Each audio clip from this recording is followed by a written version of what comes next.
I'm going to need a few things and she's going to be able to come back. And we also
Okay, I'll call this meeting to order at 6 p.m. This is a regular meeting of the Assembly for Tuesday, January 16th, 2024.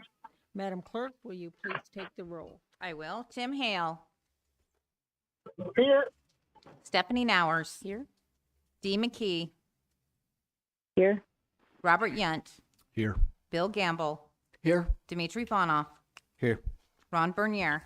Here. Madam Mayor, you have a quorum. Thank you. Is there anything any of the members would like to pull from the consent agenda? Oh, yes, Assemblyperson Gamble. Thank you, Madam Mayor. I would like to pull AM number 24-003. 003. Approval of the road service area road improvement project list 2024. Okay. Anything else anybody would like to pull from the consent agenda? Are there any other changes to the agenda? Okay, hearing none, then the agenda is approved as presented plus the pulling.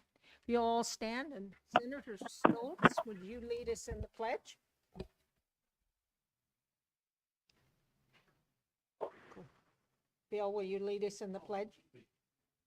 Allegiance to the flag Of the United States of of the United States of America, for which it stands, one nation under God, indivisible, with liberty and justice for all.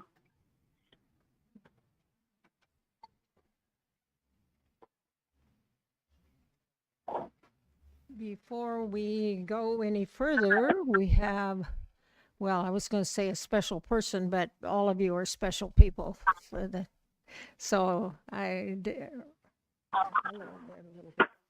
anyway, we had an event yesterday at the clerk's office, and I would like to recognize this evening one of the clerks, one of the deputy clerks that just completed her 15th year here at the borough.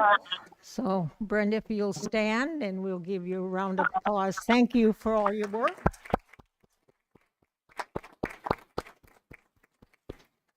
Normally you see her up here a few times every month, but she, as you see, we have somebody new, so she's sitting in the back, probably doing hand gestures or something like that to So anyway, the next item on the agenda is special orders. We had discussed at the last meeting that with maybe my impending of traveling outside to attend my grandson's wedding, and even more so where you see where people are spending extra days not being able to get back, we thought maybe we should have an alternate deputy mayor. And so I have asked Assemblyperson Yount if he would fill that position, and he said yes, he would. And so is there any objection to me designating Assembly Yount as the person who runs the assembly meetings in the absence of myself or the deputy mayor? Any objections to any of that? Okay, hearing no objection, it passes. The next item on our agenda is minutes of preceding meetings. We do not have any that were presented to us. The next item is agency reports. And, okay, let me see first if we have anybody from the cities. Don't see anybody, and I don't think anybody called in. Okay, report from the school district. Hi.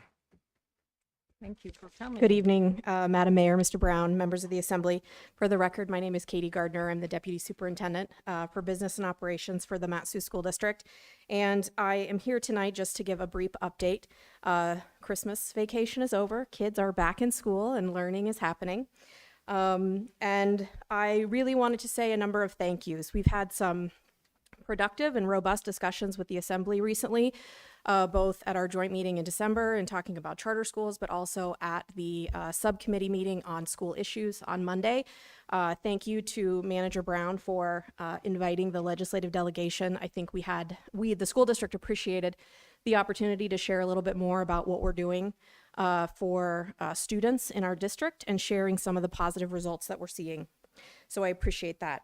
I also wanted to provide a few updates of upcoming events that Assembly members and the public may be interested in. The first is that Career and Technical High School is having an open house on January 17th, which is tomorrow from 6 to 7:30. This is a time for prospective students to learn a little bit about the school and the program. The lottery for that school is also open. There's an application that must be submitted by February 16th for any incoming freshmen and sophomores who are interested. In addition, Mat-Su Middle College also has an open house at the Glen Massey January 24th at 6:30. The school district, we talk a lot, and we've talked a lot with the Assembly recently about charter schools and what a valuable option that is. We're very proud of our charter schools, but we also recognize that choice doesn't stop with charter schools. We have lots of choices in our district beyond that, and those are two really exceptional choices for secondary students. I also just want to thank the mayor for attending the school tour that we had earlier this month and provide a reminder that we do have 2 other opportunities on January 29th and January 30th. I believe all of the assembly members have received their invitations. If there's any additional information that we can provide, please let me know. I'm happy to do that. Hopefully the mayor can encourage you to attend and talk about how valuable an opportunity it was. Right, it was. Thank you. And then finally, I just want to reiterate that we are certainly looking forward to continuing to partner with the borough on charter school buildings, our major maintenance projects, joint legislative priorities, and a number of other items throughout the spring months. And if there's information or questions that you have regarding the school district, I certainly encourage you to let Dr. Trainee or myself know so that you have access to the information that you need. And just as a reminder, we do have a new Facebook campaign that we're starting to make sure that people understand all of the options that exist in Mat-Su. The school board has also started a Facebook page that they will continue to post on, and the school district has created an Instagram page. So we have lots of opportunities for both the assembly and the community to stay engaged and stay involved. I appreciate your time and appreciate your service. Thank you. Thank you. And we have a report from the state of Alaska, sir.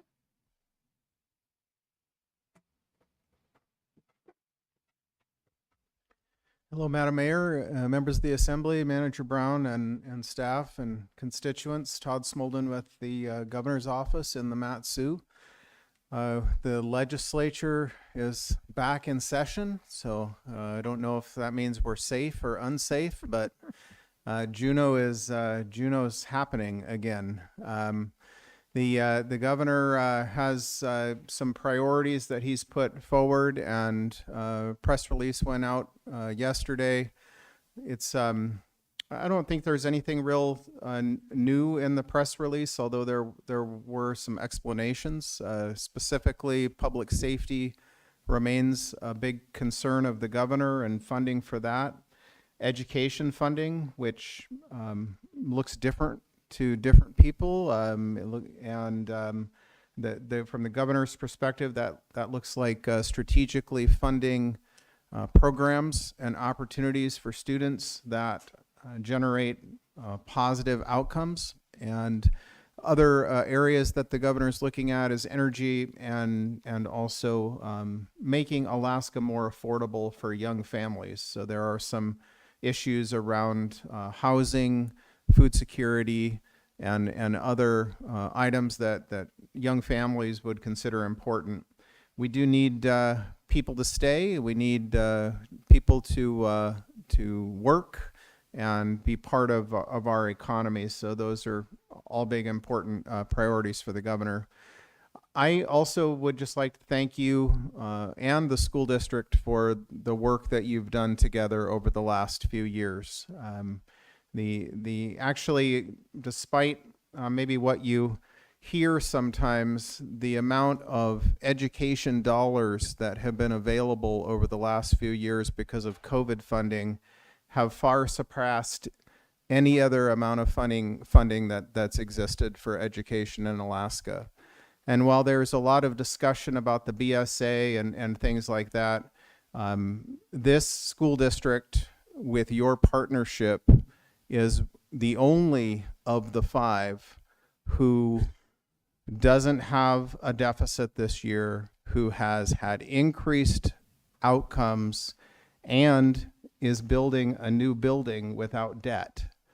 That is under the same constraints as the other 4 major school districts. And I believe that a big part of that is because of the work that you do with the school board and the administration at the school district that is leading our state in how to do education. And you're a part of that.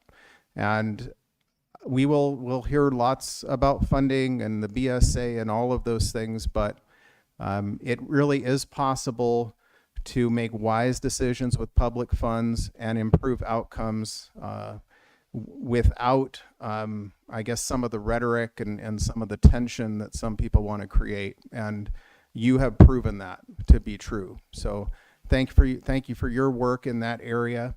And thanks to the school board and also the school administration. If you ever have any questions or need help with anything, I'm happy to try to find answers for you. If you have any questions, I can take them, but understand if you want to move on as well. So thank you. Any questions, Todd? No? Job well done as always, sir. We appreciate you coming. Thank you. Thank you. The next item is a report from the Joint Assembly School Board Committee on School Issues. And Stephanie, I believe there was a meeting. There was a meeting, as Ms. Gardner said, it was a good meeting. Senator Hughes was there, Representative McCabe, Representative Johnson, and myself and the manager and folks from the school district. There was a lot that was discussed. 2 items that I will highlight is the superintendent gave us a report on the Alaska Reads Act, and that students they're making, he said, good progress with the kids with the Alaska Reads Act, that they're seeing quite a bit of improvement for this time of year. They'll still have to wait for the final year. The kind of sad note to that is that our kids are coming in way below proficiency compared to other places in the country. He said, believe 25th percentile is where we are. And so there was some discussion about what is causing that, and whether it's socioeconomic factors or lack of, Head Start or other classes. So we had some discussion around that, but there was good news in terms of getting the kids who are in there to make progress. The other thing, as noted, that we discussed were the legislative priorities that the school district has. Much of it aligns with what the Assembly has in terms of school bond debt reimbursement, full school bond debt reimbursement, full funding for the BSA, and then in the capital projects, I'm not listing them all, but there is a handy handout if you want to see them, just highlighting a couple. In the capital projects funding for the charter schools, and all the way down to communication systems in our schools, because sometimes they're having trouble with the thick walls to be able to communicate if they need to in case of an emergency. So that's just a few of the highlights from our meeting. Okay. Yeah, Katie mentioned that I was one that had attended the school district's visitation to some of the schools, and we did visit Pioneer Peak, and the students there did a presentation for us regarding the read, and it's very impressive. Going back to phonics, for if there's anybody out there that has the same hair color as me, so anyway. The next item, is there any public relations reports from the Assembly? Okay, and Manager Brown.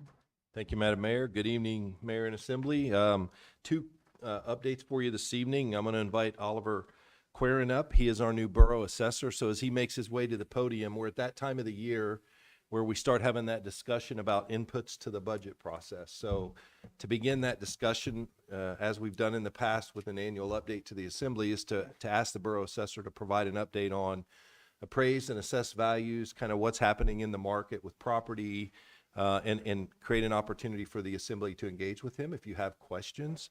So this, staff have been working on the budget process, beginning with the budget process here for a little bit. But this is really one of the first key inputs that we roll out publicly. So with that said, Oliver's relatively new. I think he might be on his 2nd month with us.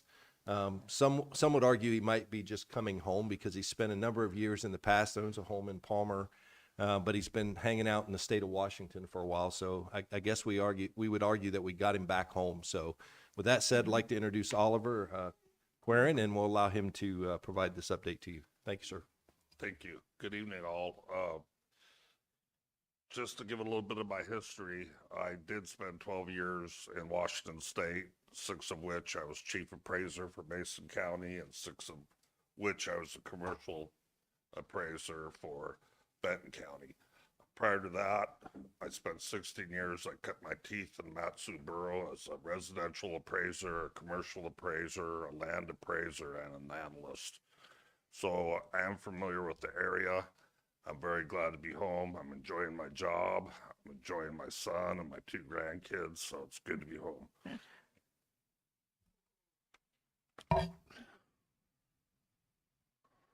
So this slide here is the assessment cycle.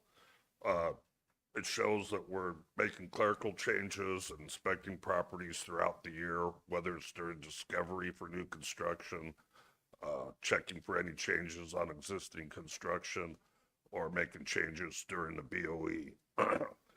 All taxable property by statute is assessed as of January 1st of the current year. In other words, the condition of your home as of January 1st is what we're appraising. Assessment notices will be mailed January 29th, and the appeal period begins January 31st, ends February 29th. April is when the appeal hearings begin. That date we don't have nailed down yet. The BOE is independent of the assessor's office. MSB code says it'd be on or about the 20th. So we're looking at probably on or about the 20th, the BOE hearings will begin, and assessment roll will be certified by statute on June 1st. This slide reflects the work that's been done under the leadership of our record supervisor, Krista King. As you can see, there's been a lot of work done. One area is the senior citizens, disabled veterans exemptions is actually the amount of applications has been reduced by approximately 130. So we received less applications, however, the value did not go down. And as we'll get into later, it did go up. This is the number of parcels that are improved and vacant. Our total parcel count is 81,444.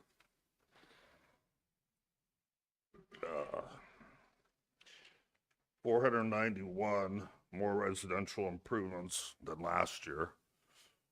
That's new construction. 25 more commercial improvements than last year. That's new construction. 58 more multifamily improvements than last year, and that's new construction.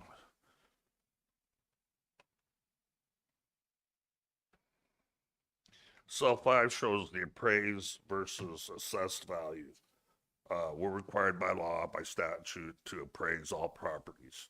Of course, with exemptions, that would be the assessed amount. So the taxable amount is in fact the assessed amount. The appraised amount is the overall value that includes the exempt value. So we saw a 5.6 increase in assessed value and a 4.6 increase. Let me correct myself. An appraised value was a 5.6% increase, and the assessed value was a 4.6% increase overall. This is the show reflects the appraised versus taxable, the appraised versus assessed from 2005 to 2022. So the numbers from 2002, 2003, 2024 on the top of the bar is the percent difference between the assessed value and the appraised value. So that number's growing. Overall, the percent change throughout those years is 7.75%. So it's growing, the differences, and I would assume it would continue to do so. So that is going up.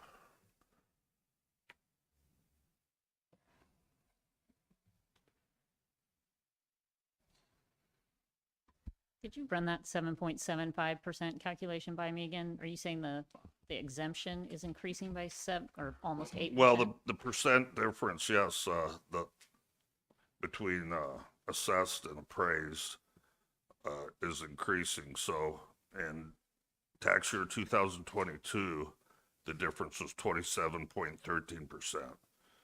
The percent difference in 2023 was 28.25%, and the difference between the difference in 2024 difference is 29.23%, and the percent change, which are two different calculations, two different metrics, between 2007 and 2024 was 7.75%. Okay, and if I just to follow up, if I'm reading that right, so for 2024, we have 4.5 billion in property that we are not taxing because of exemptions. If I'm just looking at 2024. You're looking at 2024, the year. Right. I'd have to get back with you on that exact number, but I can get that to you certainly. Okay. I'm just Yeah. looking at I mean, the yeah, orange bar compared to the Right. blue bar. Right. Yeah, roughly that's the case. And that's been growing at 8% a year, Correct. roughly. Okay. Correct. Okay, thank you. This shows the overall exemptions by agency. As you can see, senior citizens and disabled veterans make up over half the exempted amount within the borough. Last year, senior exempt value was $1,727,271,995. So that senior citizen exemption amount is a change, percent change of 9.2%. So that's growing. This year, the optional exemption of 114,000. This year, the index went up 5.86%, which is an increase of 6,680 for the optional exemption. And the overall exemption amount indexed for this year, which is calculated in that value, is $120,680. And that's over and above the initial $114,000 exempt amount.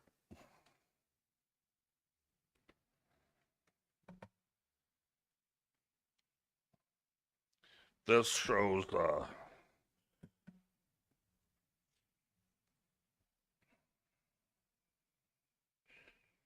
this breaks down the new construction by type.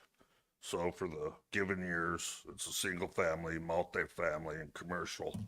As you can see in the slide, since 2015, we're at the lowest point for single family new construction. This pretty much checks with what the realtors are saying, what MLS is saying about low inventory. On top of that, the interest rates are higher. People are now less willing to get out of their house or downsize possibly. But single family, which is our largest tax base, the increase in new construction has certainly went down, or is at its lowest point since before 2015.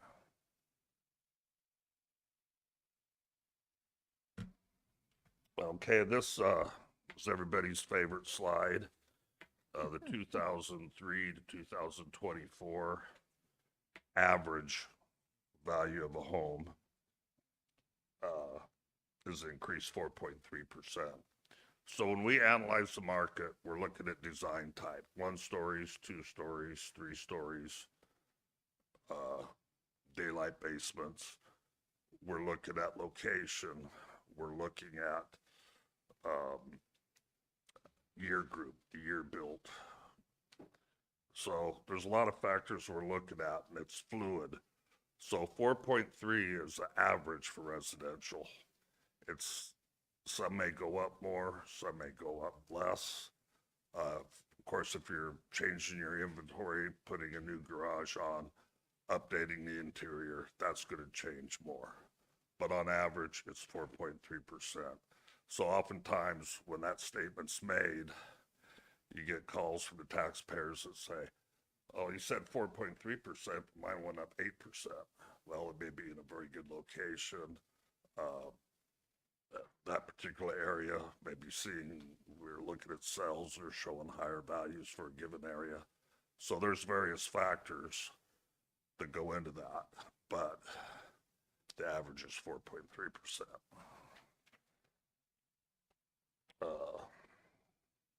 Duplexes also went up 4.3%. Condo on average, condos and multifamilies 10%, and commercial 5.8%. The older cabins were depreciating out, so we changed our depreciation schedule for the older cabins. So we'll be seeing value increases in those also.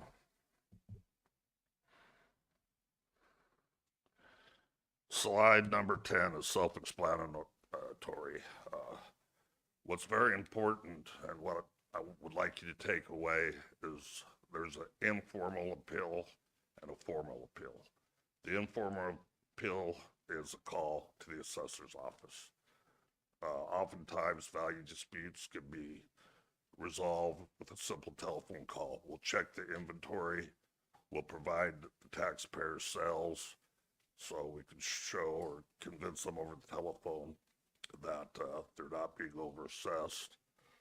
We can make inventory corrections. They have 2 baths, not 3 baths. Square footage. We can go out and inspect the property to double check our inventory or look at any damage to the property. When appellants do come in or call in, they can bring in sales data, they can bring in their closing documents, they can bring in appraisals, any information we want to see and look at it will be considered.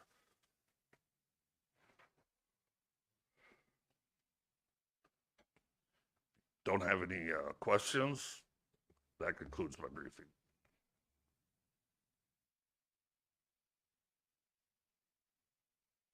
No? You did excellent. No questions. Okay, thank you. Great. And welcome to the borough. Welcome It's home, good to I be guess, here. like Mike said.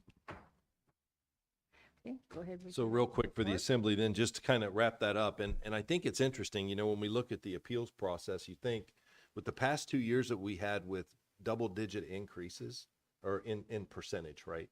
That you would think you would have these massive appeals. If you look at the chart, it actually doesn't reflect that. So to Oliver's point, I think it's really valid when the assessment notices go out. If you get calls from your constituents, please have them reach out to the assessment's office via phone, and it might be a quick resolution, and it just makes for a faster, easier process. It doesn't overwhelm staff, because when you look at these, numbers, the appeals over time, it's actually fairly consistent year to year, even with large increases that we've had the past couple of years. For those of you that have been on the assembly, you know exactly what I'm talking about there. And then that average 4.3% single family increase to single family residential. So again, like Oliver said, it's an average, but that'll give you some ballpark for what you think folks are going to start seeing when those assessment notices go out. And then lastly, that input, the key input I get out of this is really looking at that percent increase in assessed value, so that we look at what we're going to be building a budget around and how that might affect mill rates and whatnot. So this is that first step. We have a lot of pieces that have yet to be determined, but this will give you some context for what we're going to be working with here over the next couple months. I think the next big input is actually going to be the school district's local education contribution request. I think that'll be coming to us later this week. So we'll have that tomorrow, I'm seeing from Katie. So we'll share that information when we get that as well. But as you can see, it's kind of the building blocks to a budget. So we're well on our way, and I appreciate the presentation this evening. Thank you, sir. Last update on my section tonight, and I believe, yes, you do. In your red folder, you have this infographic. I just want to make sure the assembly's aware we are going to make some pretty significant changes to our online payments starting February 1st. This is a really good thing. And I'll just highlight 2 or 3 things that are really helpful about what this is going to do. So first and foremost, it's going to create the opportunity for ACH payment method, which is e-check. We have not offered that in the past. So If you wanted to come in and say, pay your taxes for $1,000, right? You had to pay the 3% processing fee, which adds up, right? Because maybe more people, maybe some people pay more than $1,000, right? I see some heads nodding. ACH option is $1 per transaction, so it's irrelevant of the value of your transaction. It's just $1 for the transaction. The other piece is with the improved payment experience, folks will actually be able to create accounts, and I think some of you that were here when now Representative Sumner was here, he was asking for that ability for businesses to go in and schedule payments, where you can sit down, put that stuff in, automatically schedule payments, see your payment history. This will allow folks to do that. So that's really huge and important. And obviously, mobile user or mobile friendly, we want to be more mobile friendly. A lot of folks are doing that on mobile devices these days, and there are multiple sign-in methods. We did on the infographic specifically list the items or the areas where these payment changes will affect.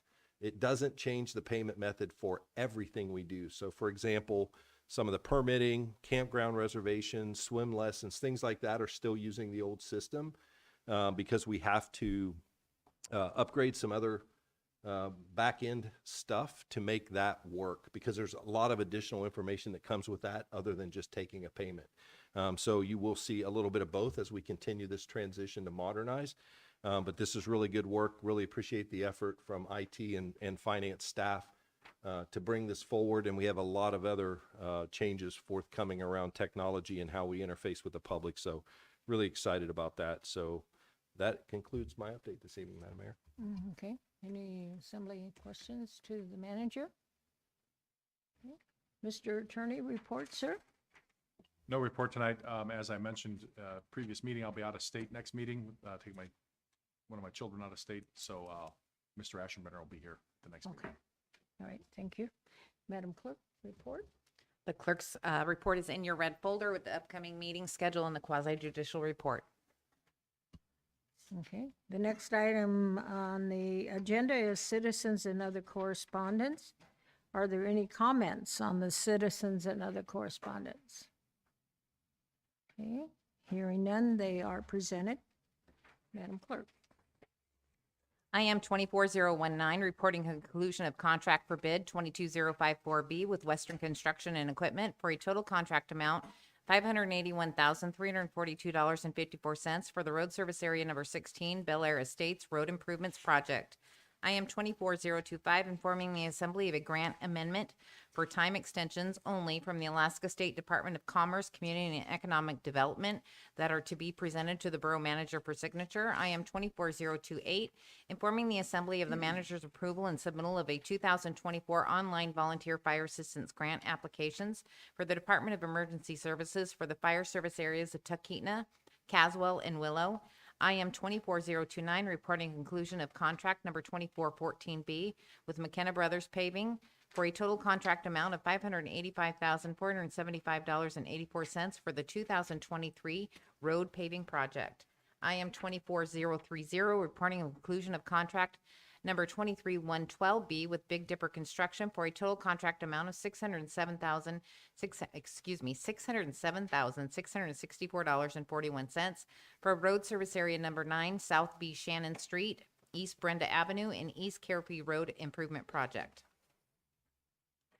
Is there any comments on the IMs?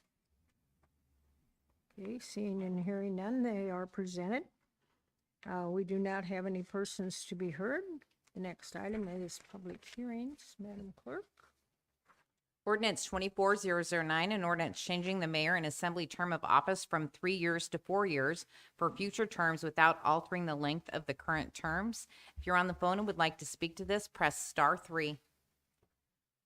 And Mr. Attorney, staff report, sir, or see if there's any questions, or how did you want to handle it? I'll give a brief staff report. Okay. So thank you. this ordinance is sponsored by Assembly Members Yunt and McKee to change the term of the mayor and assemblies to 4 years. State law provides that for both the mayor and the assembly, the term is 3 years unless another length of term not to exceed 4 years is prescribed by ordinance.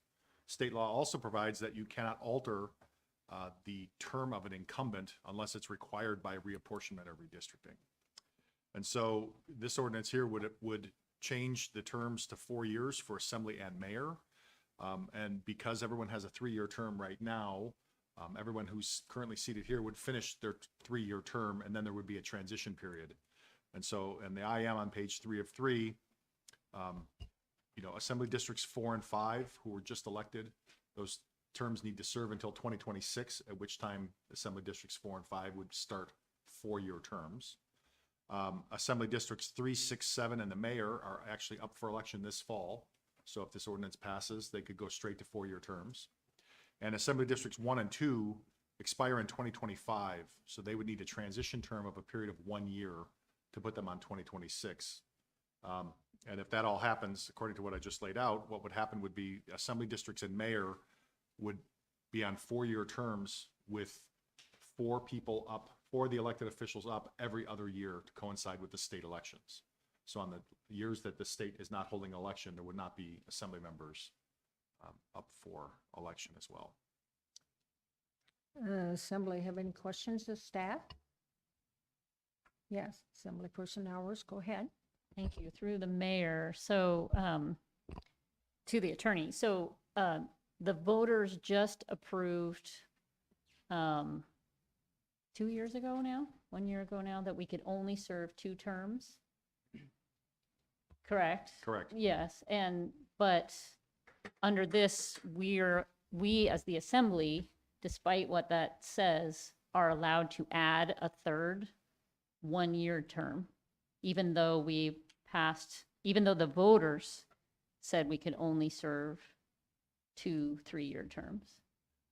Right, so the proposition that was presented to the voters said that you can only serve 2 full terms in your lifetime. And a full term is defined as more than half of the term. And so for the transition term for Assembly Districts 1 and 2, it would only be 1 year. So even under the current operating law, serving a period of 1 year would not count towards the lifetime term limits. Okay, so it's legal for us to create a third short term, basically. Yes. Okay, thank you. Any other questions of staff?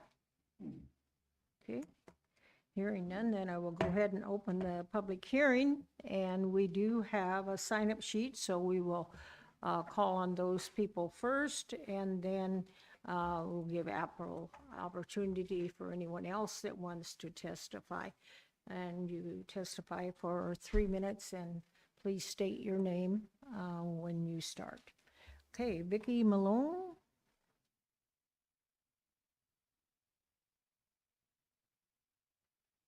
Vicki Malone, Wasilla. I just have a brief comment that I think that term limits, extension of term limits should be in the purview of the voters instead of the governance body. Thank you. Mary Robinson.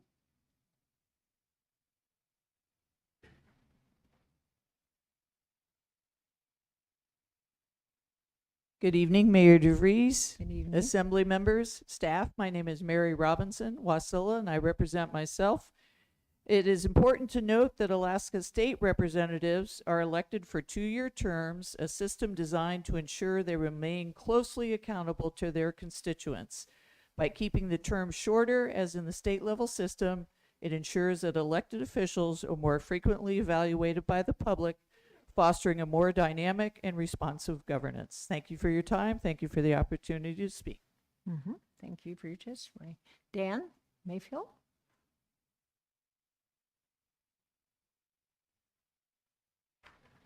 Thank you, Madam Mayor, Assembly, staff. My name is Dan Mayfield. I'm here to testify in opposition to 24009. This ordinance seeks to extend the mayor and Assembly's terms from 3 years to 4 years.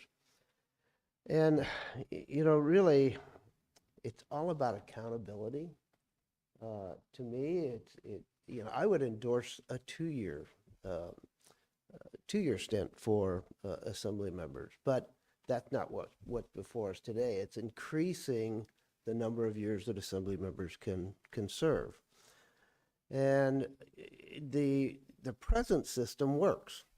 We're fixing something that's not broken. assembly members being accountable for 3 years does work. Increasing their term limit, it's very possible that accountability, to some extent, could deteriorate, not quite be there. I don't want to pick on Mr. Yunt, but I will say that when we were debating the lifetime term limits, this was a quote from Mr. Yunt. He says, "This is all about fresh ideas. We as humans run out of good ideas. We're here to serve, try to make a difference, lower the mill rate if we can, protect our schools and our roads. I can promise you that I'm going to be out of good ideas in 4.5 years." Now, this was 2 years ago. If I'm lucky enough to be elected. This is not based on fear. I don't think any public servant should be able to serve for life. That was particularly in regards to a lifetime term limit. This is about fresh ideas, and we do run out of fresh ideas. Eventually, you need to get out of the way and allow people in your district and the community with new ideas to do just the same thing. He further went on to say that if that particular ordinance passed, it would be ratified by the voters. And he said, "I wish that a lot more of our things went to the voters." I'm going to state that correctly. I wish a lot more of the things that we did had to be ratified by the voters. So that was a direct quote from one of the sponsors of this particular ordinance. Personally, I agree with Mr. Yunt, so not truly picking on him, but it just goes to show that we're not being consistent with the thought patterns behind all of the election changes that this assembly, previous assembly, were ratifying. So, as a last comment, if we do approve this, let's approve it to go to the voters and let the voters have a say. Thanks. Thank you. Ron Johnson?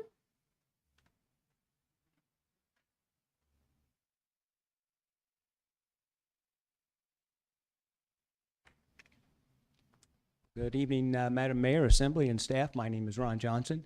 I'm a resident of Borough Assembly District 1.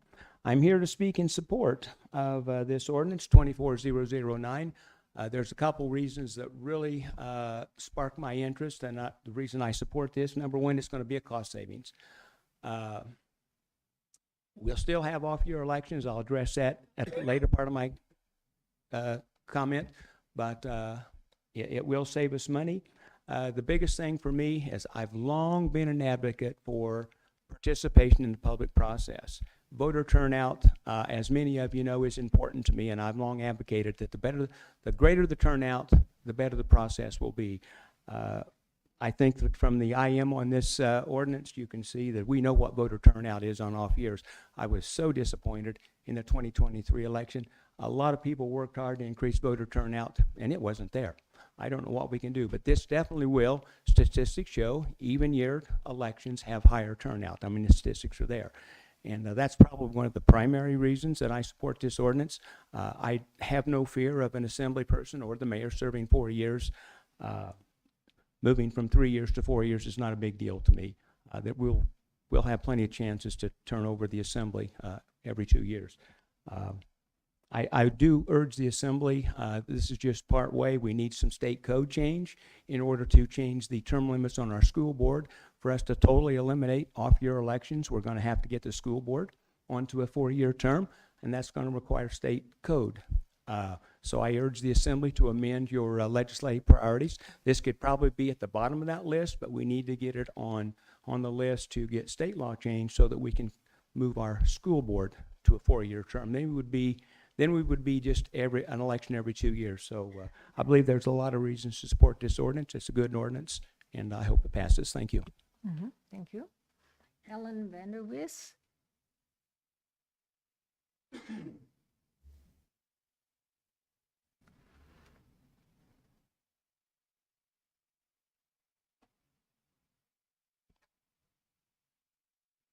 Greetings Mayor, Assembly members, and staff. I'm Ellen Vandevis, Palmer area, and I urge you not to vote yes on this. I would like to see the term limits stay right at 3 for many reasons previous speakers have said. It's not broken, don't fix it. We need accountability, and 4 years seems like just a move away from accountability. So if there's any decision to be made about term limits, let's put it to the voters. Don't vote on this for your own assembly agenda, but put this out to the voters and let's see what happens there. Thank you very much. Thank you. Is there anyone who didn't sign up that would like to testify on this ordinance 24-009? Yeah, come on.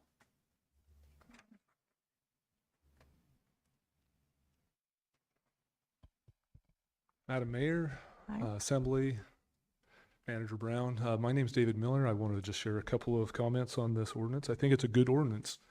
I always am going to be supportive of however we can keep elected officials accountable to citizens. And when the proposal was brought forward last year, a couple of years ago, to limit the number of terms that either a mayor or assemblyman could participate as in that capacity to 2 terms, I was very much in favor of that. And I see some value in moving this term from 3 to 4 years for several reasons. One big one is the value that each one of you bring as you learn basically the business of the county, of the borough. County, borough, small local government is always in the business of kind of the elementary services of the community, especially in the borough capacity.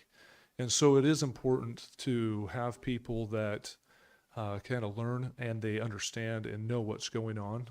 I do think it's important that they don't get too comfortable, hence term limits is a good thing. There is another thing that is important to point out, and it was mentioned previously, the costs that are associated with elections and the costs of campaigning. It kind of politicizes things to a degree that that I think we can reduce it by going to a 4-year term. And so for these reasons, I am in favor of this ordinance, and I want to support it. Thank you. Thank you. Anyone else that would like to? Yes.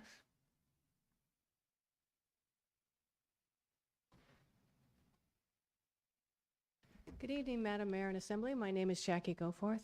I am also for this proposal, and the reason why is I have worked on campaigns in an off year, and it is very, very, very, very, very difficult to interest the voters to get out and vote, especially with the weather we have, on a year when that's the only decision they have is an assembly person. Putting it on with a state election makes absolute sense to me, and I don't feel that adding a year to a assembly member's term would not be beneficial. I don't see how it could stop that much accountability. You can always, the election would just be that much bigger. Thank you. Thank you. Anyone else who would like to?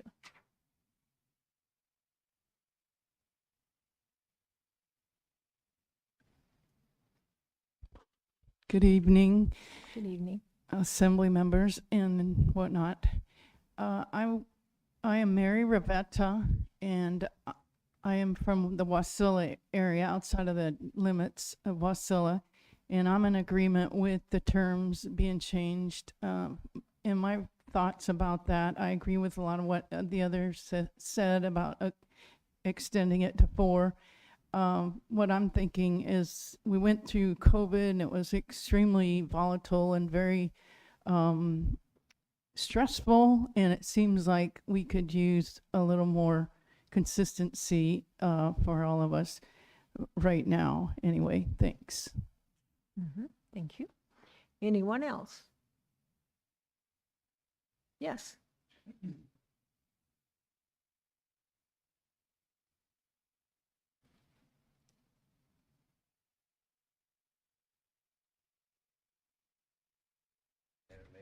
Good Assembly evening. members, staff, Happy New Year. I'm Terry Gorlick.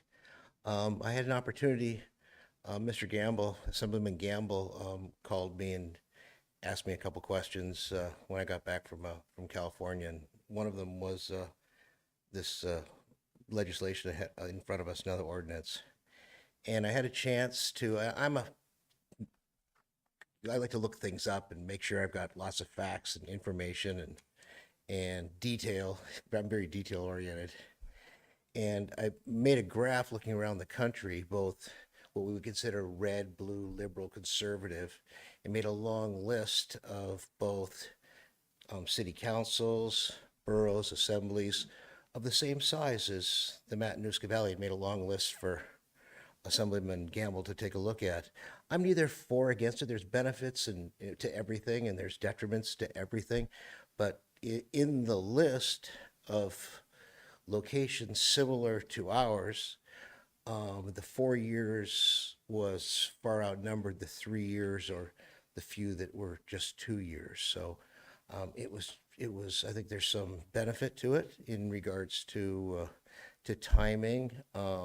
And I think that I don't know if Mr. Assemblyman Gamble shared any of that information, but it is quite interesting across the country what assemblies and what boroughs and what councils have chosen that. So I think that I think it's good. I couldn't say whether it should be decided by you folks or the by the citizens, but I think that y'all have a good grasp on what your jobs are and how much time it takes to get really into the groove to make the good decisions. And there's some very important decisions that are going to be coming in front of this borough, I think, over the next few years, with all the technology changes that are coming about, the possibility of zoning, things of that sort. I don't think that in some respects that a shorter term might benefit some of those very serious decisions.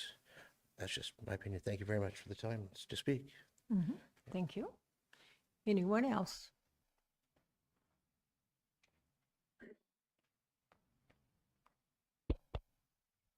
Hello, I'm Travis Reason. I live in Palmer. I'm for this because where it stands now, 3 years, it's an odd number, and when election year comes, it'll be on an odd numbered year. It might not sound like a big deal, but it kind of is, because when you think of it, whether we're talking about presidential elections or electing a governor, or any representative with a 2-year long term, they fall on even number years, and to have it where it's at with 3 years would break a consistency, would not be consistent, because when we go out and vote, it's on even number years, whether it's presidential elections or for a governor, and to do it on another year would probably break the consistency, and would also not reach out to as many voters as would mean a fewer voter turnout than usual. Thank you. Mm-hmm. Thank you, Travis. Anyone else? We have some people. Oh, okay. Alrighty. So whoever is online, go ahead. Hi, my name is Kendall Cruz. I'm in District 2. I live in Palmer, and I'm calling to support this ordinance. For brevity's sake, I won't repeat all the things that have already been said by Mr. Miller and Mr. Johnson, but I wholeheartedly agree with them. I think that it shows what happens on odd years. Our voter turnout this last time was really disappointing, and I want to see as many people vote as possible. And one of the things that I've had said to me recently is that it's hard to keep track of all the different times we vote. And when you live in the city and you have the October voting, I think it discourages people when they get exhausted from all the different times and dates and years that they're doing. So keeping it simple, encouraging people, letting people get work done in the years that they're in there, I think that's really important. So I also think that it's really important for us to be fiscally responsible when talking about our house values going up. And obviously that means our assessments and our taxes go up. I think that this is a really wonderful thing the borough is doing to try to, another way to try to reduce the financial burden on all the people that live out here. So I hope that this passes. I think that it's great. Thank you. Thank you, Kendall. Next person online, please. Hi, my name is Camden Yaley. I live in Meadow Lakes, and I would like to support our current 3-year system. I think if we could vote every year in November and keep our 3-year terms, I think that would be great, and keep everything very clear. If we change it to 4 years, I feel like we're kind of leaving our school board going to be even more tough for them, and changing them to 4 years seems like a really long time for a school board position. And that's my comments on this one. Thank you. Thank you. Next person online, please.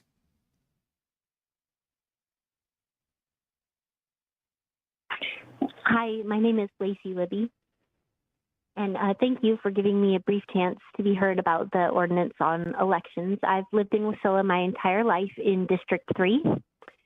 I read in the news today that last year's voter turnout was about 9%, but the prior years in 2022 was 40%, and that's shocking.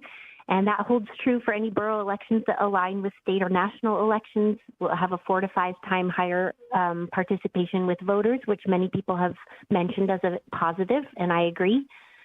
So I urge the Assembly to vote in favor of this ordinance and take a guaranteed higher voter turnout with an actual cost savings to the borough. And it just seems like a win-win. So thank you to Rob Yunt and Dee McKee for sponsoring this ordinance, and I urge all of the members of the Assembly to vote yes. Thank you. Thank you. Next person online, please. Yes, my name is Patricia Fisher, resident of Meadow Lakes. I will make this very short. The issue of terms should not be decided by the Assembly. Whether or not you are for it or against it, the residents of the Mat-Su should make this decision.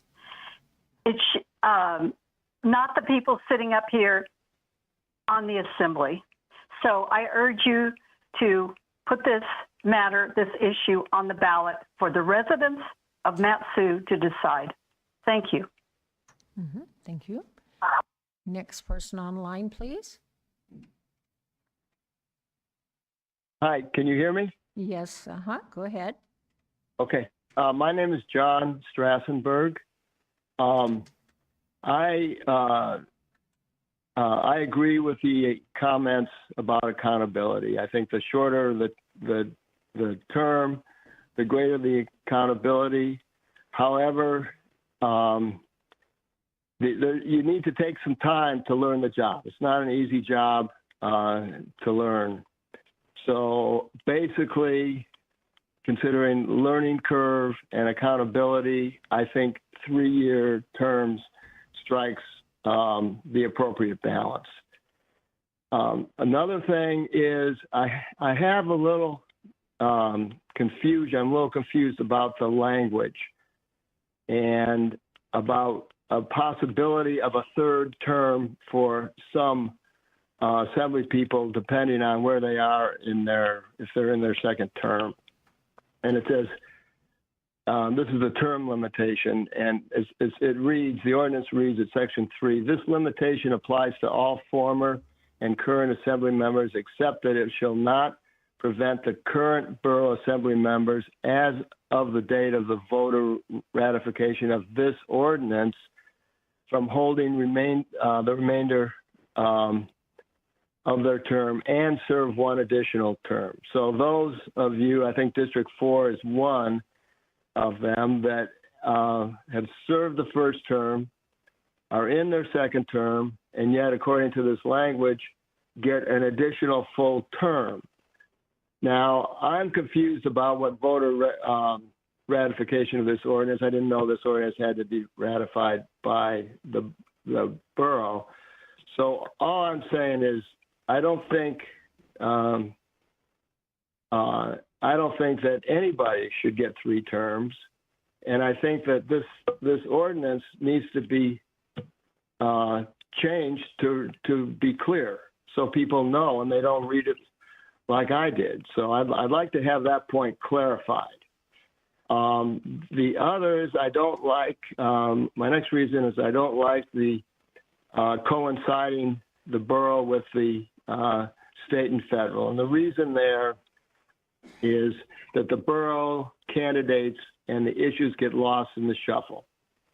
And I think that's a little bit ironic because local elections are the ones that have the most impact on people's day-to-day lives.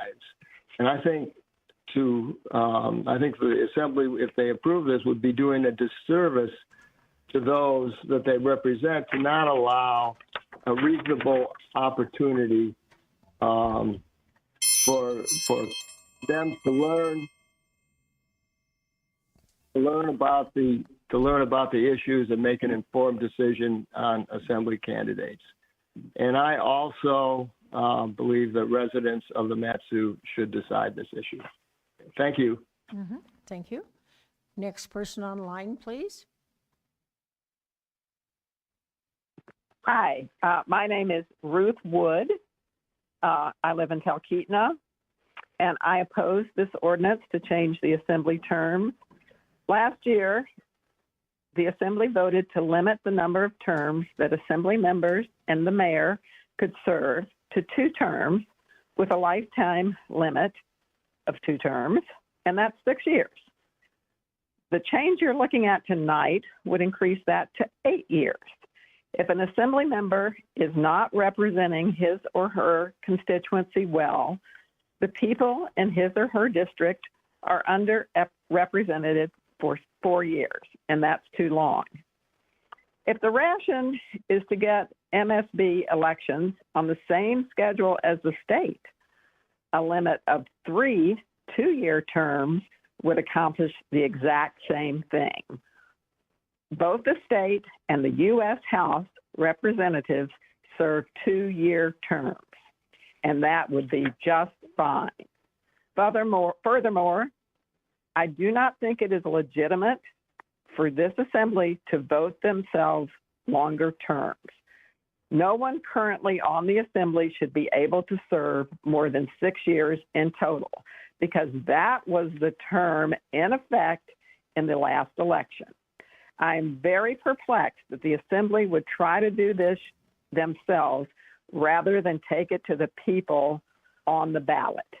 If you want to do this, make it 3 two-year terms, put everything on the same election day, and take it to the voters and let us decide. I hope someone will amend it to do that tonight. Thank you. Thank you. Next person online, please.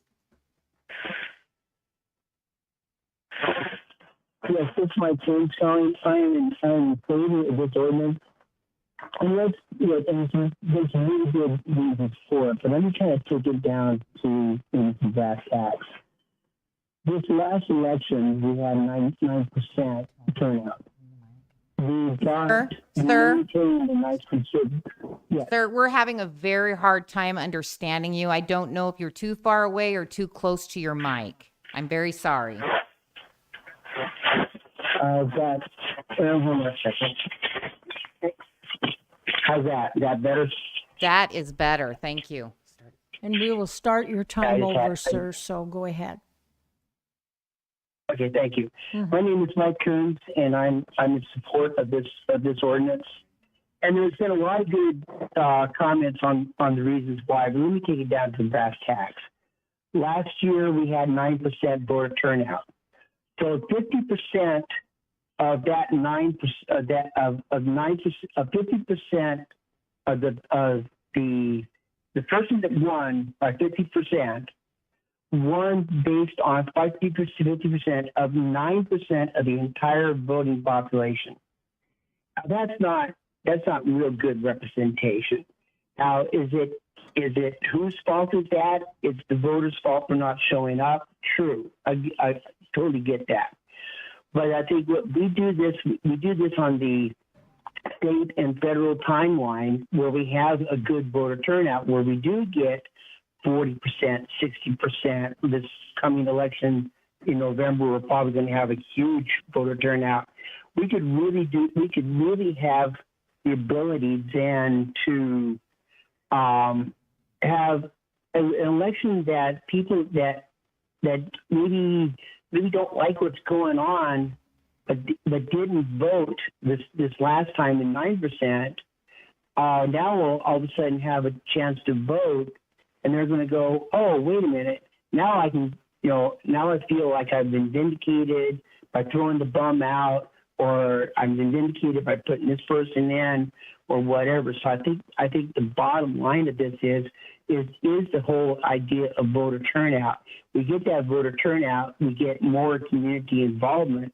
More people understand what's going on, and then that relates to calling up your assemblyman or the state legislature or whomever and saying, I want you to do this, this, this, and this. So I'm fully behind this thing. And as far as this thing about 3 and 4 years, I think the actually giving that actual additional year gives that member that time to grow within the job and understand the job better. And if they're a bad assembly person, they're going to get the heave-ho at the end of that 4 years because they've shown for 4 years that they didn't want to learn and didn't want to listen to their constituents. So thank you for the opportunity to speak. Mm-hmm. Thank you. Next person online, please. Hello, my name is Alan Leonard, and I would just like to say that I don't support or oppose switching to 4 years or 2 years or maintaining 3 years. I just genuinely believe that it should be something that is put to the voters. Thank you for listening to me, and that's all I have to say. Thank you. Mm-hmm. Thank you. Next person online, please. Yeah, hi, Max Sumner. I mean, everything's already been said, but I support the ordinance 24009, 24010. Thank you.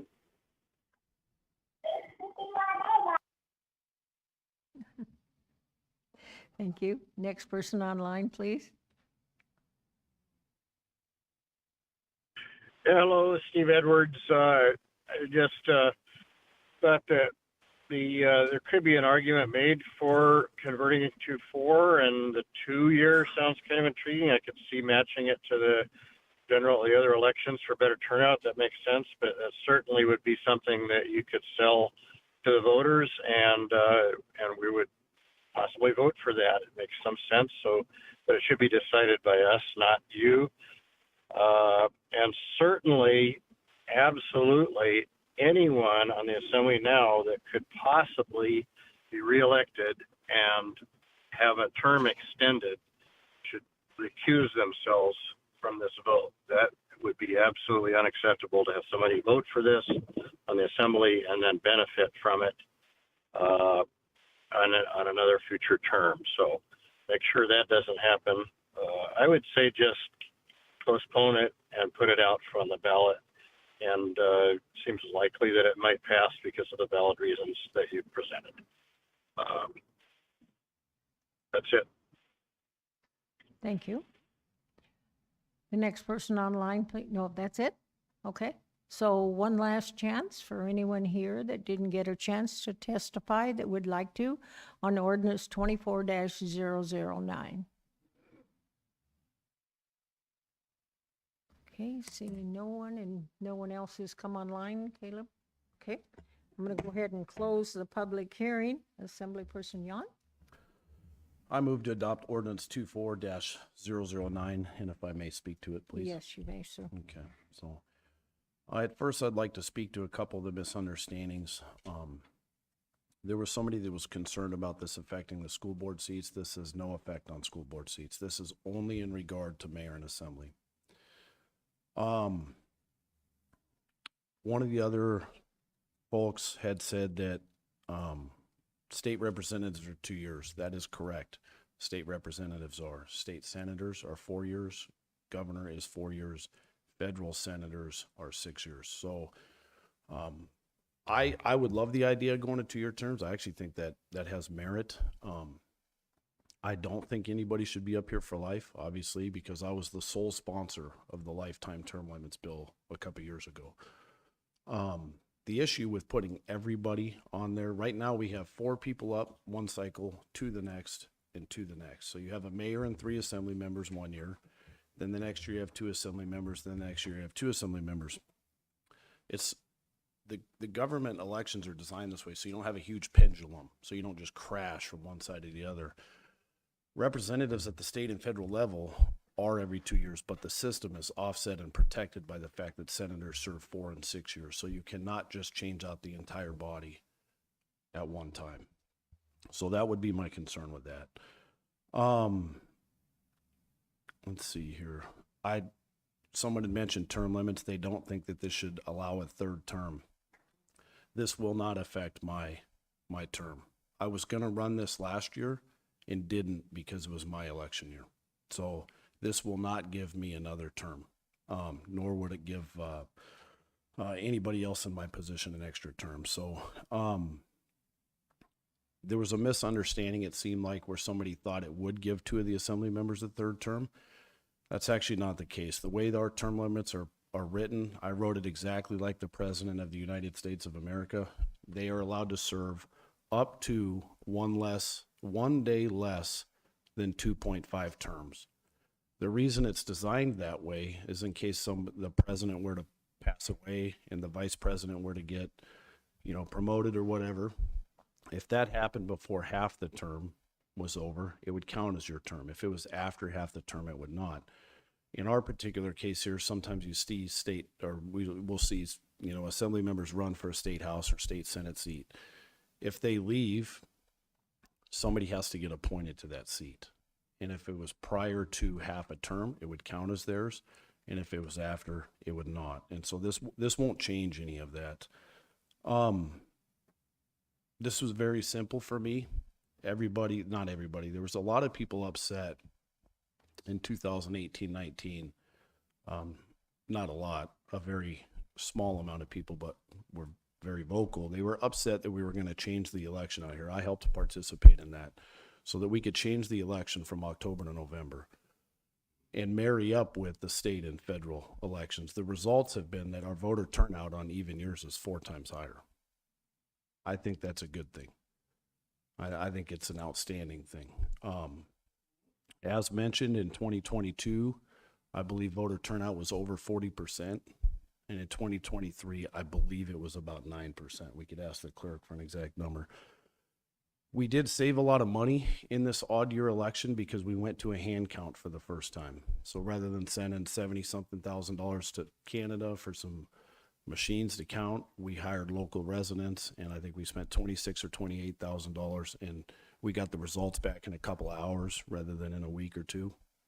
With that being said, even though we saved all that money, we still spent an astronomical amount on our election this year. I think it was somewhere around $150,000 to $175,000. I don't have exact numbers yet. The clerk seems to be looking at it. She may be able to provide that, but that's a lot of money for an 8 or 9% voter turnout. And so I guess with that being said, I held this for a year so that it would not affect me. And I believe in my heart, anytime you can quadruple voter turnout and save money, you're doing the right thing. So, until my lifetime term limits bill 2 years ago, people could serve 20, 30 years up here. So obviously, I'm not trying to deteriorate the integrity of that, right? So anyways, that's all I got. I appreciate everybody's comments, both for and against. I greatly respect your positions. Thank you. Further discussion, Ron?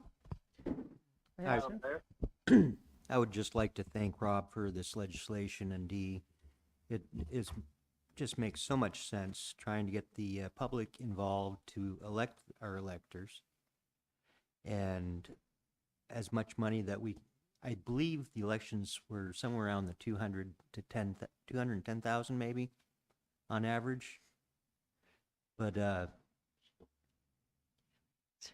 Very good. Do you want an exact number from last year? I don't want to be fake or putting odd or Yes, please. Without all the extra equipment we got, the basic things that we always do for every election, it was 263,249 approximate. So we could save that every other year? No, because we'd actually have to run an election for the school board races.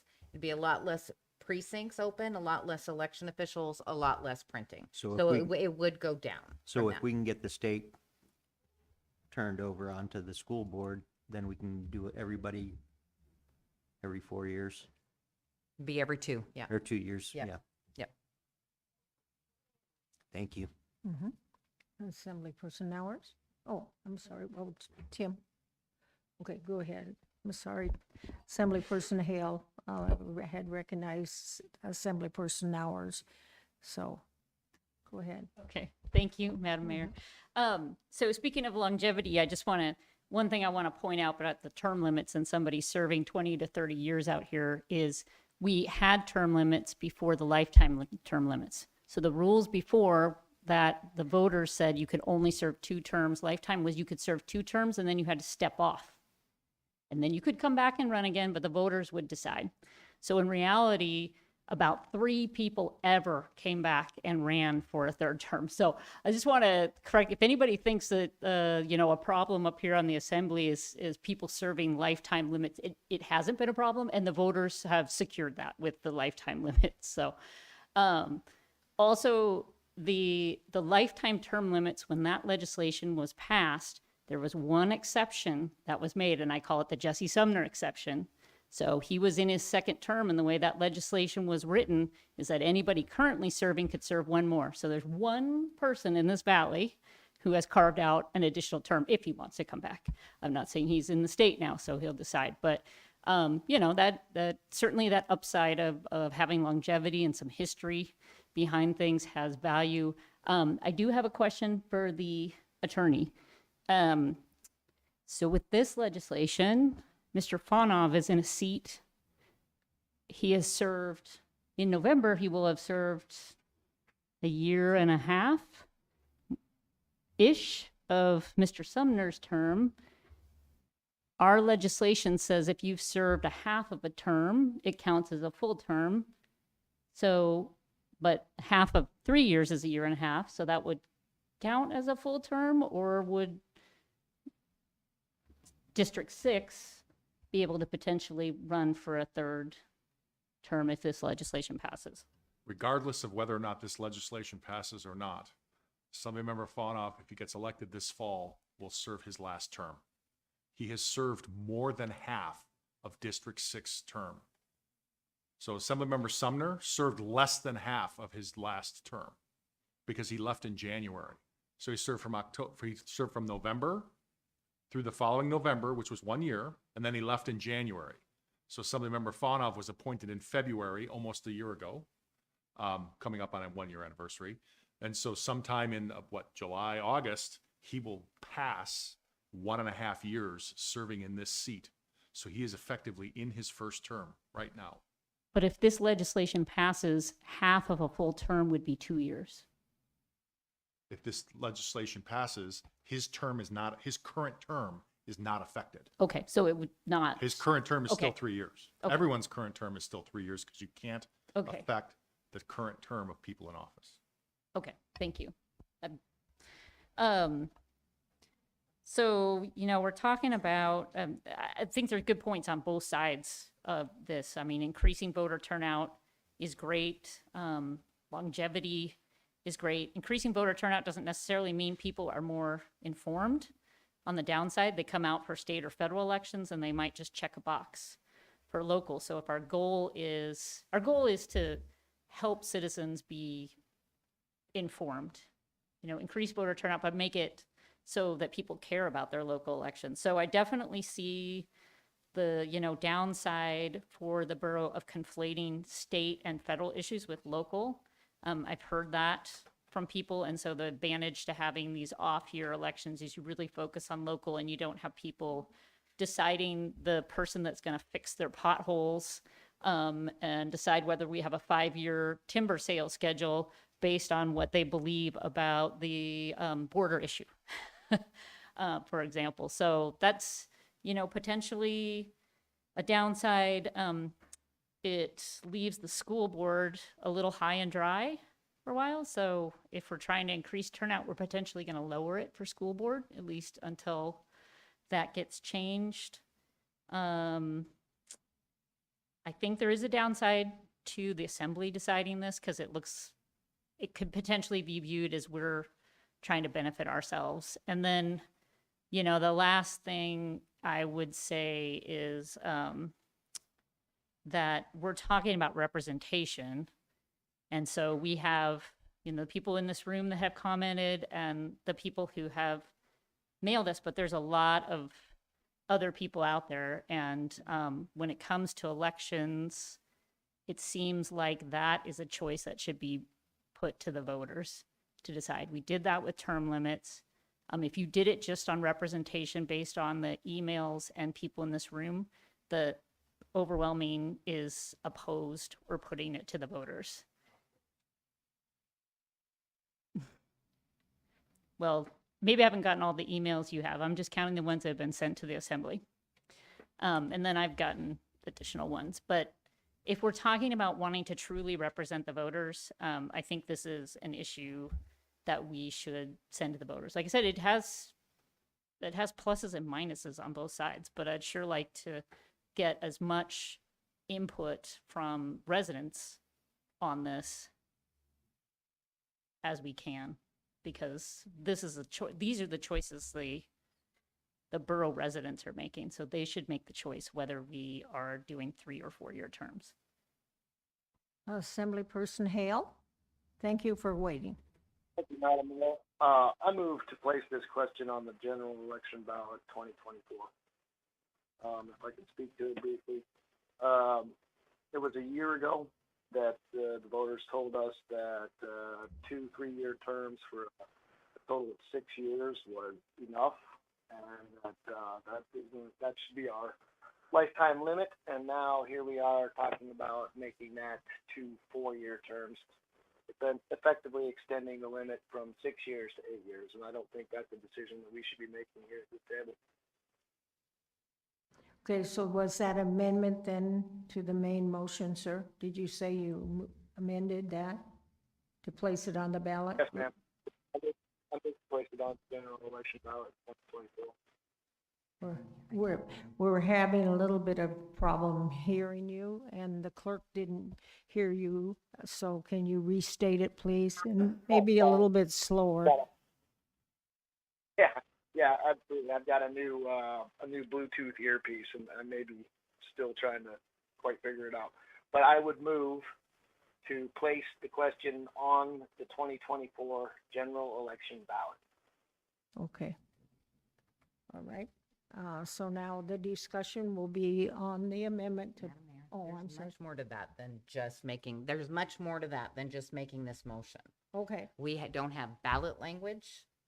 So if you want to do that, we would need to make sure you'd either need to vote it down and bring new legislation forward, or you would need to make sure that we have some language in there, and not just in reference to going to the general election. You would need to change, I would suggest adding an intent to come back with ballot language, and also change the effective date, because this ordinance can't take effect today or it's in effect. So you would need to make sure that the effective date is if it's adopted by the voters in the November 5th, 2024 election. But we would have to come back with ballot language because we do not have any yet. Okay. So should he withdraw his? Okay, go ahead, Assemblyperson Hale, reply, please.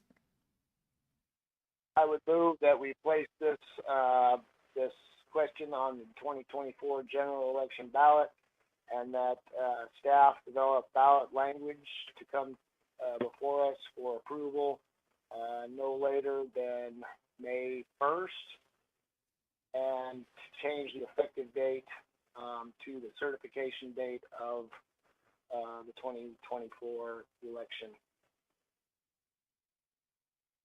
Got it. Okay. That works. Okay. So the clerk has that. So The discussion now is on this amendment. Does anyone need to have the amendment read? Where everybody understands what the amendment is? Okay. And for discussion, Assemblyperson Yount, did you have some discussion on the amendment? Yes, ma'am. Yeah.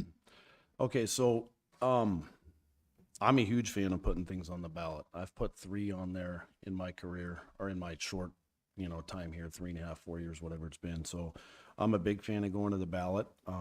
I've put things on there that people up here did not support me putting on there. So I'm a huge fan of that, but this will not affect me either way. So I just want to speak to what could come of that if it goes to the ballot. I just want to make some mentions here. So for one, if we vote on this tonight, we're voting on both the mayor and the assembly. My understanding is when you go to the ballot, it must be divided and it must be 2 separate questions. Is that correct or not for our attorney? Okay, so you run the risk of one passing and one not. The other thing is right now, with the way the math works out on this, there's only 2 of the 8 seats that have 1-year transitory seats, or 1-year transitory terms, I should say. If this doesn't pass tonight and it goes to the voters, then I believe you go all the way to 6 that need 1-year transitory terms. It'd be this 4 this year in 27. Go ahead, sir. Thank you. No, actually, I started thinking about that when the discussion started. So state law and borough codes say that you start your term the Monday following certification. If this ordinance takes effect upon certification, the ordinance will take effect on a Tuesday night, and the new terms for the new assembly members won't start until the following Monday. So the day they take their term, it can already have adjusted to 4 years.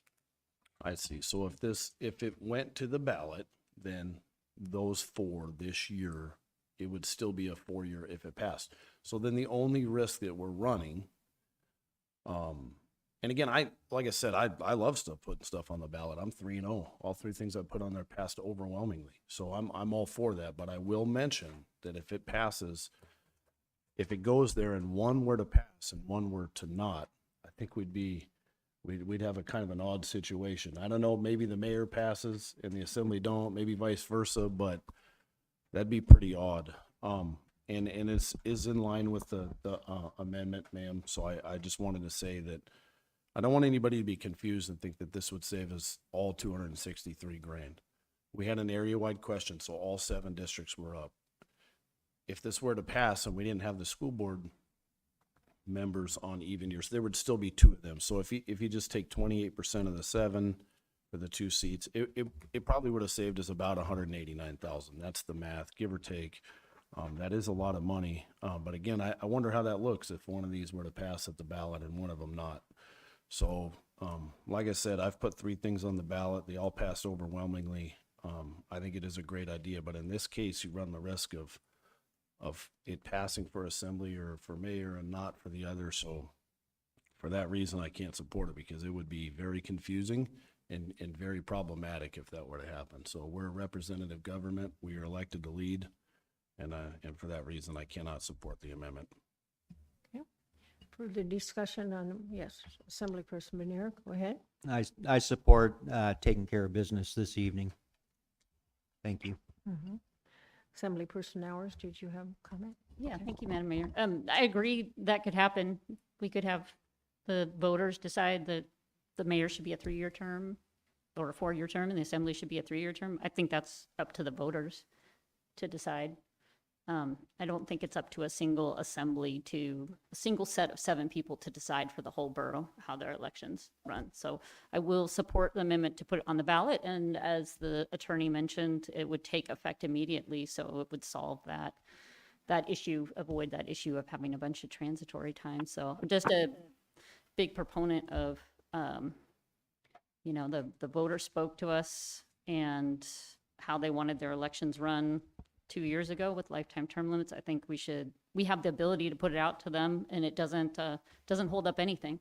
It doesn't, if we pass it tonight, it takes effect in November, but giving it to the voters also allows it to take effect immediately. So we're not delaying anything. In this case, we're just giving the choice to the voter, so I'll support them. And Hello, this is Dee. Am I on? Yes. Go ahead, Assemblyperson McKee, go ahead. Yeah, Steve McKee. Yeah, and I in 2019, we went through we spent a lot of shoe leather, talking to thousands of people, promising them that if the petition that we were carrying passed, that we would be able to consolidate our elections. And I will tell you, just personally, I did approximately 3,000 signatures, and I had one person say, no, we shouldn't do this. So everybody overwhelmingly said, well, of course it's a good idea. We're standing there in line. We're voting for, state, federal, whatever. Maybe it'll make people vote for, get on board with the local elections. And when you talk about the numbers themselves, the idea that it's the government of the people, when you have 9% and 10% and 17% voting, that's not government of the people. That's a very small amount of people. That's just 9% this last time governed what happens in this borough. And that to me is outrageous. So the idea of, and people will say, oh, are we having an election? It's like they don't even know because they can't even keep track. Who could? So this amendment, I don't think, I'm not supporting it because I think that the voters have spoken clearly to me over the last years, and particularly when we sent that petition around, they wanted to change. And I just think this benefits everybody because it's not only money, and that's the least of my considerations, but the idea of voter participation. As a social studies teacher, the biggest thing I had to hammer home to everybody was your most precious right as an American citizen is to vote, but we don't do it. So I can't support an amendment to put it on the ballot. I think the people have spoken, so there you go. Assemblyperson Gamble, and thank you for waiting. Thank you, Madam Mayor. I got a question for the attorney. Nick, if it does go on the ballot and it passes as a 4-year term, would that put us on an odd year calendar? No, I think we could structure it so that because certification would happen Tuesday night in November, whatever the second Tuesday in November is, third Tuesday in November. So the terms won't start yet, right? So if again, let me go back to the IM here because I had the chart there. So this fall we have assembly members for districts 3, 6, 7, and the mayor. So if they passed on the ballot, that would take effect Tuesday night. You'd certify at the special meeting at 5 o'clock. We'd gavel out at 5:30. People would have cake, and that ordinance would take effect. The terms for everybody start the following Monday. So at 12:01 Monday morning a.m., those people terms start. They will be 4-year terms. So for districts 3, 6, 7, and the mayor, it would start with 4-year terms right away. Assembly districts 4 and 5 cannot be altered, but they expire in 2026, and then districts 1 and 2 would have a transitory term to 2026. So it would all line out. Okay, thank you. Okay. Assemblyperson now. Yes. Thank you. I just, to Ms. McKee's point, this petition you're talking about, there's nothing, unless I'm missing an email, I haven't seen anything come to the assembly from a petition, so I'm unaware of that. And with all deference to we're talking about trying to increase voter turnout. You're talking about 9% voter turnout being disappointing. We're trying to decide this with 0.025% of the people who have testified of the borough that are in this room and sit on this assembly. I don't understand the resistance to sending this to the residents if we really think it's a good idea and let them decide. Assemblyperson Benir, did you have? I was going to call the question. Okay. Is there any objection to calling the question? Okay. Are we calling the question, voting on the amendment, or what? Yes, this is on the amendment. Calling the question. Okay. This is, calling, if you have objection to calling the question. Don't hear any objection. Okay, so a yes vote gives me what? I'm sorry, I'm kind of losing the picture here. Assemblymember McKee, if you don't have objection to calling the question, then you wouldn't object. And right now we're not voting. The mayor's looking for whether you object to calling the question. So we're not ready to do the amendment yet, Assemblyperson McKee. Okay. So we're just voting on the measure itself. Okay.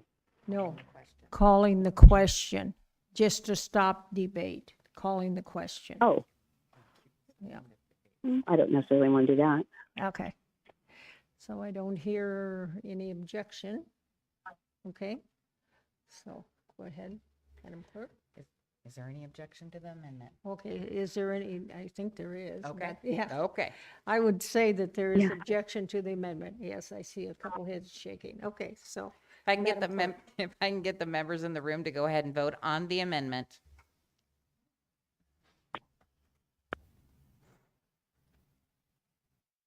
Assemblymember Hale, Yes. Assemblymember McKee, Now, please clarify again because I just lost a connection here. I am voting, if I vote yes, what am I getting? so we're voting on the amendment to send the question forward to the voters. Okay, then I vote no. Thank you. Madam Mayor, it has passed with Assemblymember Nowers and Hale in support, or it failed. Okay. Alrighty, so now we have before us the main motion for ordinance 24-009. Is there further discussion on that ordinance? Yes, Assemblyperson Fauna, go ahead. I call on the question and vote on the legislation as presented. He's calling the question on the main motion. Okay. Is there objection to the question? Meaning stopping debate on the main motion. Is there objection? Okay. I don't see any or hear any objection. So, Madam Clerk, Is there objection to the main motion? is there objection to the main motion, which is passing the ordinance 24-009? We do have objection. I see a head yes. If I can get the members in the room to go ahead and vote on the main motion. And tell me again what I'm voting for. If Yeah. I vote yes, I'm voting for the main. All right, Yes. thank you. Yes, Okay. When you call me, when you call me, I'll vote yes on the main motion. yeah. Assemblymember McKee, Yes. Assemblymember Hale, No. Madam Mayor, it passed with Assemblymember Hale and Nowers opposed. Okay. I'll give you a minute here. Oh, gotcha. Got it. Okay, so you want to have, okay. I think I'm getting motions up here for a break, so let's come back at 10 minutes to 8. Okay, is that wrong? Yeah, 7:39. Thank you.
So I'm going to go ahead and call the assembly back to order at 7:58. 7:51, Madam Mayor. Yeah, 7:51, okay. Ready? Madam Clerk? Ordinance 2410, an ordinance allowing candidates for mayor, assembly, and school board to designate a political affiliation. If you're on the phone and would like to speak to this, press star 3. Okay, so Mr. Attorney, staff report, sir, please. This ordinance is sponsored by Assembly members Yunt and McKee to allow candidates for elected office in the borough and the school board to declare a party affiliation if the candidate so chooses. Basically, what this ordinance would do is it would take state law, which is found at 15-15030 sub 5, and incorporate the same rule in the borough code. That state law was challenged previously in a case called Kohlhaas versus Office of Lieutenant Governor, and the Alaska Supreme Court had upheld a rule that allows a candidate to designate a political party. And so what this would do is put that into our code, and as a practical matter, the way it would work is, it says, the phrase registered as affiliated means the political affiliation that shows on the candidate's voter registration. As happens with the state, you can change your voter registration when you declare office, because it's more than 30 days before the election. So you could do that upon declaring office, or you could just stay with the voter registration that you have. What this does not do is allow for, closed races, again, in the state. The lawsuit was pertaining to the ranked choice voting and all the changes that came along with that about no longer having closed primaries, because that was the prior, if everybody remembers, if you were Democrat, I think it was, you had to be registered Democrat to vote a Democratic ballot. And then I think the Republican ballot years and years and years ago said anyone can vote our ballot, but you had to pick. And so the state law, as it currently stands, dispensed with that rule, allows for declaration of party candidacy, or party affiliation, excuse me. And we would be putting that same rule into our code. And then if a political candidate or candidate for public office said that they did not want to, they could either be undeclared or nonpartisan. And if nothing was selected by the candidate, the default rule would be undeclared. In addition, one of the reasons the state Supreme Court upheld the rule was there's a notice that has to be then put up by the administrator of the elections, which is the clerk, that basically says what it says exactly is the candidate's designated affiliation does not imply that the candidate is nominated by or endorsed by the political party or group, or that that party or group approves of or associates with the candidate, but only that the candidate is registered as affiliated with the political party or the political group. And so because of that safeguard, again, that was another reason the Supreme Court upheld the rule. And so the ordinance prepared tonight, sponsored by Assembly members Yunt and McKee, is to incorporate that rule in the borough code. Okay, thank you. Questions of the staff presenter?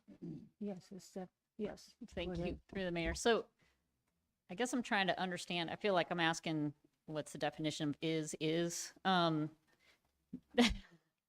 Nonpartisan. So our borough code requires our elections to be nonpartisan.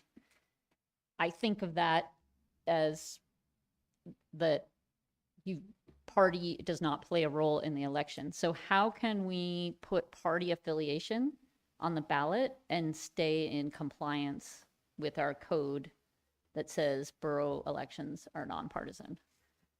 Well, one of the things that's happening in this ordinance is that borough code is being changed. So it says, subject to the provisions of 25-15-015, all borough elections shall be nonpartisan. And again, in the lawsuit, that also was challenged at the state level. And what the court said was, well, partisan elections could mean, closed primaries, party affiliation nomination, because you have to remember how things work across the United States in certain areas. And so what our borough code would say is, subject to the provisions of 25-15-015, all borough elections shall be nonpartisan. A qualified voter may cast a vote for any candidate without limitation based on the party or group affiliation of either the voter or the candidate. Again, so when you talk about partisan elections, there are closed elections for certain offices in certain places of the United States, mostly dealing with primaries. However, this would make sure that it's in our code that anyone can vote for any candidate regardless of either the voter's affiliation or the candidate's affiliation. Yes, follow. Mm-hmm. So I guess I still don't quite, we're going to keep in borough code that our elections are nonpartisan. But if this passes, we're going to put partisan affiliation on the ballots as people want, or if they don't want, we say undeclared. But so that lawsuit that you refer to, does it protect us from somebody, like, was that particular issue of what nonpartisan means? I guess I understand you to say a partisan race could be a closed primary where you can only vote Democrat or the candidate's only picked by Democrat, but does that legal ruling specifically say that as long as you don't require party affiliation, then it's not a partisan race? It seems like there's a lot of parsing, but I'm trying to get to the legal component of this as opposed to maybe the general understanding of Right. nonpartisan. And I think therein lies the difference. I think the general understanding of a nonpartisan race would be nobody declares a candidacy, nobody can identify, or nobody declares a party, nobody can identify a party, there's no party affiliation listed on the ballot. And in the Supreme Court ruling, what they said was, well, no, that doesn't necessarily mean just because you list your party affiliation does not make it, in the eyes of the Alaska Supreme Court, a partisan race. Because even though everyone knows what's going on, you're not telling people, well, you have to be of the same political party, you know, like yesterday was the Iowa caucuses, right? So the Republicans could only cast for Republicans and the Democrats could cast for the Democrats, but you can't cast for both. And, you know, there are cases in our state where in the last election cycle, actually, people were improperly given both ballots. And, you know, the court had to kind of untangle that.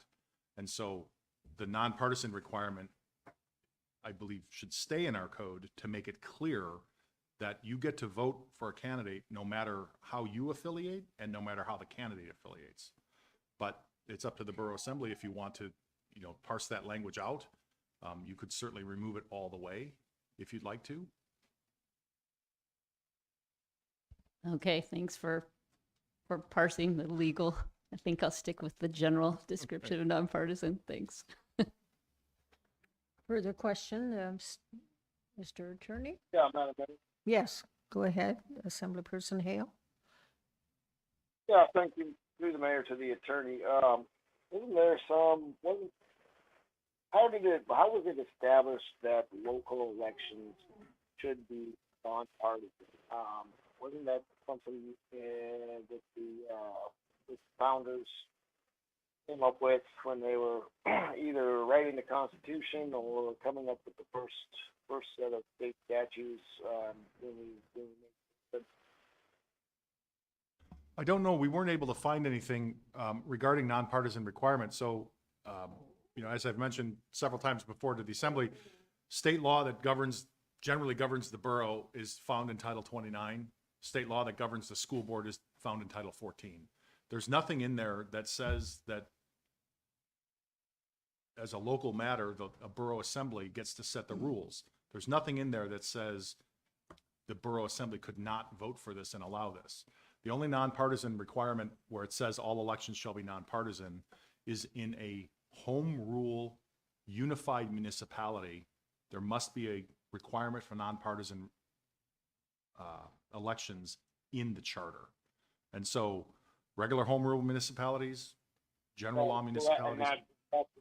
That's in the Constitution, but that's the thing that I'm thinking of. I'm sorry, Assemblymember Hale, I missed that. I said that's the thing that I'm thinking of that's in the state constitution. It's the unified home rule boroughs. It's a requirement for them. It's in the state statute, yeah. Thank you. Okay, further questions? The attorney? Okay.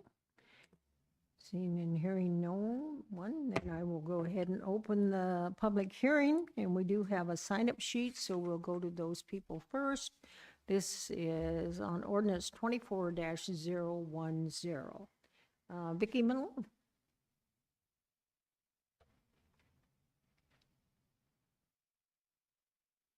Vicki Malone, Wasilla proper.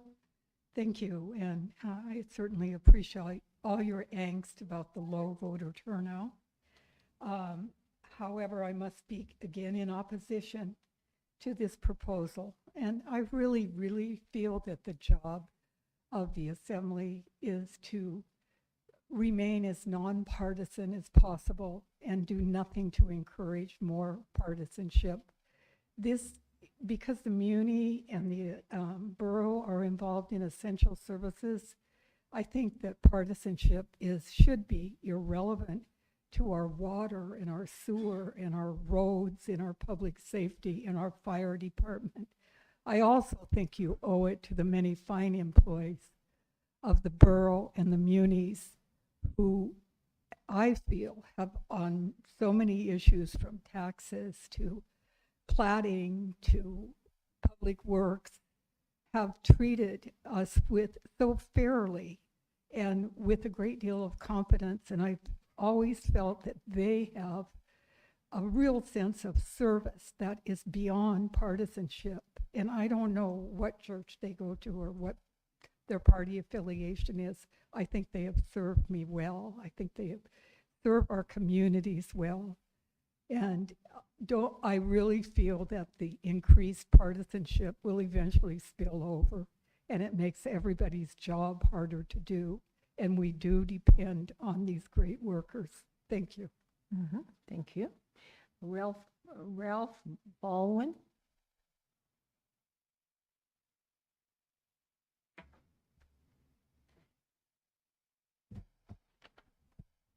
Can you hear me okay? Mm-hmm.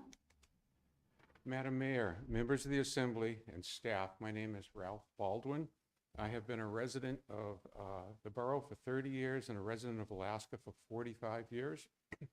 I'm a retired high school science teacher. I'm in District 3. I speak tonight to the proposed ordinance 24-010 that would require all future candidates for election in the borough to be labeled with a political affiliation or with a label of nonpartisan or undeclared. I speak in opposition to this. The can of sardines analogy has been used. Labeling creates forthrightness. If I am buying a can of sardines, I want to know what's in there. I agree. Forthrightness is important in an election brochure, especially about candidates' qualifications.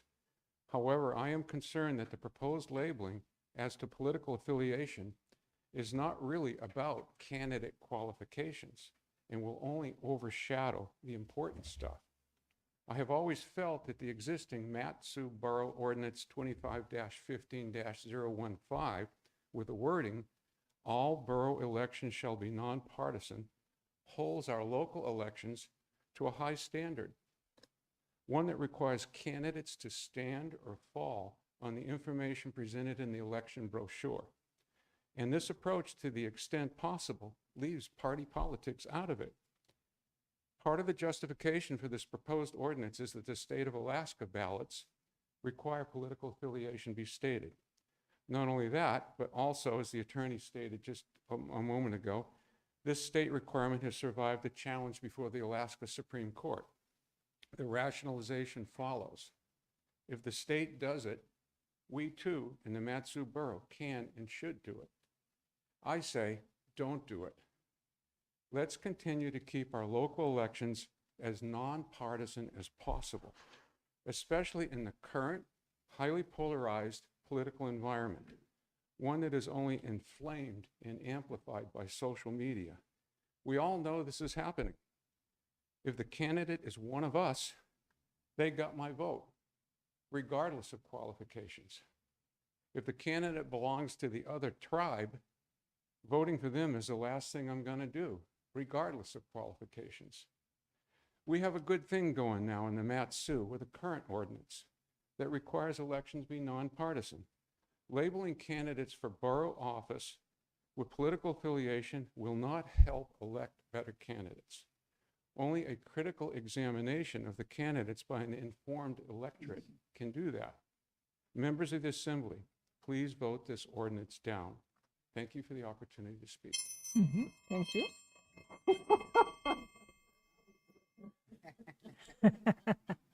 Stephen O'Brien? Or Stephen, I guess, maybe?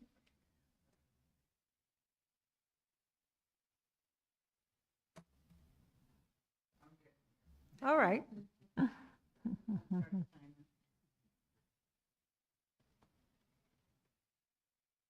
Hello, Hello. Madam Mayor, members of the Assembly, ladies and gentlemen.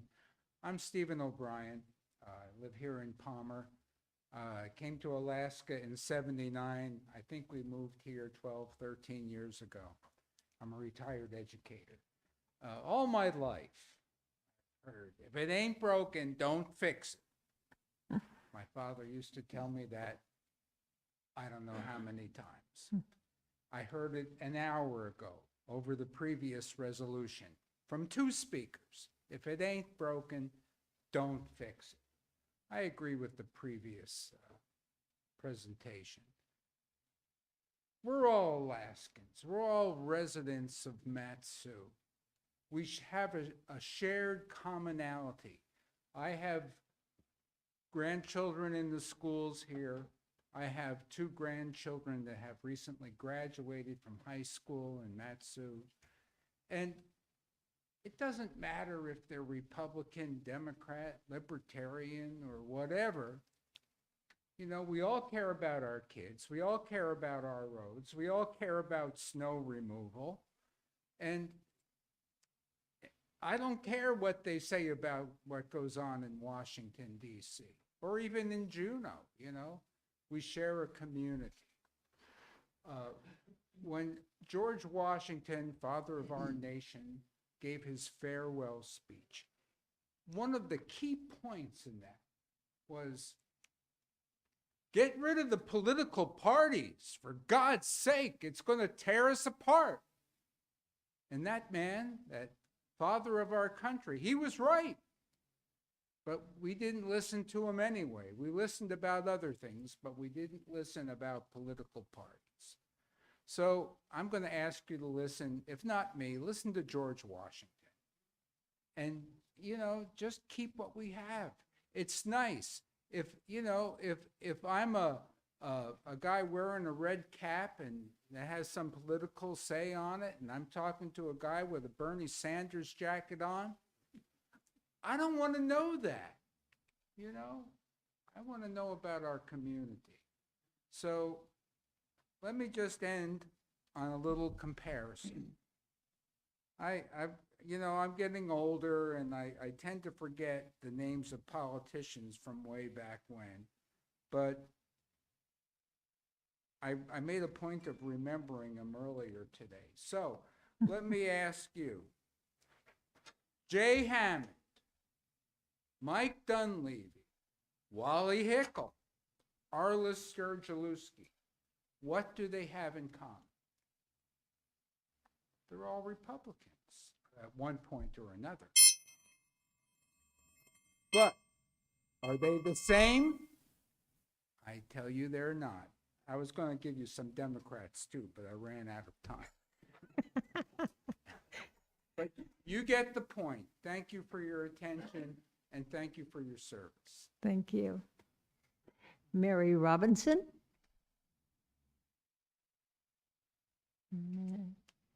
Don't see her. Maybe she's left. Sarah Lynn Ackerman?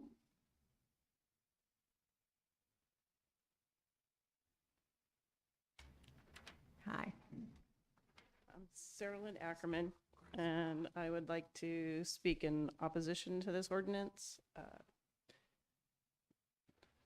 I agree with most of what the previous citizens were testifying to, but we don't need any more divisiveness. as a voter, I want to vote for someone who represents the constituents and not a political party. I want to, I'm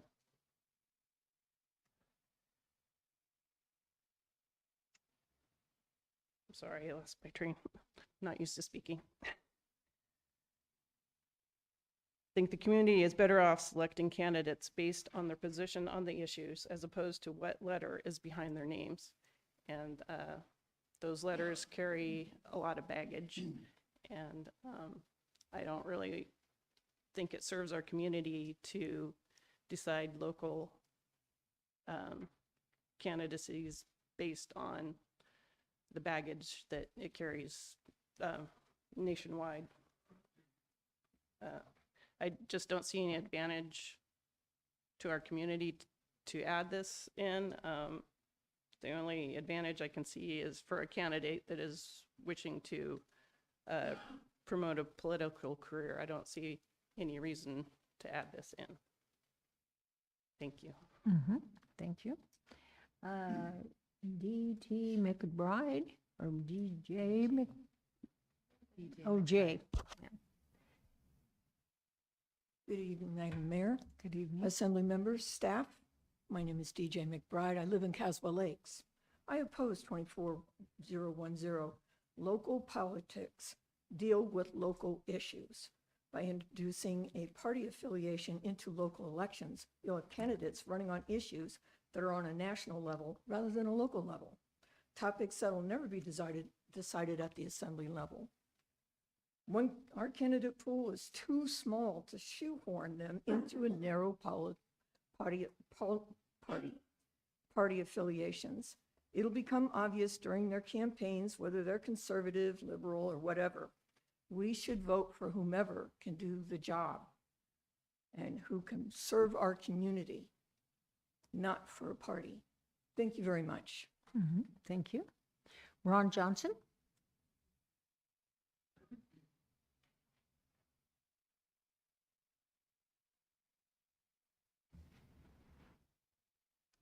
Madam Mayor, Assembly, staff, my name is Ron Johnson. I'm a resident of Butte. I'm here to fully support 24010. Regardless of what I've heard here today, every one of you that are elected, you know darn well, all politics is partisan. That's my belief. I believe that this will give the voter one more piece of information in order to make a decision. I'm a political activist. Most of you know that. So when I'm out during election season talking to voters, talking to people, my neighbors, if I'm supporting a candidate, I get this question many, many times. Since we do not have party designations on our nonpartisan races here in the Mat-Su Borough, I get asked, well, is the candidate a Republican, a Democrat, Alaskan Independent, Libertarian, what are they? So people do want to know that. And I'll tell you, people associate with a party for a reason. We associate with a party because we have a like set of values, and people like to know what those values are. I think that we have like 3 or 4 major parties and several organizations in the state of Alaska.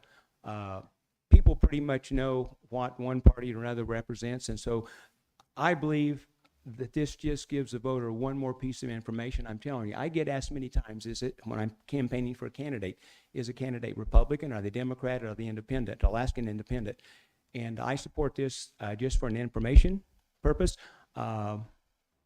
Again, all politics are partisan, and I believe that this just gives people one more bit of information on maybe what philosophy and what kind of a policy that particular candidate will bring forth. I think it's a good ordinance. It's voluntary. A candidate's not forced to put their party designation behind them. So I support this just for one more piece of information for the voter. I think it's a good ordinance. Thank you. Ellen Van der Rees again. Ellen?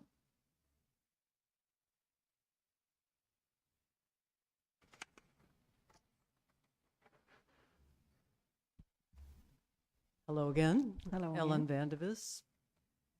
I speak in opposition to this. The previous speakers said my sentiments as well. What do roads have to do with conservative or liberal, an overflowing landfill, plowing? running good schools, caring about kids. Don't you dare divide us anymore. It is a sad state of affairs when we have my tribe and your tribe and we're all button heads just because we have a label. That's sick. We need to come together to make this community stronger, not fight over labels. We're so much more than our petty opinions and whether we're red or blue or pink or brown. It would be my suggestion, Mr. Attorney, that, are you there? We need perhaps a strengthened definition of nonpartisan, that it is very clearly stated nonpartisan means no party labels. There's another aspect to the no party labels. If we do go ahead with party labels, does that mean we get dark money? Does that mean we have vested interests pushing more and more somebody else's agenda who happens to have a lot of money and wants to gain power and control? This is just the thing to avoid. Care about our community. It's nothing to do with labeling. And if Ron Johnson gets asked those questions, he should say, this is not about labels. This is not about party. This is about how are we managing our landfill, our roads, our snow, our kids, our schools. Don't get us fighting against each other any more than we already are.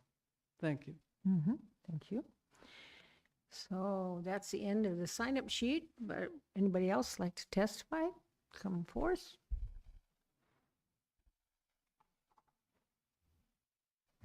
Good evening, Madam Mayor, Good evening. Assembly, and others. I remember opening the pamphlet to see who the candidates that were running, and I remember not seeing the Republican or the Democrat on there, and I was very disappointed. As Ron said, there are two different philosophies from the Democrats and the Republicans. And I mean, like open border or secure border, high taxes or lower taxes, big government, less government, pro-abortion, pro-life. Stop our energy production or drill, baby, drill. I mean, there's various philosophies. And I tell you what, I'm a big fat red R, absolutely. I like the philosophies of the Republican Party. Democrats took God out of their platform. I thought that was not a good move, but they did. That tells me everything I need to know, besides these other things. And how about the library books? I mean, I don't know for sure that these people are left-leaning, but you know what? They certainly act like it. I'm here fighting the books, not right now, but I will in a minute. Those obscene things are not among the people that I know and run with. They don't believe that those obscene writings and books, materials, drawings, whatever, should be, children should not have access to those. Whereas the people that are on these committees, the library committees, the librarians, these people don't see anything wrong with it. Now that's scary. They don't have a moral compass. I want to know who's Democrat and who's Republican. It really is that simple. Thank you. Karen, I don't know, did you state your name at the beginning, maybe? I'm sorry. That's Karen okay. Lewis. Okay, thank you. Madam Mayor, Assembly, Mike Coons, I just flew down here from Lazy Mountain just to go speak on this one. I'm a Republican. I'm a conservative. My view of conservatives is a pendulum's at rest as to Constitution. Anything to the right of it is against it. Anything to the left is against it. I want to know, I mean, I can sit here and I know who's the liberals and who is conservatives on this borough. I also know that during the election, Tim Hale was endorsed by the Democrat Party, by the unions, by a whole bunch of left money. Same with other people. We got people on our side and the conservative side that have been supported by conservative people and conservative organizations as well. So, so why not put it on there? I would, if I was running, I would be saying, "You darn right, I'm a Republican."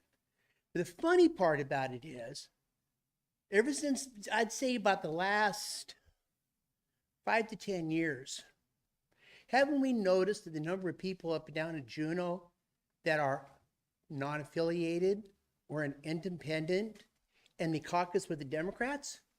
Reason for simple that is really simple. They're in a red district, and they know if they run as a Democrat, they got no chance at all of getting elected. But if they put down an independent or an unaffiliated, maybe they can bamboozle some people to think, well, maybe that's the person I want to vote for, because they don't know what their values are. And then when they get down to Juneau, or they get on this dais, or they get on the school board, we find out where their values are. Some of their values are way up here, conservatives. Way down here, socialist. And about here on Democrat, on good, solid, normal liberals back in the day when JFK could not get elected as a dog catcher today under the Democrat Party. So my view on this is really simple.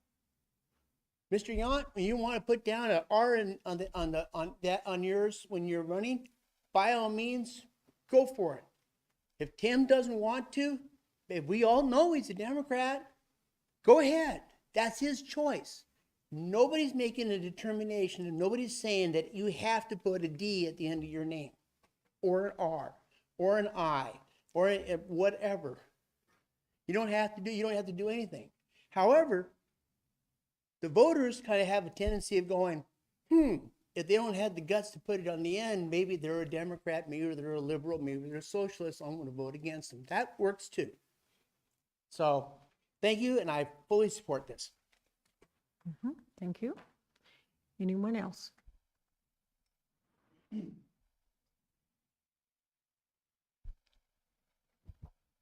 Madam Mayor and Assembly, my name is Jackie Goforth. I'm a resident of the United States of America. It is a republic. It is not a democracy. That means my representative is supposed to represent me and my values and what I believe in. And if I don't believe in abortion, I shouldn't be required to vote for someone who does. And I should be able to know that the ones who put a certain mark next to their name have a Green New Deal, and they're liberal, and they're progressive, and they want obscenity in books handed to children, and they have all kinds of things that I do not align with. I am so supportive of this measure because I was campaigning for the person that went against Tim Hill. And there are certain reasons the voters didn't know. Seriously, this is the best thing ever. How do you know that your representative is not going to get up there and put somebody on a board who's going to choose somebody that aligns with their values because you didn't know their values didn't align with yours? This is a representative government. My representative is supposed to represent me and the majority of the residents in my area, not a little core function that has everything against what I stand for. The liberal, progressive, leftist, socialist, Marxist Democrats are not what I stand for in any way, shape, or form. So if anyone doesn't guess, I am a solid R, and I am totally for this. Thank you. Thank you. Anyone else? Yep.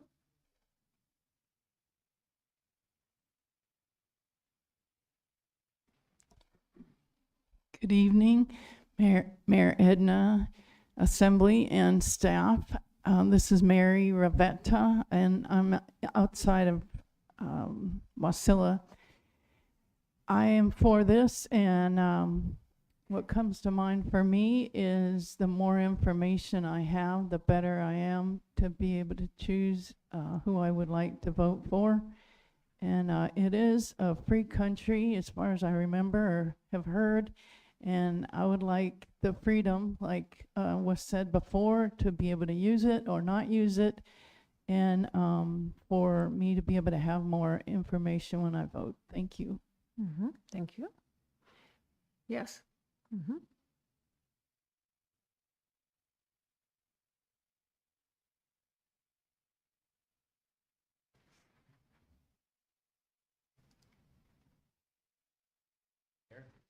Several folks, staff. Terry Gorlick. I extensively looked at this. I think I sent a dissertation to Bill on this one. I'm neither for nor against. I think having an engineering background and liking lots of detail, I think that information is power. So I think that when you folks all have to decide on this, you have to decide, is that designation going to give us more information? I mean, there's lots of strategies. I laid out for Bill some strategies of, if you put something there, when in an election, you'd have to do X, Y, Z, or so on and so forth to possibly win an election. I know folks that have changed partway through. I don't know if somebody can register. I have to ask the attorney. I didn't read through here to find out if somebody could register originally as an R or a D or independent, then just prior to election, wanting to change it on the documentation to something else, because he or she could acquire, that information, those folks there to support them. So I'm exactly not sure how those details would work when it came to the end, because I couldn't lay that out in here. I tried to put it out to see if that could happen, but I didn't see that change couldn't be made.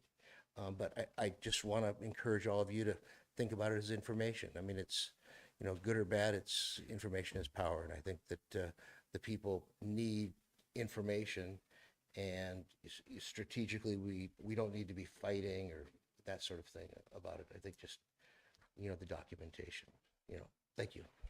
Mm-hmm. Thank you. Anyone else?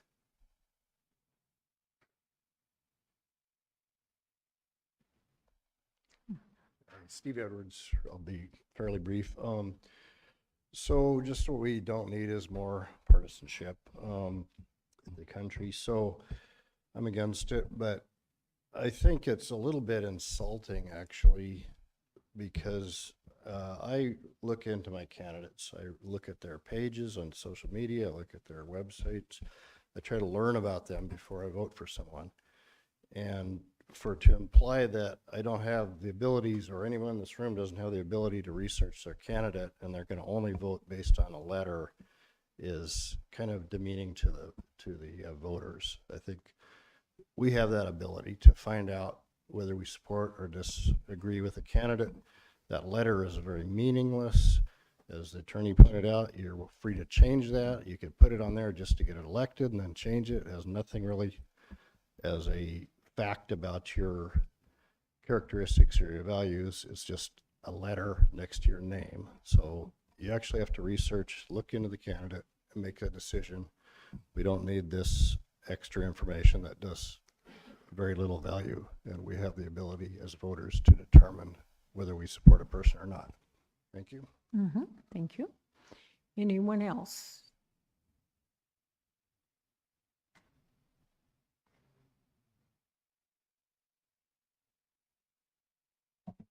Madam Mayor, Assembly staff, thank you for, again, all the work that you do. I was kind of reserved whether I'd even comment on this topic, but since I'm here, Your name, please, sir. Oh my goodness. Yeah. My name is David Miller. Thank you. Thank you. On the face, I am very supportive of comment that the gentleman said earlier, that we should not be a politically driven, party-driven nation. However, we do stand at a point in time where we do get a lot of information about where somebody affiliates. I would much rather see the option, as this is presented, to allow for a candidate, if they choose, at their own will, to present to the people where they affiliate. If they do not feel comfortable affiliating, they have the right to be nonpartisan or, frankly, undeclared. Either one, any of those options are available. They're on the table. I wish that we could go back and read the writings of our founders and take heed for many of the pitfalls that we're stuck with right now. And as many have said, it is important to have as much information as we can. I would like to say that all candidates that are running on a local level are going to look past political partisan politics. However, as a citizenry, we hope that we can see what somebody is there presenting to the best of our ability, and and perhaps just having this ability to have this this designation or affiliation would provide us a chance to look more into what that individual perhaps is going to support, how they might be their fiduciary responsibilities, and and perhaps even where they are going to fall on the basic essential services. I wish it was just we were all just doing the basic good things that we need, and I would hope that all that are running for office would be doing that. And I've seen that across party lines, at least on the local level. I do think that this is a very good option. It does not require anybody to designate a specific party. Gives them options to be, again, undeclared or nonpartisan. But it does give the chance to provide to voters more information. And for that, I support this. Thank you. Thank you. Anyone else who would like to? Yes.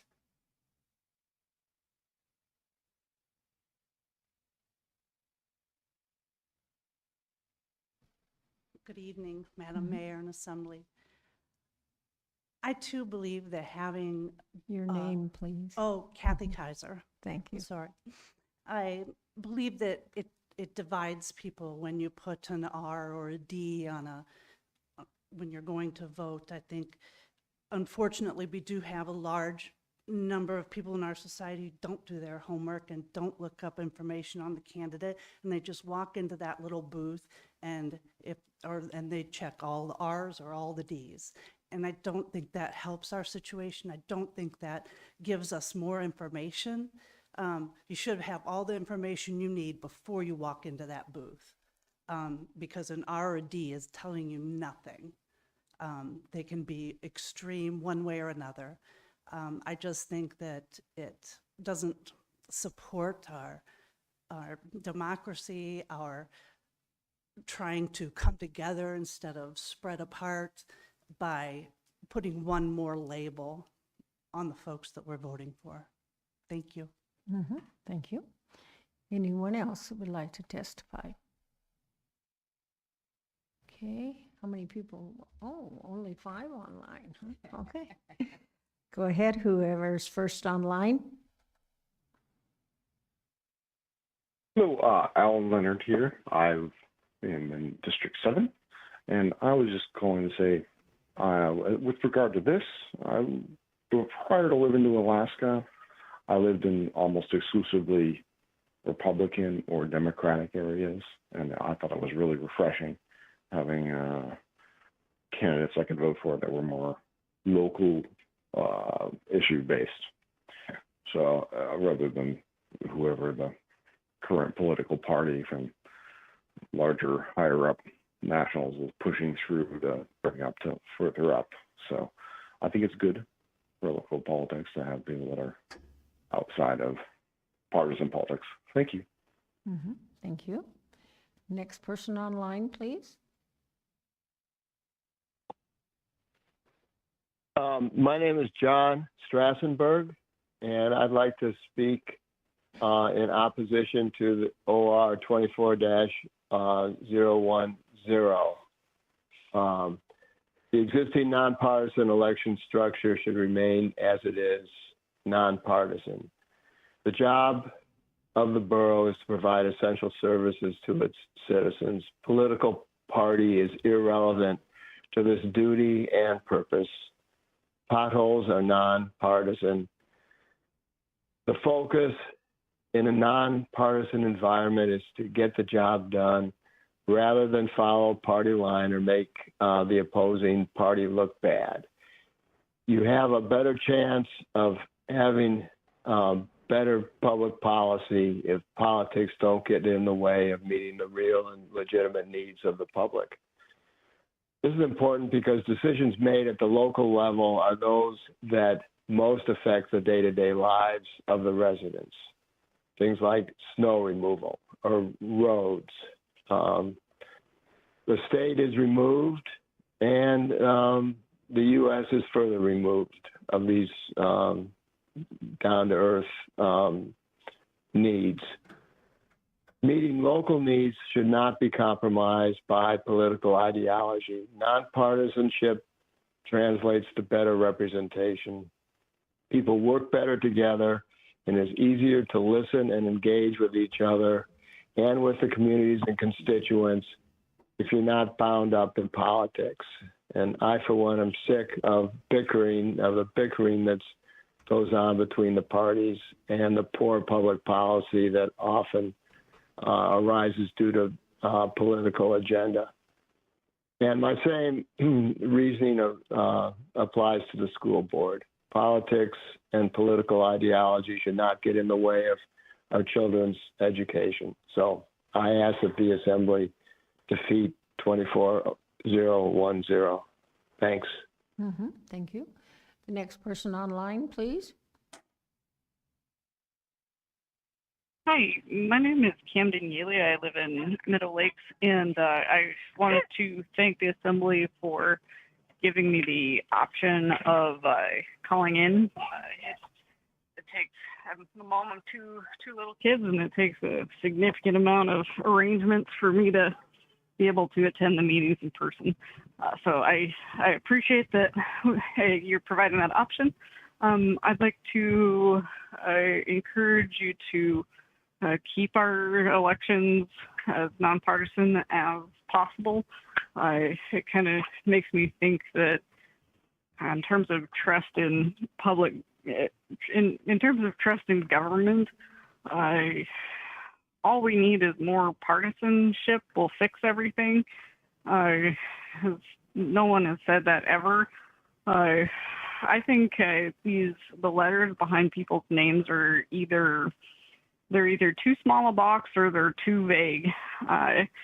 And these days, I think it may be going a bit out of fashion. It seems like it might be to use these letters because all Republicans are not the same, and all Democrats are certainly not the same. So let's let people be full human beings with a wide variety of policies and opinions, all packaged up in one person. To me, it's never been very hard to find out what people stand for because it's pretty easy to just ask them. And I think that's something that's really great about the borough is that our elected officials are accessible and we can contact them and see what they think. They come to our community councils and we can talk to them. I think that's a really, really positive way to do local government, and I'd like to see it stay the same as it is. Thank you. Thank you. Next person online.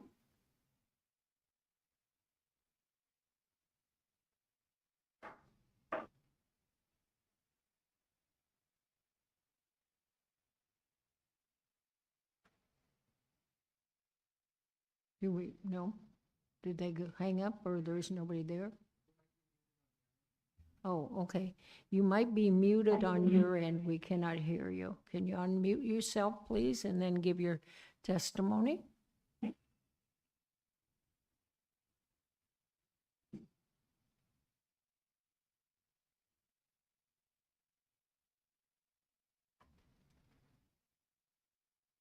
Hi, my name is Ruth Wood.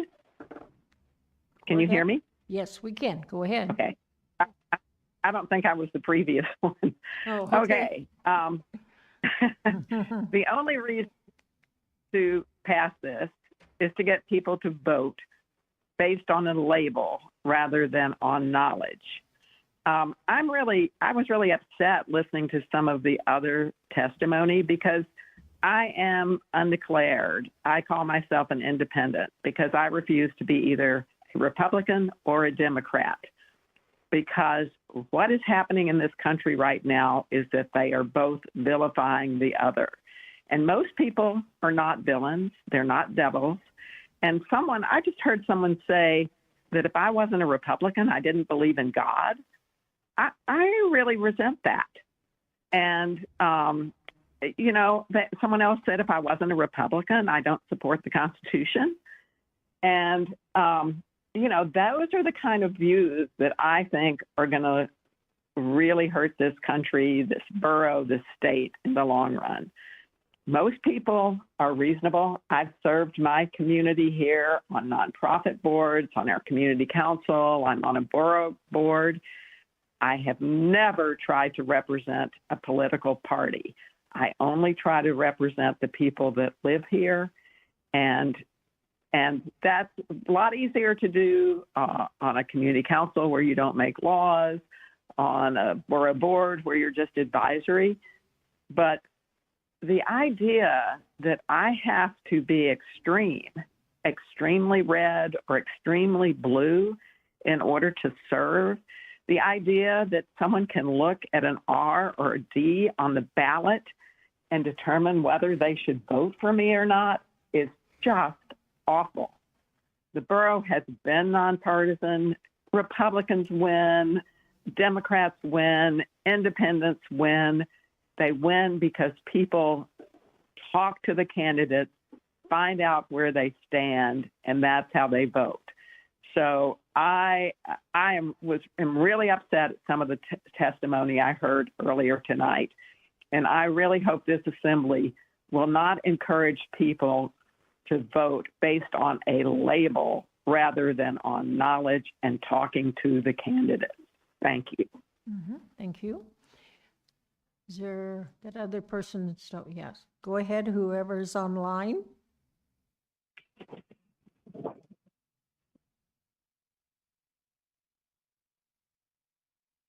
We could hear you if you want to go ahead and start talking. What's the last two numbers of the phone number? If your last two numbers of your phone number is 64, we can hear you. If you can start talking, please.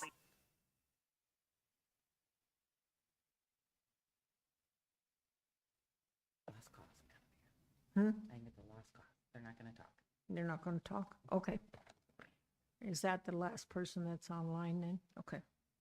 I'll bring it back to the body here. Is there anybody that hasn't testified that would like to testify on this ordinance? Okay, I don't see anybody. Then I'm going to close the public hearing. Assemblyperson Yon. I move to adopt ordinance 24-010, and if I may speak to it, please. Yes, you may speak to it. Yeah, thank you. As I mentioned before, the previous ordinance, I considered running it last year. I didn't want it to affect my election, so I chose not to. This one never crossed my mind until this year, until November, actually. So in 2020, when I first ran for office, I didn't knock doors. Out of respect for the situation and COVID, I didn't think it was the right thing to do. Since then, every year I've knocked for candidates that I support. This year, even though I was up for election, I didn't knock a single door in my district. I went and knocked over 800 doors for one of our school board members. And one of the number one question I was asked at those doors was, what is his voter registration? And I would, of course, be honest and tell him, well, he's a registered Republican. So it was by far the number one question I was asked. I think there's a little bit of confusion. I think not all, but a few folks are confused and think that this is required. I am not making this a requirement. You do not need to do this if you don't want to. I'm just simply giving, if it passes, the candidate the option to do it. If you choose not to, that's okay. All respect to you. If you choose to, that's fine. So I wanted to clarify that. It was by far the number one question I was asked at the doors. And this is optional. I think we, as individuals who are trying to represent folks, owe it to those folks to give them as much information about ourselves as we can or not. I would choose to put my party affiliation on there. Not everybody would, and that's okay. there seemed to be a lot of talk about divisiveness. I got family and friends on both sides of the political aisle. I don't choose my family nor my friends based on what their voter registration is. I really don't care. But there are some coincidences that are not coincidences, right? I think when you look at a body as big as the United States House of Representatives, and it'll be 100% of a group voting for a border and 100% voting not for a border, or you look at some other issues, you start to see there is a difference. And I'm going to bring it on back a lot closer to home. I'm an ex-professional athlete. I got 6 children, 4 daughters and 2 sons. I've been coaching for 19 years, probably coached at least 200 girls in that time and way over 1,000 boys. When you see your school board vote 6-1 on if boys should be allowed to compete against girls in sports, or if they should be able to use the same bathrooms, and all 6 that were against that were Republican, that's not a coincidence. So, again, this is optional.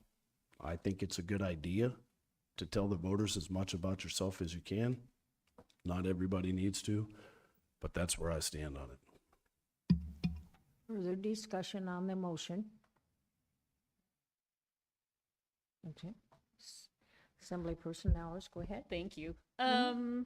Man, I just, I love this country. I mean, just look at all of you and listening to you. So articulate and so passionate and not in agreement. Would you agree on how to butter a piece of toast? There might be people in this room who wouldn't, you know? And I just love that part of this country that we, and being up here and representing that. And so, you know, you get to see a slice of what, when we're dealing at the local level, what we are trying to solve, or at least how I approach it. We got, you know, people coming to us that's, we should log everything. We shouldn't log anything. You know, don't build anything near my house. Don't tell anybody I get to do whatever I want with my property. Kids are in danger near the schools. You know, we need to make it safer. We've got horrible intersections.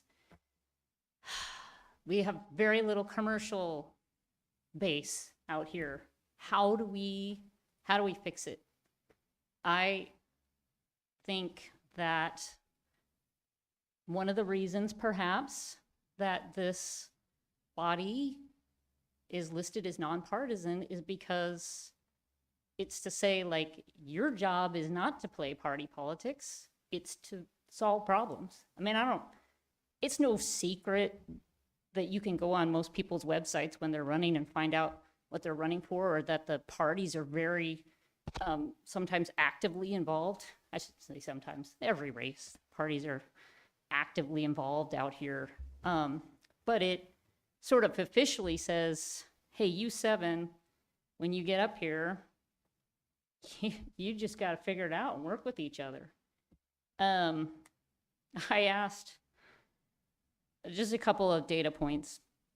So we've been in existence for 60 years. I think we've been nonpartisan that entire time. There's no other borough or municipality that adds party label on their ballots. And then I wanted some history of how did we end up as nonpartisan? So I turned to Tallis Kohlberg, who, if you know Tallis Kohlberg, is kind of a local historian. See some of you recognizing. And he didn't have the exact representation or history for the borough, but he did let me know that, so he sent me this from Clark County in Washington, and the nonpartisan, this is Tallis, I'm sure would spin this into a 2-hour story. I'll only make it an hour.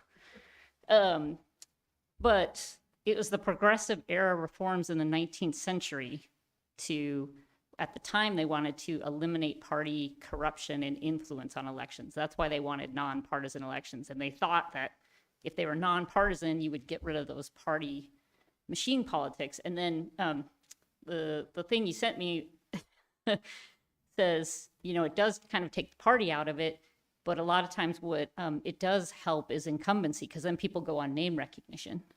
So we all know that part of our problem is people walk in that booth. Well, they don't walk in it at all, or they walk in there and they have no idea who they're voting for. And I know when I was knocking doors, people had that question, are you a R or D? And I tell them neither, both parties make me mad. And then we had the greatest discussions about the cars speeding on their road and not feeling safe for their kids.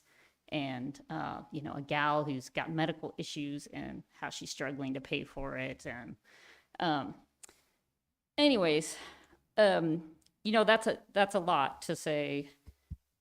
That again, this kind of boils down to me for, you know, I have my own personal philosophy, but when it comes to elections, should it be up to 7 people at one point in time to change what has been 60 years of history? Or do we deserve to send this, if we really think it's important, to voters, to residents, to decide if they want to change the way that we've been operating for 60 years? So I'd like to move that we postpone this and bring it back with ballot language, or direct staff to bring it back with ballot language. And I'd also like to ask that, and this may not be part of the motion, Lonnie, correct me, but I'd like to direct that we form a committee to look at how to help better inform voters, because we could do a lot. We could, right now you have 100 words for a candidate to explain themselves. That's not very much. We could expand that. We could sponsor candidate forums. We could, I don't know, Lonnie will look at me and tell me what things we could and couldn't do. But if we're gonna put a big disclaimer when people come and vote about how this isn't a partisan election because we put party labels on it, the least we could do is put a big QR code or something that takes you to the voter pamphlet. So, you know, you can get that additional information and see if that D is what you think you want, or maybe that person's flavor of D isn't, or, you know, that R is. So I'd like to make a motion to postpone this with direction to staff to bring back ballot language, and also to form a committee to look at ways that we could help voters know who their candidates are and care about their local elections, because I think that's our goal, that we have informed people come and vote. So does she need a date for postponement? If I could, Madam Mayor. Yeah. Two So we different need things a happening. So we date. do need a Yeah. date you want postponement to. No later, well, what's the deadline to get it on the ballot? I don't have that in front of me. I do believe it's August. Okay, so we could say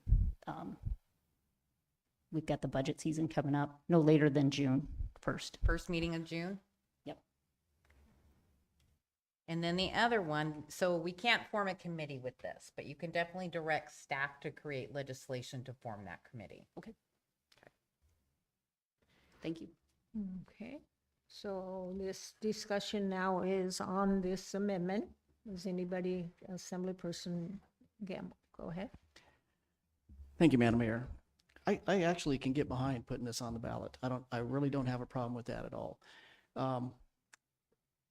I would like to postpone to a date certain though, and I don't want to muddle it up. So we just put the question on the ballot, and then if you want to do something else with better informing voters, make that kind of a separate subject, I could really go along with that.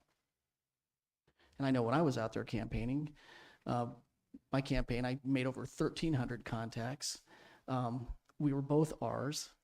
My party wasn't helping me at all.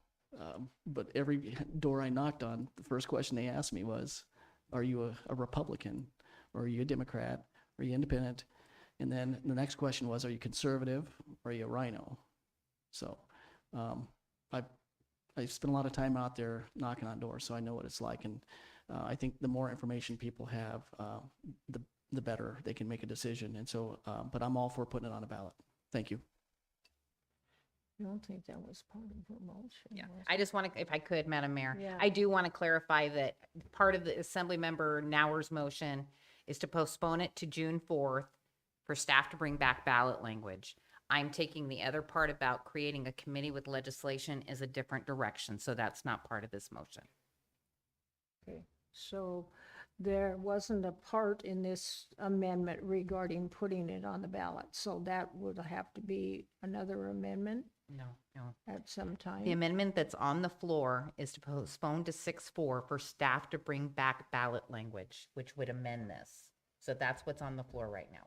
Right, but I understood from Assemblyperson Gamble, he was talking about putting it on the ballot.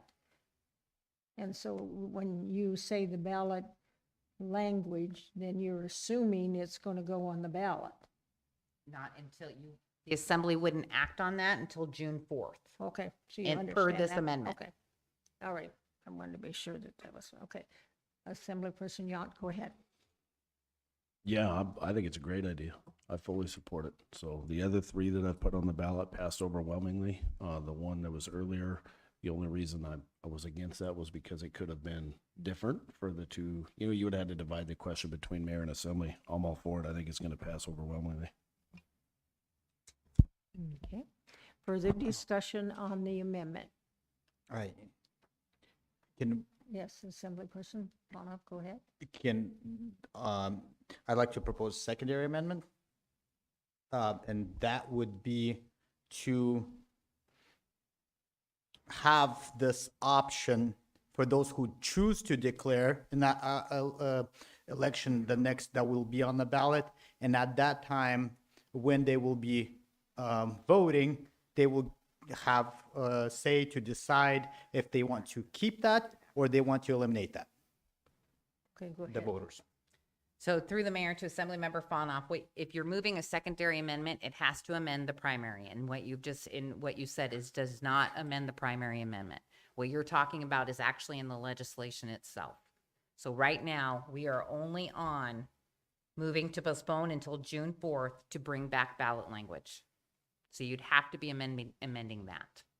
Okay, then I would encourage to vote down on this amendment, and then I will propose amendment that will pass this and will put it on the ballot when it comes to November. So at that time, people will actually have a choice. They will see it in works, and during that same time while they're voting, they will get to decide if they want to keep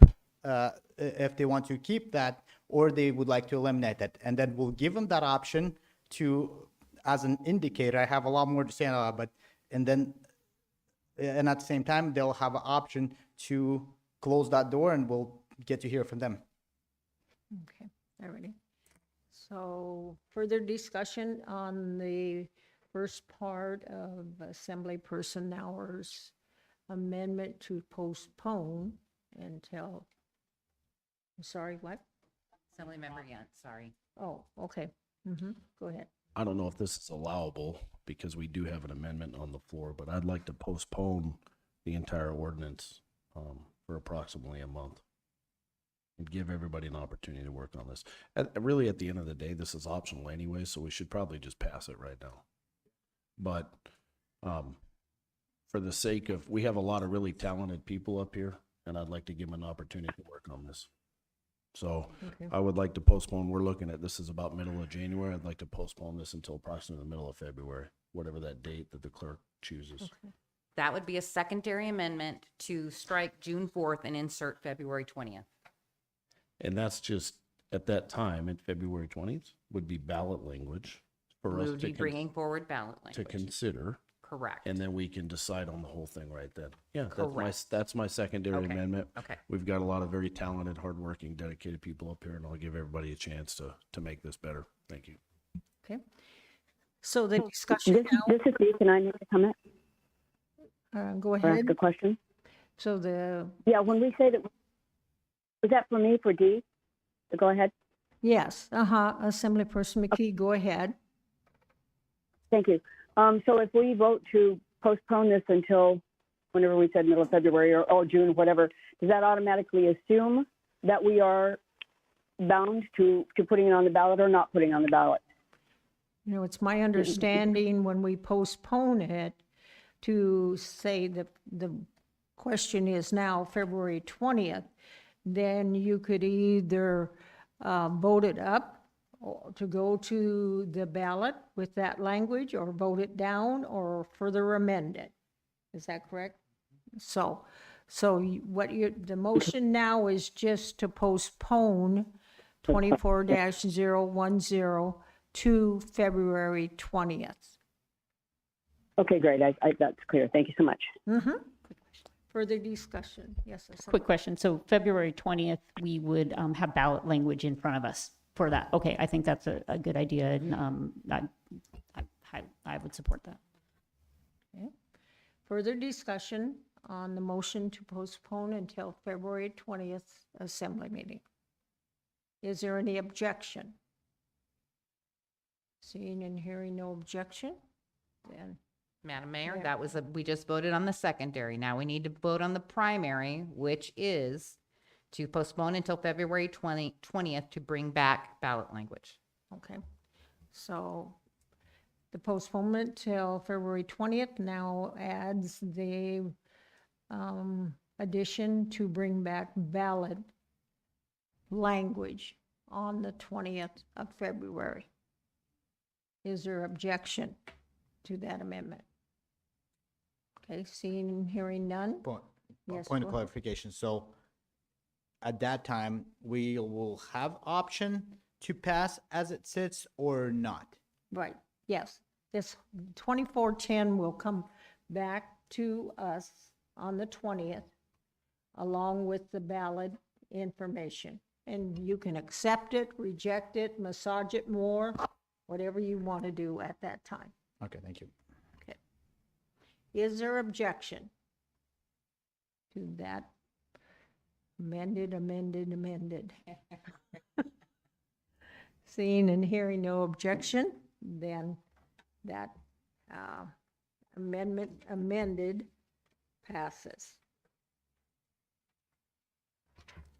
Ordinance 24007, an ordinance amending MSB 232090C to change the requirement of preparing a 5-year harvest schedule every 3 years to a voluntary schedule. If you're on the phone and would like to speak to this, press *3. We have staff report. Oh, hi, Emerson. Good evening, Madam Mayor, members of the Assembly. My name is Emerson Kruger. I work in the Land Management Division here at the Borough. We have legislation in front of you this evening that would make a very simple code change that would change a requirement for the borough to prepare a 5-year timber harvest schedule at least every 3 years and make it voluntary. The justification for bringing this change in front of you is if you look at the annual harvest levels on borough forest land going back to 2011 when the requirement first got stood up, the annual harvest levels aren't even close to annual allowable cut, which would be kind of the driver for the schedule, to make sure that we don't harvest more than we can grow on a rotation period. So we've been doing really well over the last few years, encouraging timber harvest and seeing harvest levels go up significantly from where they were over the last 10, 12 years. But we're not even close to halfway towards what 1 year's allowable cut would be for sustainable forestry practices. And so we'd like to make that change to make it voluntary, to give us the discretion to prepare a schedule when we feel like we're getting close to when we would find it useful and it would inform the public and be appreciated by the timber industry. Questions of staff? Yes, Assemblyperson Veneer, go ahead. I just wanted to thank Emerson for all his hard work. You do a great job, sir. Thank you. Okay, all righty. Yeah, you did a good job too, no questions. Thank you. I'm going to go ahead and open the public hearing on ordinance 24-007. Is there any, we do not have a sign-up sheet, okay. Is there anyone here that would like to testify on this ordinance? Do we have anybody online? We do not have anybody. One last time. Anybody wants to testify on this ordinance? Okay, I'll close the public hearing. Assemblyperson Veneer. I move to adopt ordinance 24-007. Would you like to speak to it? Or, I think Emerson's spoken to it well enough, and thank you again. okay. Any discussion on ordinance 24-007? Any objection? Okay, seeing none, then the legislation passes.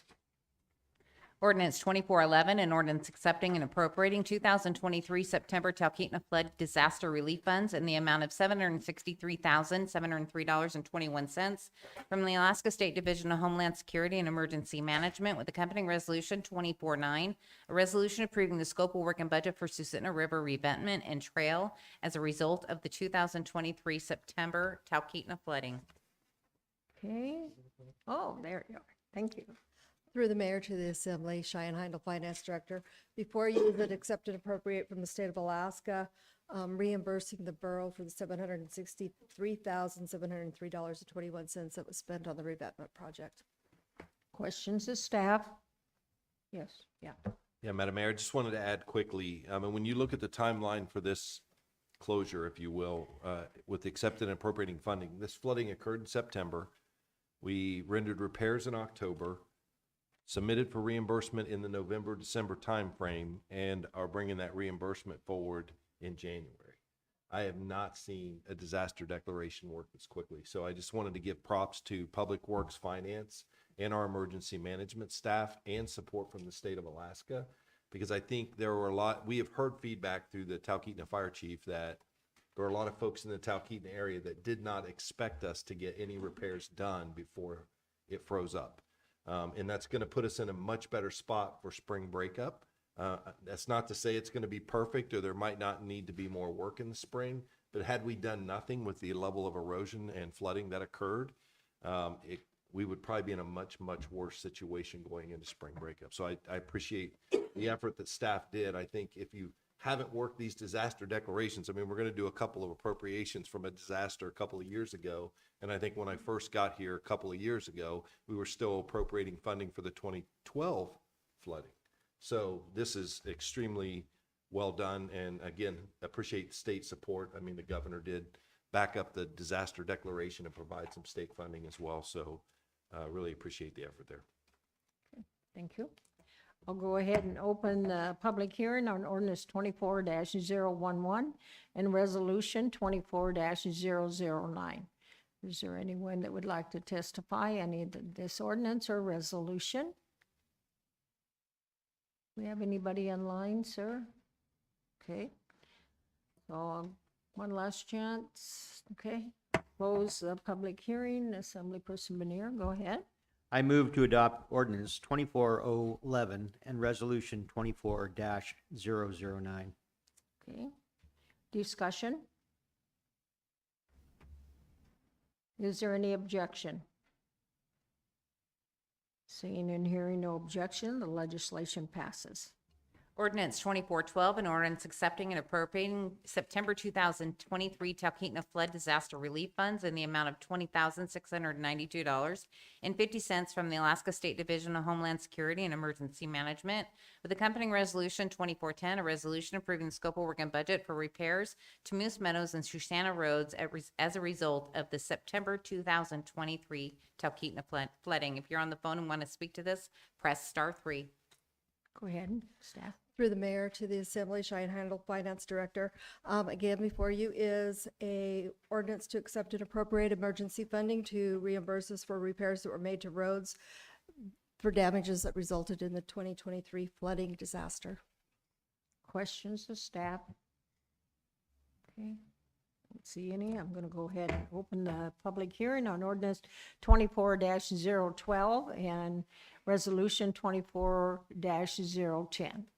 Is there anyone that would like to testify on either this ordinance or this resolution? Okay, and nobody online. One last chance. Okay. Close the public hearing. And Assemblyperson Benier. I move to adopt 24-012 and resolution 24-0110. Okay, discussion. by the Assembly? Any objection? Seeing and hearing none, the legislation passes. Ordinance 2413, an ordinance accepting and appropriating January 2022 Matsu windstorm disaster relief funds in the amount of $54,762.37 from the Federal Emergency Management Agency and $18,254.12 from the Alaska State Division of Homeland Security and Emergency Management, with accompanying resolution 2411, a resolution approving the scope of work and budget for damages to the Dorothy Swanda Jones as a result of the January 2022 Matsu windstorm disasters. If you're on the phone and would like to speak to this, press *3. Go ahead, Cheyenne. Through the mayor to the Assembly, Cheyenne Heindel, Finance Director. Before you is an accept and appropriate of emergency funding again in the total of $73,016.49 for repairs to the Dorothy Swanda Jones building. Questions to staff? Okay, thank you. I'm going to go ahead and open the public hearing on ordinance 24-013 and resolution 24-011. Anyone that would like to testify in either this ordinance or resolution? Do we have anybody online, sir? One last chance for anyone in the audience. Close the public hearing. Assemblyperson Bonnier. I move to adopt ordinance 24-013 and resolution 24-0111. Any discussion? Any objection? Seeing and hearing no objection, the legislation passes. Ordinance 2414, an ordinance accepting and appropriating to January 2022 Matsu windstorm disaster relief funds in the amount of $36,839.03 from the Federal Emergency Management Agency and $12,279.68 from the Alaska State Division of Homeland Security and Emergency Management, with accompanying resolution 2412, a resolution approving the scope of work and budget for damages to the central landfill as a result of the January 2022 Matsu windstorm disaster. If you're on the phone and would like to speak to this, press *3. Go ahead. Through the mayor to the Assembly, Cheyenne Heindel, Finance Director. Before you is an accept and appropriate of emergency funding in the amount of $49,118.71 for repairs done at Central Landfill as a result of the January 2022 windstorms. Questions of staff? Thank you. I'm going to go ahead and open the public hearing on ordinance 24-014 and resolution 24-012. Anyone that would like to testify on either this ordinance or resolution? Anybody? We do not have anybody online. One last chance in here. I'll close the public hearing. And Assemblyperson Bonnier. I move to adopt ordinance 24-014 and resolution 24-012. Discussion by the Assembly. Any objection to the legislation passing? Seeing and hearing none, the legislation passes.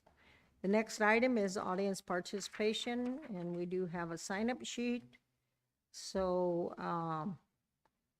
I'll just go ahead and read the first names, and then others will have an opportunity, as well as we'll go to the people online. Mary Robinson. Okay. DJ McBride. Madam Mayor, Yes. can you come on up here? Our computer's frozen. If he can work on that, I can time with my phone timer. Okay. Go ahead.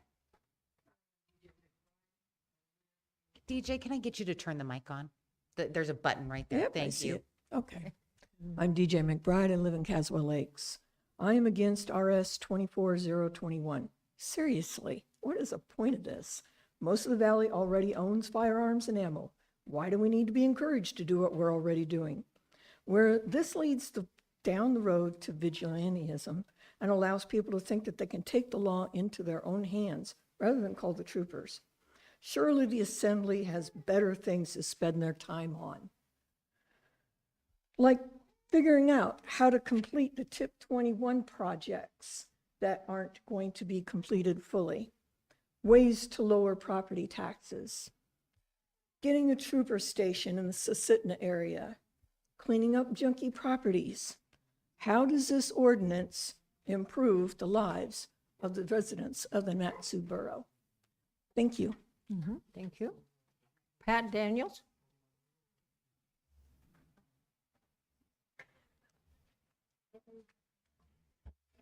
It's fixed now, Madam Mayor, just so Okay, you know. good, thank you.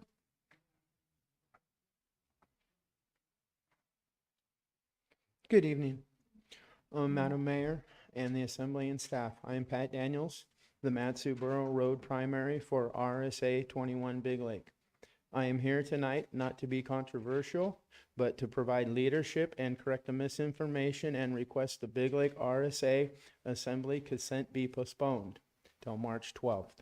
I understand that that's political for the Assembly under the Standard Gentleman's Agreement to respect district representation. But postponement is only temporary process to allow the public process, adding dialogue, conversation, debate if necessary. Honest work in the purview of the public still. Not a backdoor deal done privately somewhere without public transparency or knowledge. Moving forward, the continued goal as the board is changing the status quo and pursuing creating a process to improve impassable roads or selections of roads cost effectively. Pioneer a new pathway to improve impassable roads to a safety minimum standard, low volume road design standards, not the costly new development standards being applied currently. In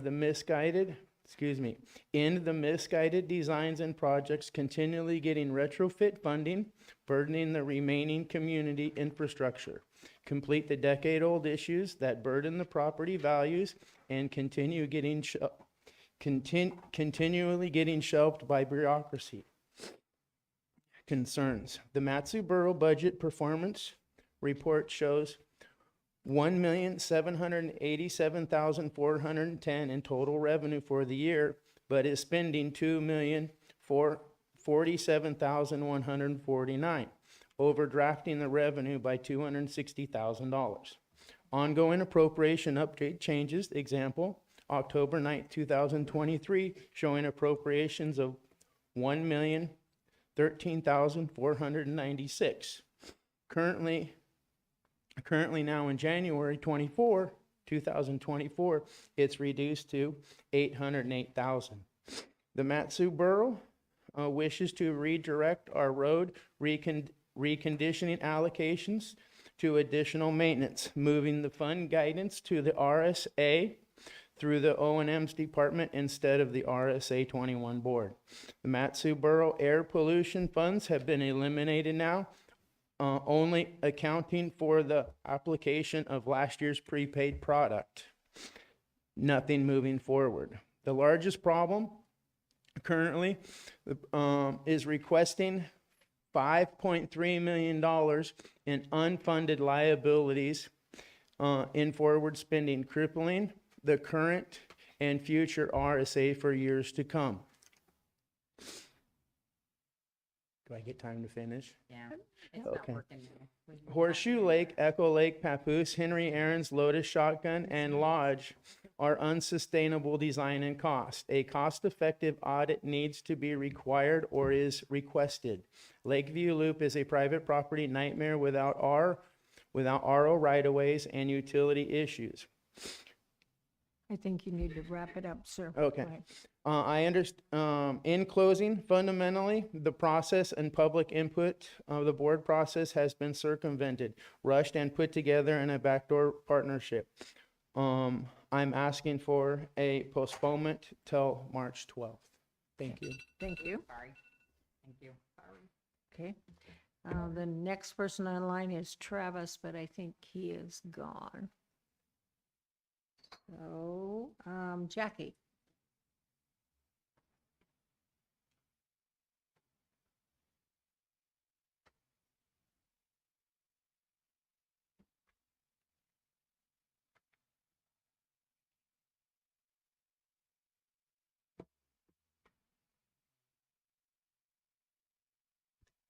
My name is Jackie Goforth. Thank you, Madam Mayor and Assembly. I wish to apologize for my behavior 2 weeks ago when I disrespected your office by speaking past my time.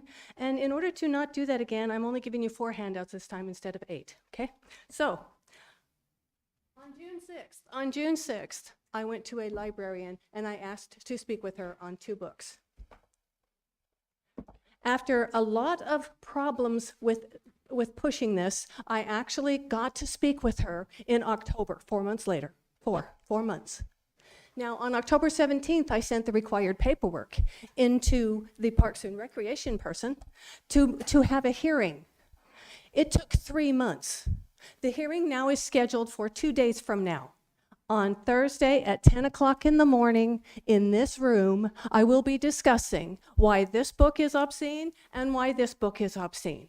And anyone who wants to be there, it's open to the public. Now, the reason I am speaking to you now and handed you this handout is that is a librarian board member. That book, that's excerpts from it. If you look at the second page, you will see her review of it. And her review perfectly pegs the Miller test for obscenity. It even says that it lacks any value literarily. It says so. And on the next page, you'll see that she's recommending students to read it. Okay? On the next page, you'll find a librarian board member saying, if you recommend these books, it's grooming. Now, the same people who do this, the same people who were chosen by you to be on the library board are going to be the ones sitting on the hearing, listening to me, ask them, and tell them that these books are also obscene. And I'm going to be using their words against them, but they're the same people who wrote that review and then said that children should read it. Now, I don't know if that rises to the level of a grand jury investigation, but I have sent an email to the state attorney asking him so. I don't believe you can say that a book has all of the markers of an obscene material because, believe it or not, in 1972, a guy named Miller sent out obscene material in California to people. And California took him to court. And it ended up in the Supreme Court. And the Supreme Court decision is called Miller versus California. And it says obscenity is not a protected right under the First Amendment. You have to follow the Miller-Ginsburg test. And that review follows the Miller-Ginsburg test perfectly. That book is obscene and she's recommending it. And these are the kind of people that I am going to be speaking to 2 days from now at 10 o'clock in the morning to explain why this book with that many issues and this book are obscene and do not need to be given to our young adults. Thank you. Thank you. Karen?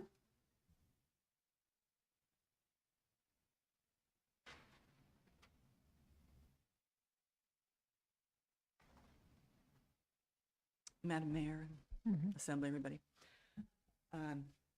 Name? I didn't say it again. Karen Lewis. Thank you. Jackie said they shouldn't be given to young adults, 14-year-olds and not young adults, just for the record. I thought this was interesting. I think you will too. Several states have passed laws that could sentence people to years of prison if they provide obscene books to minors. Librarians face years of imprisonment and thousands of dollars in fines for providing sexually explicit, obscene, or harmful books to children under new state laws that permit criminal prosecution of school and library personnel. At least 7 states have passed such laws in the past 2 years, 6 of them in the past 8 months. More than 20 similar bills in 2023, half of which are likely to come up again in 2024. Some laws impose several severe penalties on librarians who until now were exempted in almost every state from prosecution over obscene material.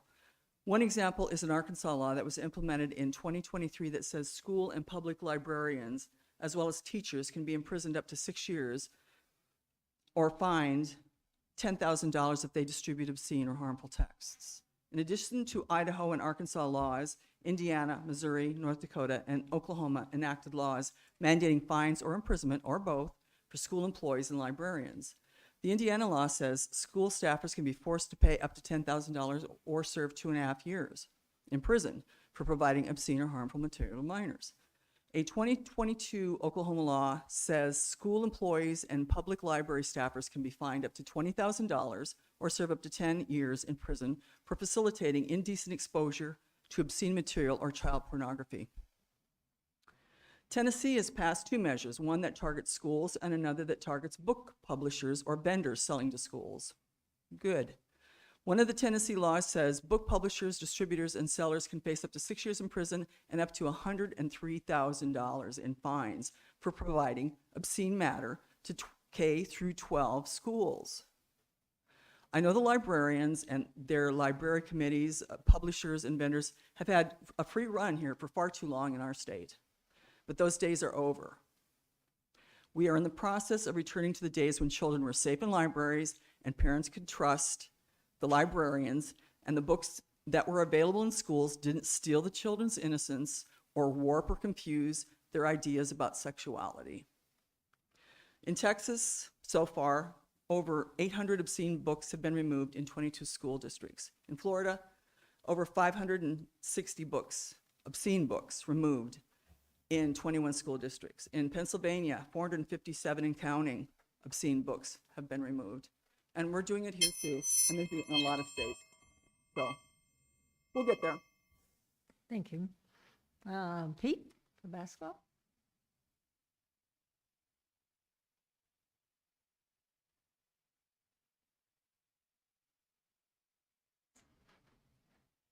Madam Mayor, my name is Peter Probasco. I sit as one of your commissioners on the Fish and Wildlife Commission. And I see that our book that we've been working on is on your consent agenda, and I thank you for that. I just wanted to draw attention to why this book is important. In February, we have two very key meetings with two very strong regulatory bodies that manage the fisheries within the state of Alaska. In February, early February, you have the North Pacific Fishery Management Council. By court order, they are now going to manage within Cook Inlet the federal waters, or the EEZ. Why is that important?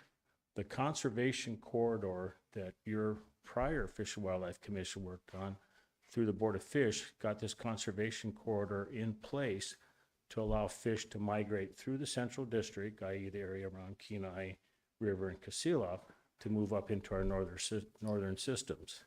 Right now, that possibly could be in jeopardy because the federal government will now manage those waters and not the state of Alaska. What does that mean? We're not sure at this point in time on how that'll affect the corridor.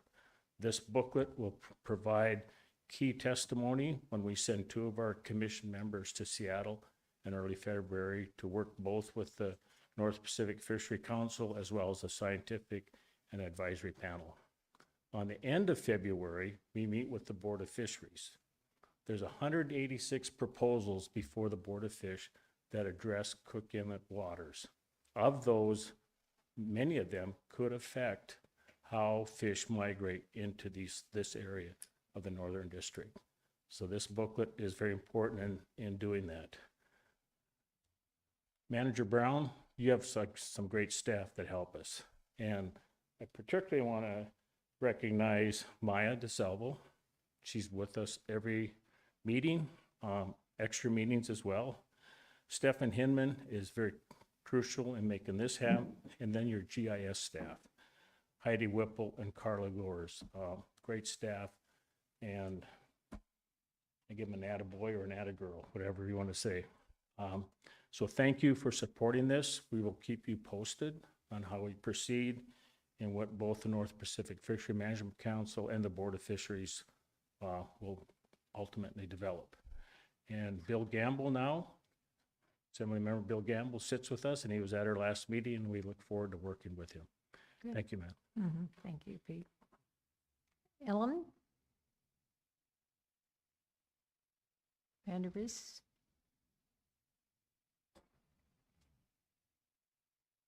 Hello again. Hello again. Mm-hmm. Ellen Vandervis. I'm stunned by this language about firearms and encouraging people to get ammunition and firearms. And does this mean we should all be vigilantes and shoot each other if we see suspicious behavior? And if I happen to be out jogging and go look at a construction project and somebody thinks I'm stealing, do they just shoot me? And then can I sue you all because you have encouraged people with firearms? I'm just quite confused about this, and especially if I have brown skin, am I more likely to get shot than ever? Promoting guns, firearms is a stunning act of fear. Fear, fear, fear. No one would ask me, maybe, why I was looking at that construction project or that wherever I was, I would just get shot. Yay, firearms. I'm really confused. I don't know why this is in. This is not the business of an assembly. This is not the business that we are electing you. What are you doing? I look forward to a lot more explanation. I'm ashamed. And I want to hear from you. Thank you. Thank you. Linda Sloan?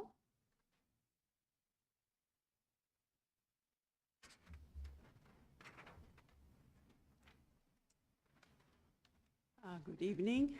I'm Linda Sloan, commenting on 24021, which is a resolution to the Matanuska-Susitna Borough Assembly encouraging residents to maintain firearms together with ammunitions. So I was puzzled too. I haven't talked to anyone about this. I heard someone said there was something about firearms, so I came and I read it because I was curious as to what it was all about. And I apparently should talk to the people that have proposed it, Dee McKee and Ron Bernier, to get more explanation as to what was behind it. So as I read it, it appears that the general populace is being encouraged to carry firearms, at least those who are eligible are encouraged to carry firearms and to maintain them properly. And but in reading some of the other whereases, it sounds like it's because the troopers aren't able to maintain safety because their staffing is not sufficient. And I am curious as to what the state troopers and the local law enforcement think of this, is to think whether they think it will be a help to them to have more people carrying firearms. And it sounds like it applies to the general populace, as I said, who are eligible, but it does not change any laws at all, so it's not changing anything that is, except that you as an assembly are somehow publicly encouraging this. And I don't know how you're going to publicly encourage this other than maybe in the paper. It's going to be, this is free for all. You're all, welcome to carry firearms, and to what purpose? When should we be using them, and what, is there any more direction that goes with this as to what we do with the firearms that we're going to maintain? So, if you can address that, maybe that's what you're going to do when you discuss it. So I think that's most of what I want to know. I want to know, what this will accomplish and what data you have that this will increase safety. Thank you. Thank you. We're at the end of the sign-up sheet, but is there anyone else that would like to? Yes.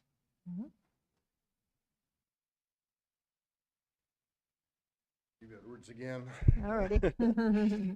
So I guess I don't understand what this is for, Ron. It seems silly to me. It looks like a string of opinions with whereases between them, and a reference to a city thousands of miles away. So I guess I don't see what that is for. So I am a gun owner. I've got numerous firearms. I've got plenty of ammunition. But if you pass this, I'm not going to run out and buy a single other gun. And I propose that all of you have the exact number of guns you want, whether that's 0 or 100. You've got the exact number. You're not going to buy more if you pass this. Same for the room, same for Zoom. Everybody's got the number of guns they want, and they're not going to do more. They have as many as they can want and afford. So it's not going to change that. So then I saw the part, well, it's going to scare the criminals. So I propose that there's nobody in this room, there's a robbing houses, that's going to go, oh, I'm not doing that anymore, or on the Zoom. And I don't think that the criminals actually spend a lot of time thinking about it. They just do it for the drugs or whatever. So I'm pretty sure they're not going to call the clerk and ask what new resolutions have been passed. They're not going to research what's on the website. They're going to either do it or not do it. So I don't think anyone is going to change their position, and I don't think a single person is going to say, I'm going to turn my life around and quit doing house robins because of this resolution. So what is it really for? I think it's messaging. It's just sending your position to a group of people that I support guns. That's fine. You can do that on your social media pages, your web page, whatever. But I kind of object to using the borough resources for this. I think there's been borough staff has helped write this. Maybe it's gone to legal. Maybe Nick has spent time looking at it. Maybe some staff in other departments had to look at it. And I object to using my tax dollars for borough staff, who has plenty of other things to do political messaging. So get that message some other way, vote this down and send that out. Just in closing, a different subject, but I do support the concept that was brought up earlier of road boards weighing in on their list before the list is adopted by the assembly. So I've been fortunate. Ron's let my list go through. I appreciate that. And most of the lists have been going through. So I just, whatever the road board, I'm on the road board. So whatever the road board comes up with, I support letting that advise the assembly. So thank you. Two subjects in one. Thank you.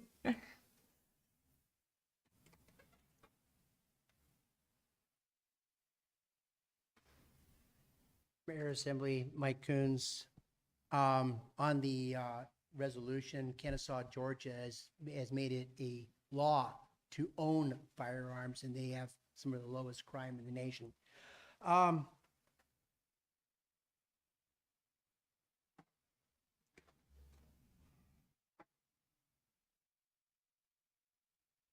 More good news.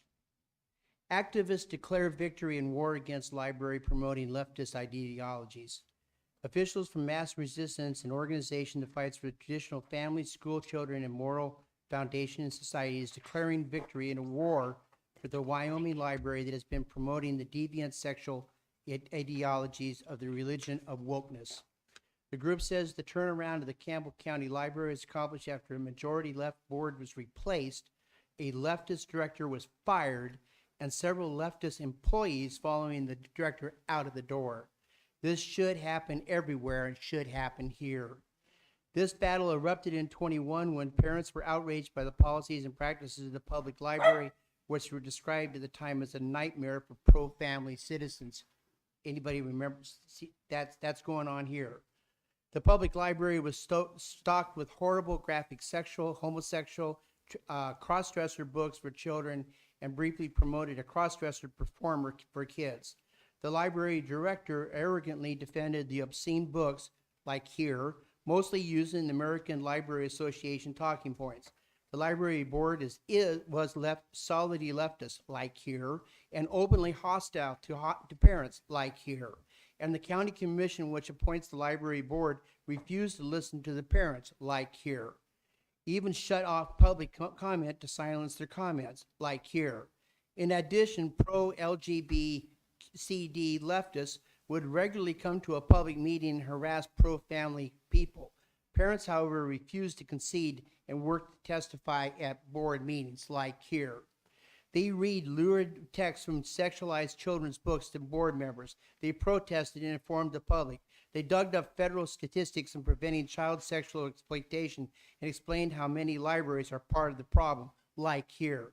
Eventually, one violent anti-family county commissioner quit, and the shift quickly led to the appointment of new library board members, individuals who acknowledged parental concerns. We need to do more. We help and encourage with the parents. The new library board exited the American Library Association. Next, they created a new anti-porn library book policy. Then on July 28th, they fired the leftist library director, which we should be doing today. Thank you. Thank you. Anyone else? Okay.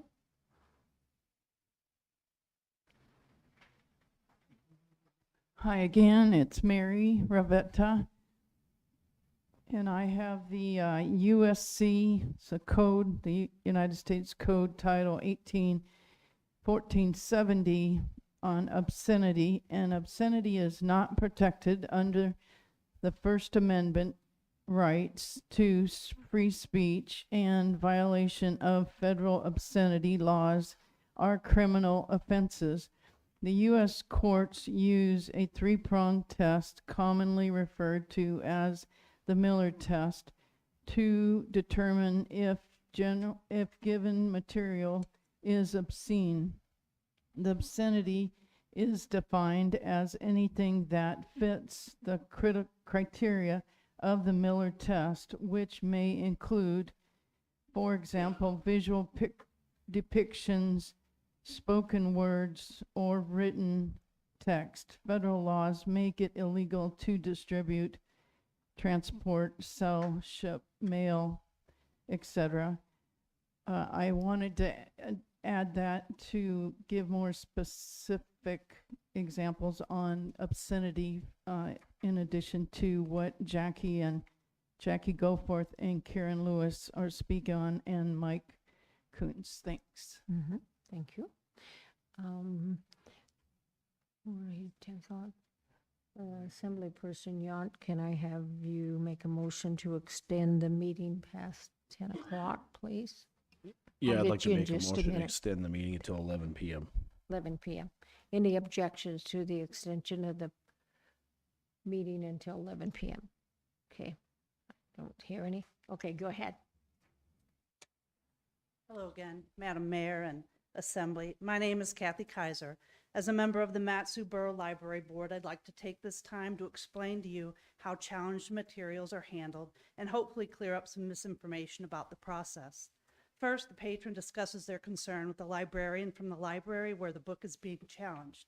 The librarian listens to the patron's concerns, explains how and why materials are selected, and offers a copy of the selection policy to the patron.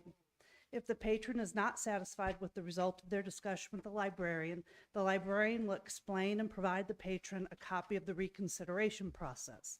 Then the patron may file a request for reconsideration form, which can be found on the borough webpage and on each of the individual borough library pages. This form is sent directly to the Recreational and Library Services Manager, Hugh Leslie, and the affected librarian.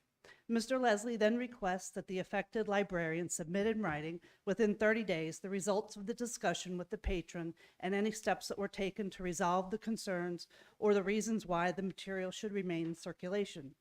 After Mr. Leslie receives this response, he forms a challenged materials review committee made up of 2 Mat-Su librarians, not including the one involved with the request, and 2 members of the library board. All committee members are expected to read, cover to cover, the books being challenged in order to evaluate the materials thoroughly. They also locate book reviews, consider information provided by the borough attorney, and take any other steps they determine necessary. In addition, the committee members are instructed not to discuss the books in question until they convene at the official meeting. This takes some time because the librarians are to add this process to their normal workload, as are the board members. The most recent books being challenged added up to 918 total pages of reading. It is quite a process and takes quite a bit of time, and the board members receive no compensation for their hours and hours of work dedicated to the committee. The most recent book challenge was submitted on October 16th. A committee was formed on November 16th. As expected, the holidays slowed the process down a bit. I am on this most recent committee, and it took me until December 29th to finish reading the books, all 918 pages. On January 4th, we received a notice from Mr. Leslie that the review committee will convene on January 18th. At the committee meeting, the patron and the affected librarian each give an oral presentation, after which discussion ensues among the committee members, who then make an educated decision regarding the challenged books. If the patron does not agree with the decision, they can submit a written request for reconsideration to the Community Development Director, Eric Phillips. He then examines all of the documentation provided by the patron, librarian, and committee before rendering a final decision. Thank you for your time. Thank you. Anyone else like to testify on any subject and give input? Okay.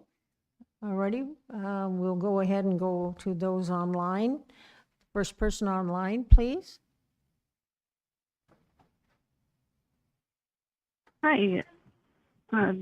Just one second here. My name is Camden Neely. I would like to testify about the guns resolution. There are many things I would like to say about the borough encouraging citizens to own more guns, and it's difficult for me to talk about it at all, but I wanted to relate to you a story that has stuck with me. It's about Christy Martin. She is credited with putting professional women's boxing on the national radar. She was on the cover of Sports Illustrated. She finished her career with 49 wins and 7 losses, and in 2020 was indicted into the International Boxing Hall of Fame. However, early in her career, her trainer proposed marriage. She was one of the toughest people around, and she spent 20 years unable to leave an abusive marriage. He had convinced her that if the world found out she was gay, she would lose everything. By 2010, her career was winding down and her marriage was all but over. She had decided to leave her husband. One day, she lay down for a nap in their home when she heard him sharpening a knife. She heard him say over the phone that she was a lesbian and that she was leaving him for a woman. Then he walked into their bedroom, stabbed her multiple times before shooting her in the chest with her own pink-handled 9mm Glock. When he left to get in the shower, she somehow got up, stumbled outside, managing to flag down a passing car. A stranger took her to the hospital. Christy Martin is a survivor of gun violence. She was shot by her husband by her own gun. It did not keep her safe. She is not the only one. According to the Alaska Epidemiology Bulletin, nearly 80% of all women murdered in Alaska in the 2010s knew their attackers. 38% were killed by their current or past significant other. 10% were killed by their own children. Please consider Christy Martin's story when you decide to encourage people to have more guns and ammunition around the house. If you want a safer place to live, support red flag laws, hunter safety classes, old ammunition disposal, etc. There are tons of options that make sense, but this resolution is not one of them. Thank you. Thank you.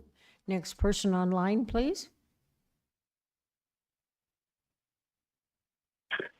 Hi, this is John Strassenberg, and I'd like to speak on Resolution 24-021, which is the firearms resolution. My concern here is that the borough is actually encouraging people to jump into the fray to help protect the safety, security, and general welfare of the borough and its inhabitants. That's in the fourth whereas. So I think this is going to cause a lot of trouble. And I think the last thing we need in this borough is more gun violence. This is really not about the right to own guns. There's a page and a half of listing the various reasons why it's legal to own guns. This is about encouraging people to become involved in community safety. And that might sound good, but there is no training. There's no definition of eligible. There's no consideration of liability. There's no justification for doing this in the IM or in the ordinance, and there's no rules. I mean, this is encouraging people to get involved with gun enforcement, using their gun to enforce something that they know nothing about. They don't know how to assess a situation, or and they're not troopers. And so I think this is a terrible ordinance or resolution. It's an official, if it passes, it's an official position of the borough. And I think it's a waste of everybody's time to go through this. So I hope it's rejected. I don't know if you have to separate it from the rest of the resolutions or not, but I hope you can find a way to reject this. Thank you. Thank you. Next person online, please. Hi, this is Ruth Wood again, and I too am speaking on OR, whichever this is. RS 24021. And I have a couple of things. I'm going to start with the IM, which says it is encouraging residents to maintain a firearm to promote personal safety and safety in the community. And, I don't know any households that don't have firearms. Some of it's for personal safety. Most of it's for hunting. But I don't know anyone that has a gun in order to promote safety in the community. And that, to me, is a bit of a stretch for individual residents. And I'm really concerned that there's nothing else in the IM that talks about this, except there's a recommendation of the administration, respectfully request approval. So I really think the administration should have to speak up for why they are requesting approval of this.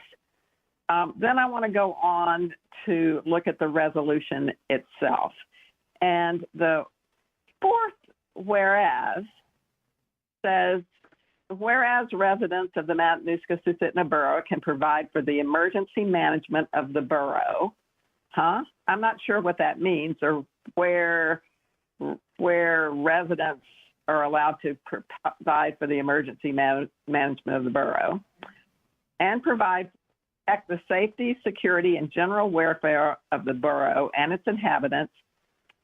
Every eligible resident residing in the borough is encouraged to maintain a firearm together with ammunition therefor. So then that's the whereas. And then that's what the resolution says. That be it resolved, the Matanuska-Susitna Borough encourages every eligible resident to maintain a firearm together with ammunition thereof. Therefore. So it's just very confusing. You don't usually have a whereas that is also what you're resolving. I don't know, what do they mean by eligible? Does that mean if it's legal? Is it every resident legally entitled to own a firearm? I don't know what eligible means. And I'm really concerned that I think it's fine for residents, to keep a gun in their house, keep guns for hunting. But I don't like the idea of residents getting to decide that they're responsible for protecting the safety of the community. And I also wonder, isn't there some liability for the borough if people start deciding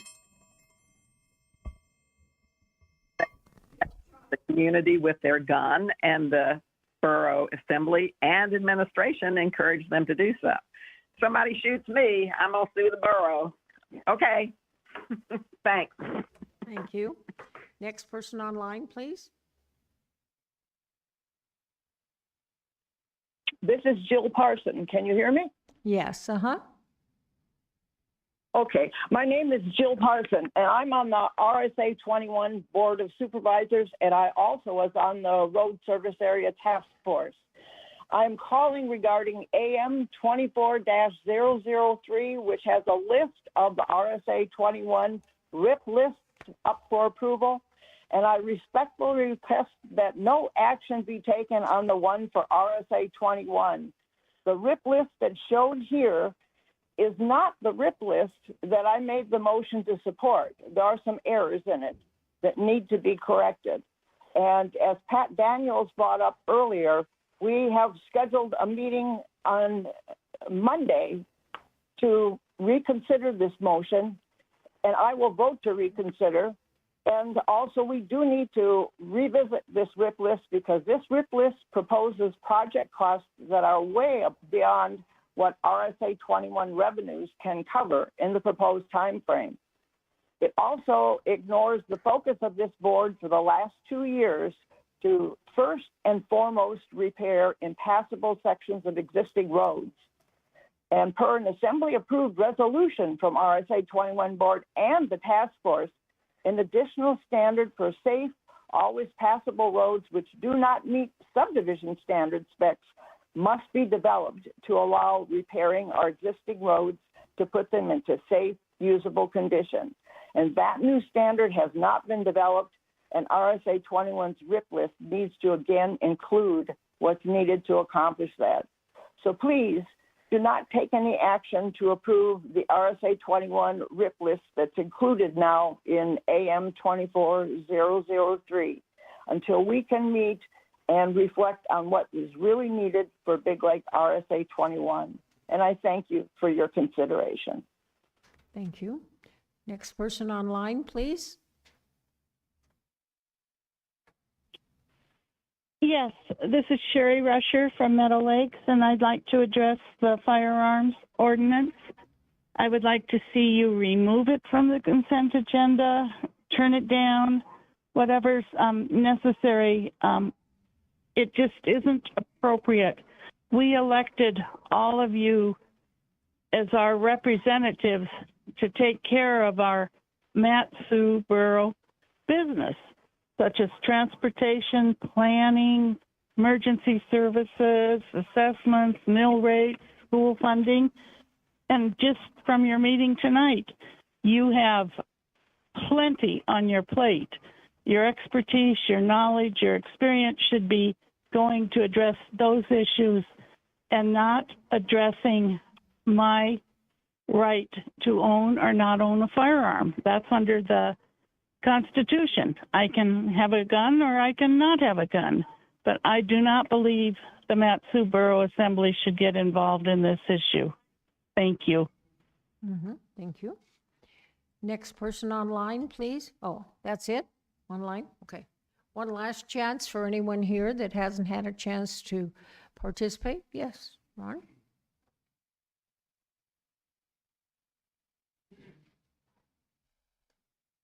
Madam Mayor, Assembly members, staff, I wasn't going to come up and nothing else I wanted to talk about, but this resolution encouraging residents to own and firearms and maintain them and maintain ammunition, I find it unbelievable, some of the stuff that I've heard here tonight.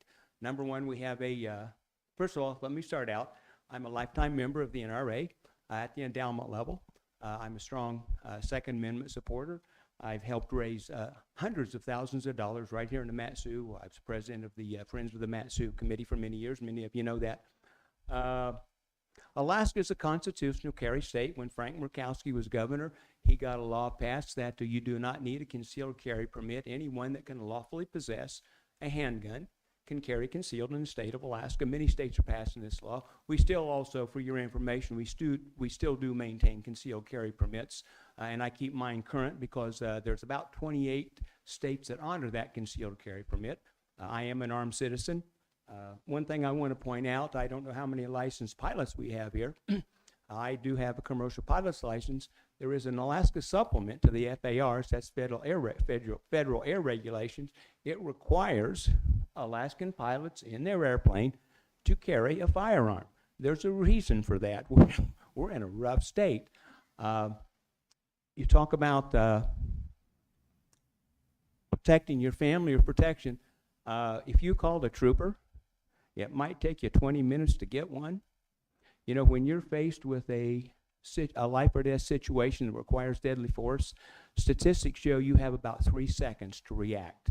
How long did I say it took a trooper to get to your house? About 20 minutes. I'm a Christian, born again Christian. I follow the precepts of the Bible. I am mandated by the words of my Lord that I am the protector of my family. Therefore, I need to be prepared to protect my family and my loved ones in any way possible. So make it be known, I'm a firearm owner. I just find that, looking at Ron, I just find it unbelievable that people are so against firearms. In the state of Alaska, most households have firearms. We use them for recreation. My family and I are recreation shooters. We're hunters, but we're also prepared to defend ourselves and our family and our neighbors. And I think that's as important a part as we are of Americans. Firearms have been a part of the American heritage since the shot that was heard around the world. So I'm appalled by some of the things I've heard. Ron, I support this ordinance. Thank you. Thank you. Come ahead. Good evening. My name's Andrew Traxler. I was asked to come here tonight to oppose the RSA 21 RIP list. I'm going to just leave it at that. I was the only board member that voted no. What I want to use my time to speak on is that the Borough Assembly did a task force. They have done drastic changes that are wonderful in the Public Works Department with different leadership. We have Mike Brown. He's totally different than John Moosey was. We've done great improvements. And I think that the Borough Assembly needs to know that we need to continue those improvements of how to address our road system in a timely manner. And I've mentioned a 10-year plan. That is your best achievement that you could reach, is a 10-year plan to make all Mat-Su Borough substandard roads safe. Okay. I think that it's important for the Borough Assembly to understand, like in my area alone, where I live, I maintain 5.6 miles of road. I took Assemblymember Gamble on a tour out there after this road board meeting. There was an aspect of a time and material contract bought up at one time. I actually do that with no contract, and I'm paid by 40 property owners to maintain those 5.6 miles of road. And it's just done on the honor system, and we just divide those shares. But what I'm here tonight to say is it right for a business owner like me to live in an area and maintain 5.6 miles of road? Should I have had the burden of that responsibility because I was the first one to do it out there consistently? And so then everybody follows you, and then, you know, the nice little old people that live around you, you end up carrying the burden of maintaining this road system when, you know, we pay property taxes, we pay RSA taxes just like you do on your maintained road, and I'm on a borough platted road, and I'm in a borough platted subdivision. You know, I maintain roads to 4 different subdivisions, and the roads internal to the subdivision. It seems like something's off after 60 years of the borough being in existence. If a road is a borough road, it should be maintained. And if it is a borough road, it should pass a basic safety standard. You know, when I drive home, I will go over a blind hill, and it's a lane and a quarter. And so you go to the right and you have a 75 to 100 foot cliff. And that is not on the RSA 21 RIP list. And that's a basic, simple, any person that's not a road expert would drive and say, that's not safe, that should be fixed. I was at that road board meeting. I advocated, testified for this. I was the only no vote. I don't know what the answer is to fix the borough substandard roads, but an answer needs to be found. And I'm not qualified to fix it. You see what I mean? So thank you for your time. Thank you. One last chance for anybody. Yes.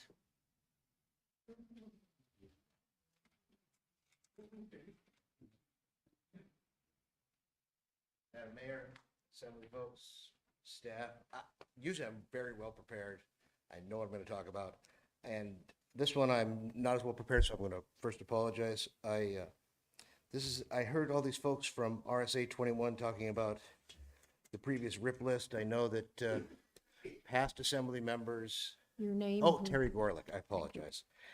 Past assembly members, in fact, I came prior when the previous RSA RIP list was modified by our Assemblyman 2 before about that. And the Assembly believed that because he was an elected official, he knew what was best for the Assembly at that time, for the Assembly and for that district, because he had spoke. And I think the changes that are made, I know I've gone to some of the recent RSA meetings, and they're, pretty political, pretty guided. I know that, I can go into a long dissertation about the taxes we pay in our road, and it took, communicating with Mike Brown and lots of folks about showing them pictures about ambulances getting stuck because our assemblyman didn't want to put any money in our road. Finally, it was Mike Brown, the manager, helped accomplish the task of making our roads safer for the folks that were living on it. I think that Assemblyman Gamble, who was on the community council, has heard all of the things that go on very deeply with the RSA, with the community council, with the Area 21. If he's made some changes, and I don't know what was on the previous RIP list. If he's made some changes on this RIP list, it's correct. It's right. It's what's truly needed. And I just want to thank you for your time. I wish I was more prepared to be able to make the comparisons and such, but I'm going to believe that what he's done is correct. He's very diligent, and he has a super high level of integrity. Thank you very much. Thank you. Anyone else that hasn't testified that would like to on any subject? Okay, so do we have anybody online? No? Okay, so I'll go ahead and close audience participation. Assemblyperson Yon, did you? I'd like to pull something, and then Okay. I've also got to ask for short So let me intermission. just state, we are at the consent agenda. Does the assembly have anything to pull? Assemblyperson Yon. That's okay, yeah. AM 24-004, I'd like to mention that I am two of the owners of that company were in my wedding party, and the other three might as well be family. They're just as close to me as the two that were in my wedding, so I don't feel like I should vote on this. So when it comes to that, I'd like to divide this and then leave the room when you guys vote on that. Okay, understandable. Okay. Yes, Assemblyperson Bernier. I'd like to pull 24-021 so I can speak to it. Okay.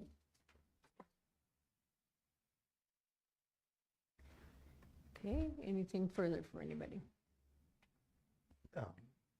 Yes. Mr. Bernier, is this the one that, about the RSA 21 that way you pulled, or no? That has already been pulled. It was Okay, pulled okay. at the beginning of the meeting. All righty, Madam Clerk. Resolution 2419, a resolution amending the composition of the Joint Assembly School Board Committee on School Issues, and Resolution 2420, a resolution supporting the MSB Fish and Wildlife Commission efforts and policy recommendations identified in the 2024 It Takes a Fish to Make a Fish booklet at the 2024 Board of Fisheries Upper Quick Inlet Finfish meeting. And that is all that hasn't been pulled, Madam Mayor. Okay, Assemblyperson, Deputy Mayor Bernier, would you go ahead and move those to consent? I move to approve the consent agenda as read into the record of the clerk. Is there any objection from any of the assembly members? Okay, seeing and hearing none. Okay, Madam Clerk. Resolution 24021, a resolution encouraging residents to maintain firearms together with ammunition. Therefore, it was pulled by Assemblymember Bernier. So Deputy Mayor, if you will move to approve RS 24-021, and then you can discuss it. I move to approve 24-021, and I'd like to speak to it. Okay, go ahead. So in Kenshaw, Georgia, in 1982, they came up with this law to have it mandatory that all their heads of household have a gun and an ammunition. and to protect their community, their safety, and it's still on the books, okay? The police force does not enforce it, but in their wording, it's mandatory that heads of households has a weapon and ammunition. So there's 4 other places, well, another place in Georgia, one in Utah, one in Colorado, and one in Texas that have very similar laws. Those were put in place in like 2013 or so. And they're not really enforced, but they are there to deter the criminals. And I think it's just a good idea to deter criminals, and you are responsible for the safety of yourself. You are the first responder on the scene, okay? And I got people out in Trappers Creek that can wait an hour and a half, 2 hours before they see a trooper, okay? It doesn't have to be somebody with a gun killing you. It could be a bear. It could be a rabid dog or something like that. Got your 2-year-old kid pinned down in the driveway. So all this vigilante stuff that I hear is it's not what I was focusing on. But you should have the right to stand up for yourself and take care of yourself and your family first. And your community. There's going to be times where, things are going to get real, and you all should be prepared. Okay. Discussion by the assembly. Okay, it's been moved. Is there any objection to the passing of the resolution? Okay, seeing and hearing none, then the resolution passes. Madam Clerk. AM 24003, approval of the road service area road improvement project list for 2024. It was pulled by Assemblymember Gamble. Okay, so if you'll move the approval and then discuss, sir. I'm not sure if I follow you. It's been pulled, so I want to make an amendment to AM No, 24-003. You need to move it first, because otherwise it's not on the table. You just have to move to approve it. I move AM 24-003. Okay. And I'd like to speak to it. Yeah, there you Okay? go. Am I getting it? All right, good deal. Okay, before I get to the amendment, I just want to give a little history here. It's my understanding that the Public Works Department asked the road service area boards to have their RIP list done in November. RSA 21 failed to do that. And I'm not going to get into the personalities and the politics, but at short notice, they canceled their December meeting and failed to produce a RIP list. So at that point, I went to staff and I asked the project managers to take the draft RIP list, prioritize it based on the work that had already been done, and then bring it back to me and let me look at it. They did exactly what I asked them to.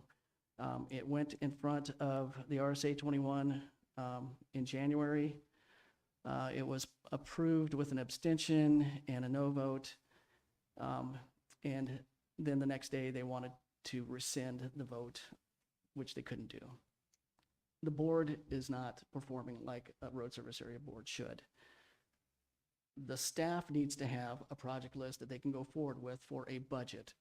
They worked hard on it. They did a great job. And so I commend Tom, I commend your staff for the work that they've done on this. I would like to make one adjustment to it. And it's, I'd like to amend the RSA 21 RIP list to remove item number 3, the Linda Lake Fish Passage. So instead of 9 items on RSA 21, there would only be 8. And and then to take the $100,000 that's in that project and move it to additional maintenance. My rationale for that is, at more than one RSA meeting that I attended, there was discussion about why is the RSA spending road project money on fish culverts? That's actually something that the state of Alaska should be doing through grants to the borough to fund fish passage culverts. Say that 3 times fast. And so, and I agree with them. And so I also, in discussion with staff, found out that the borough is not receiving the full amount of grant money that they could be receiving for fish culverts. So I got a hold of my Rep McCabe's office, his staff, and asked them to research that. Why is the borough not getting its full amount of grant funding for fish culverts? So that's happening right now. So that's one part of it. The second part is, and Mr. Traxler alluded to it earlier, is in my driving around of Big Lake, and especially some outer areas that I haven't been to in a long time, or not at all, actually, we have some safety issues that need to be addressed. And this $100,000 from the Linda Lake Fish Passage possibly could go a long way to addressing some of these safety issues. And so that is my amendment, and I'm asking for support of the Assembly to amend the RIP list, as I just said, and then pass it tonight. Thank you. Yes, go ahead. Assemblymember Gamble, if I can just clarify, I'm assuming you're moving that $100,000 and you're wanting to move it, is it the road reconditioning funding for additional maintenance list to make it a total of 220,000? That is correct. Okay, thank you. I'm sorry. Okay. Discussion on the amendment. Yes, Assemblyperson Madera. I believe that part of our RSAs in our districts, District 7, and are split somehow. And I'd like to take and see if we can't postpone this until the next meeting to actually go out and do some driving together. Did you want to postpone, are you postponing I am. the amendment part, The- or are you trying to postpone the whole AM? The whole AM, I want to pass the other RSAs, but just let's keep, Yeah, yeah, we'd have to deal with the amendment first. And then when we come back to the main motion of the approval of the AM 24-003, then you can vote for the postponement. If I can Okay. clarify. Go ahead. So right now, we're on an amendment. Your choice is to postpone the entire thing until the next meeting, or you can vote on the amendment but from what I understand, it sounds to me like you want to pull the Big Lake RSA list, Right. approve the rest. Well, you have to get through this amendment before you do that. okay. Further discussion on the amendment? Yes. Assemblyperson. I'd like to speak to the amendment. So, this is coming up on my fourth budget season now, and I honestly believe the fish passage culverts are probably some of the best money we spend in the borough. With that being said, I don't ever remember it being RSA money that did it. The state participates. Hopefully they participate more in the future, and maybe Manager Brown would like to add to this, but we usually typically use other money for that than RSA. So, if that is indeed the case, and we typically don't use RSA money for it, then I will fully support the amendment, because the money should probably go somewhere else, and then hopefully we can get that money back from the state or area-wide or whatever. So, that's my comment. I'll just leave it at that for now. That's my comment on the amendment. I think it's probably sounds like a great amendment, but Manager Brown, if you could please add to that. Through the mayor to the assembly, I mean, when you have fish passage, it can qualify for grants. I think it's perfectly reasonable to pursue grants first before you apply RSA funding. So, I mean, from that perspective, I don't know why we wouldn't take that shot unless there were some issue with that specific culvert where it's failing and gonna create a road issue. So on that one, I will have to defer to Public Works, I suppose.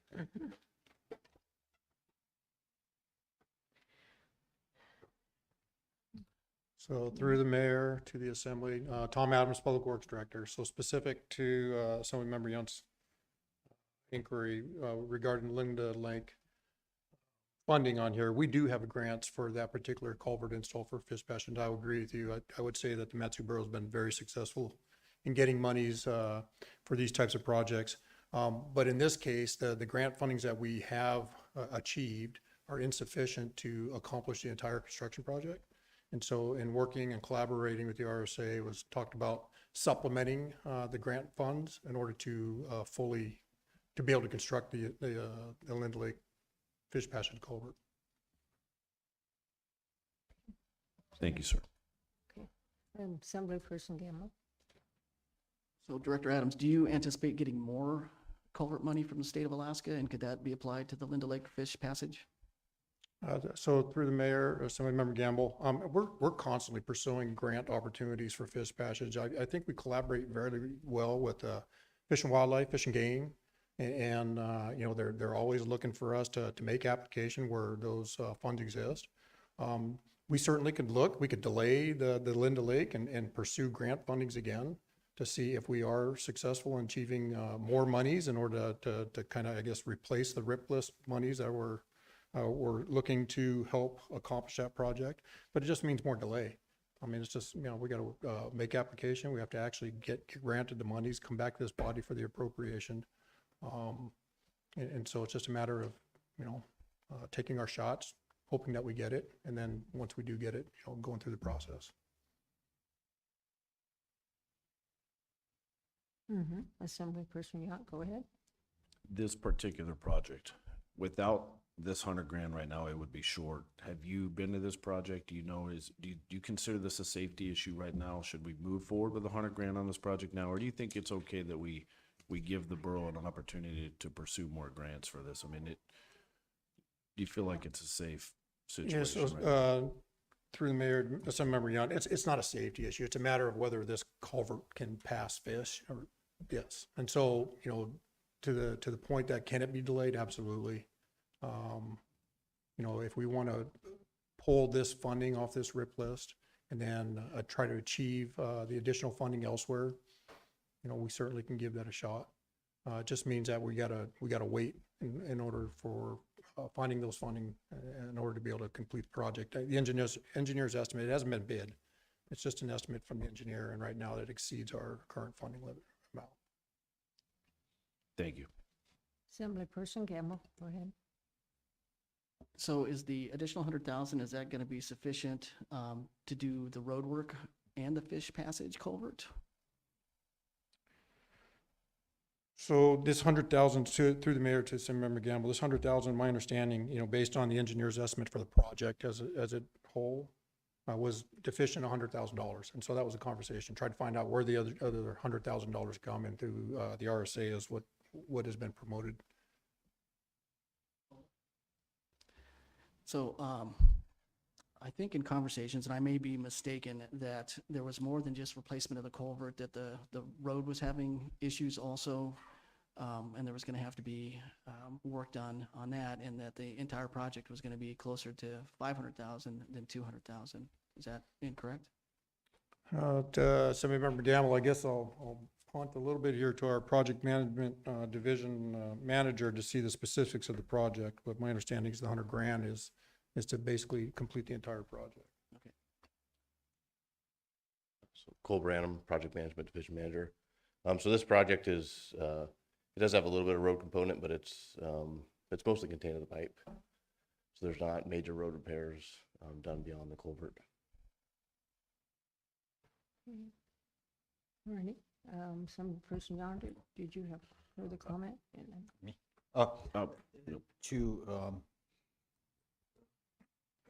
Quick question for you. Is if we were postponed it to, let's say, March 12th, the whole, just like they were asking, the 003, do you see any problems with that by postponing it? Through the mayor, Assemblymember Fonoff. So, I mean, that's kind of a loaded question. Do I see a problem with it? I mean, if we were to postpone, delay on approving this RSA 21's RIP list, would we be able to make progress on other projects? You know, we work on the existing list until the one that's in place now is replaced. We could go forward in that fashion. I would just suggest to you this, starting in October, like Assemblymember Gamble mentioned, our staff provided proposed list to all 16 RSAs. 15 others are looking forward to having approval on there. 7 of those RSAs actually provide resolutions of support. So we're down to one RSA that actually wasn't able to accomplish, like Mr. Gamble said, you know, the job that they're tasked to do. So, you know, we have activities in public works that we're expected to accomplish, and one of those is to move forward on projects, and we rely on the RIP list, the approved RIP list, to actually do that. So pushing it further into March, as you would say, might delay some projects. I can't answer you, but, we would look at the progress already being made on the RIP list that was approved last January. So would, if, let's say, we met in the middle and asked to push to like February 20th regular meeting, which would give us a little over a month for the RSA primary and alternatives to try to work this out, would that be a reasonable request? Well, we'd like all of them to be approved sooner than later. I would just lend you that, we did this same process last year with RSA 21's RIP list. It was delayed and separated from all other approvals, and it came in later in the spring, and yet we were able still to accomplish some projects. So the short answer is if the desire of the body was to delay the approval of RIP list for RSA 21 till a later time frame, we'll deal with it one way or another. Okay, thank you. Okay, further discussion on the amendment? Assemblyperson Yacht? Yeah, I was just gonna offer a friendly amendment earlier. It really, I'm gonna do whatever the two assembly members ask, right? This is not my RSA. This affects two other assembly members, not me. So I was just gonna offer a friendly amendment to delay it to the first meeting in February. I don't think one meeting is gonna, tip the card over. So I think that would be a reasonable. I don't think we should go any longer than that.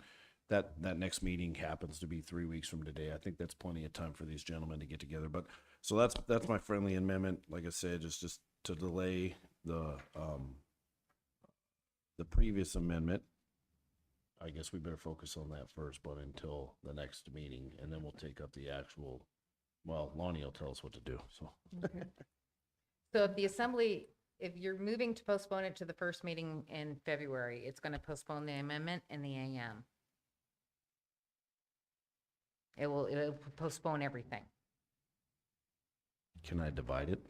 And then where we just divide? At this point, if the assembly, your best bet is to withdraw the amendment. If Assembly Member Campbell even wants to do that, and then remove RSA 21's list, and then that way everything else is adopted. But ultimately, it's up to what the Assembly wants to do.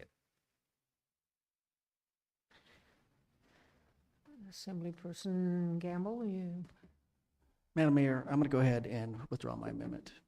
okay, all right. Your objection. Is there objection to him withdrawing? No, okay. And then Assemblyperson Gamble or Assemblyperson Yon, want to divide the question? No, it's not a division of the question. Oh, okay. It's just to remove RSA 21's list from the AM so the rest of them can be passed. Okay. So Madam Mayor, I make a motion that we remove RSA 21 from the rest of the road improvement project list and postpone it until date certain, February 6th at the regular assembly meeting. Okay. Discussion on the amendment to pull out of AM 24-003, RSA 21, and discuss it on February 6th.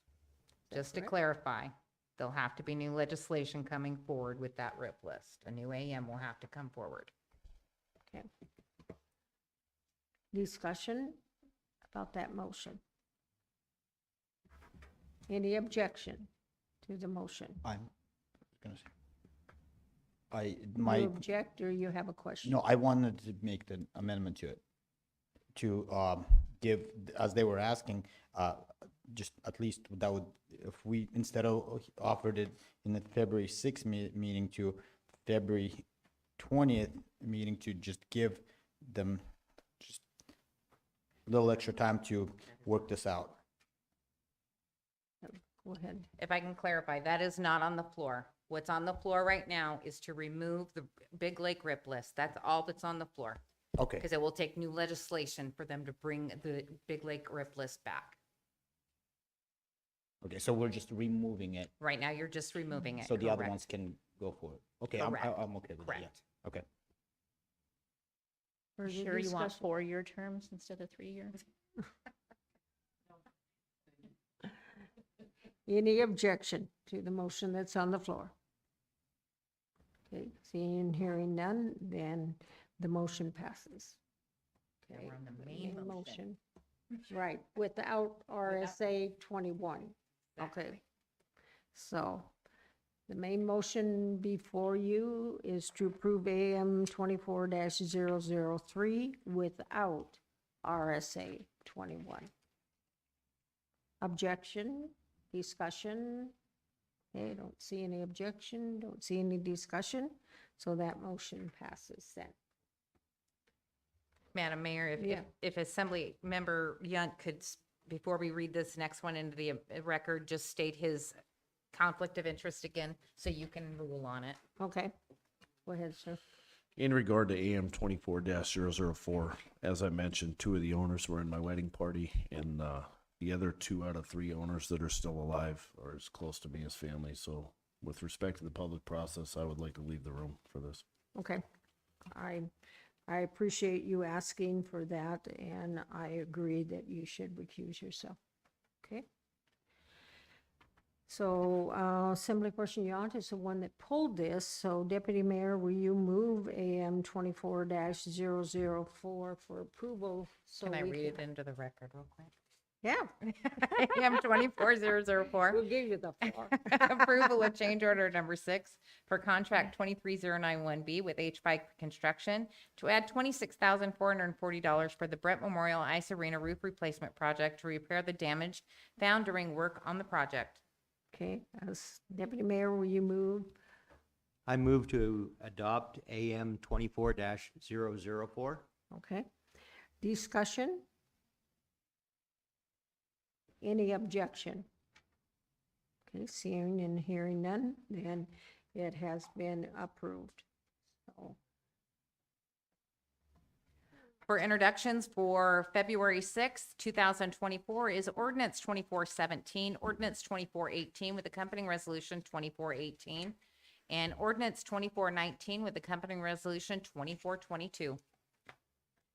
okay, before I ask for a motion of that, let me just state for the record, there's no unfinished business and there's no veto. Oh, thank you.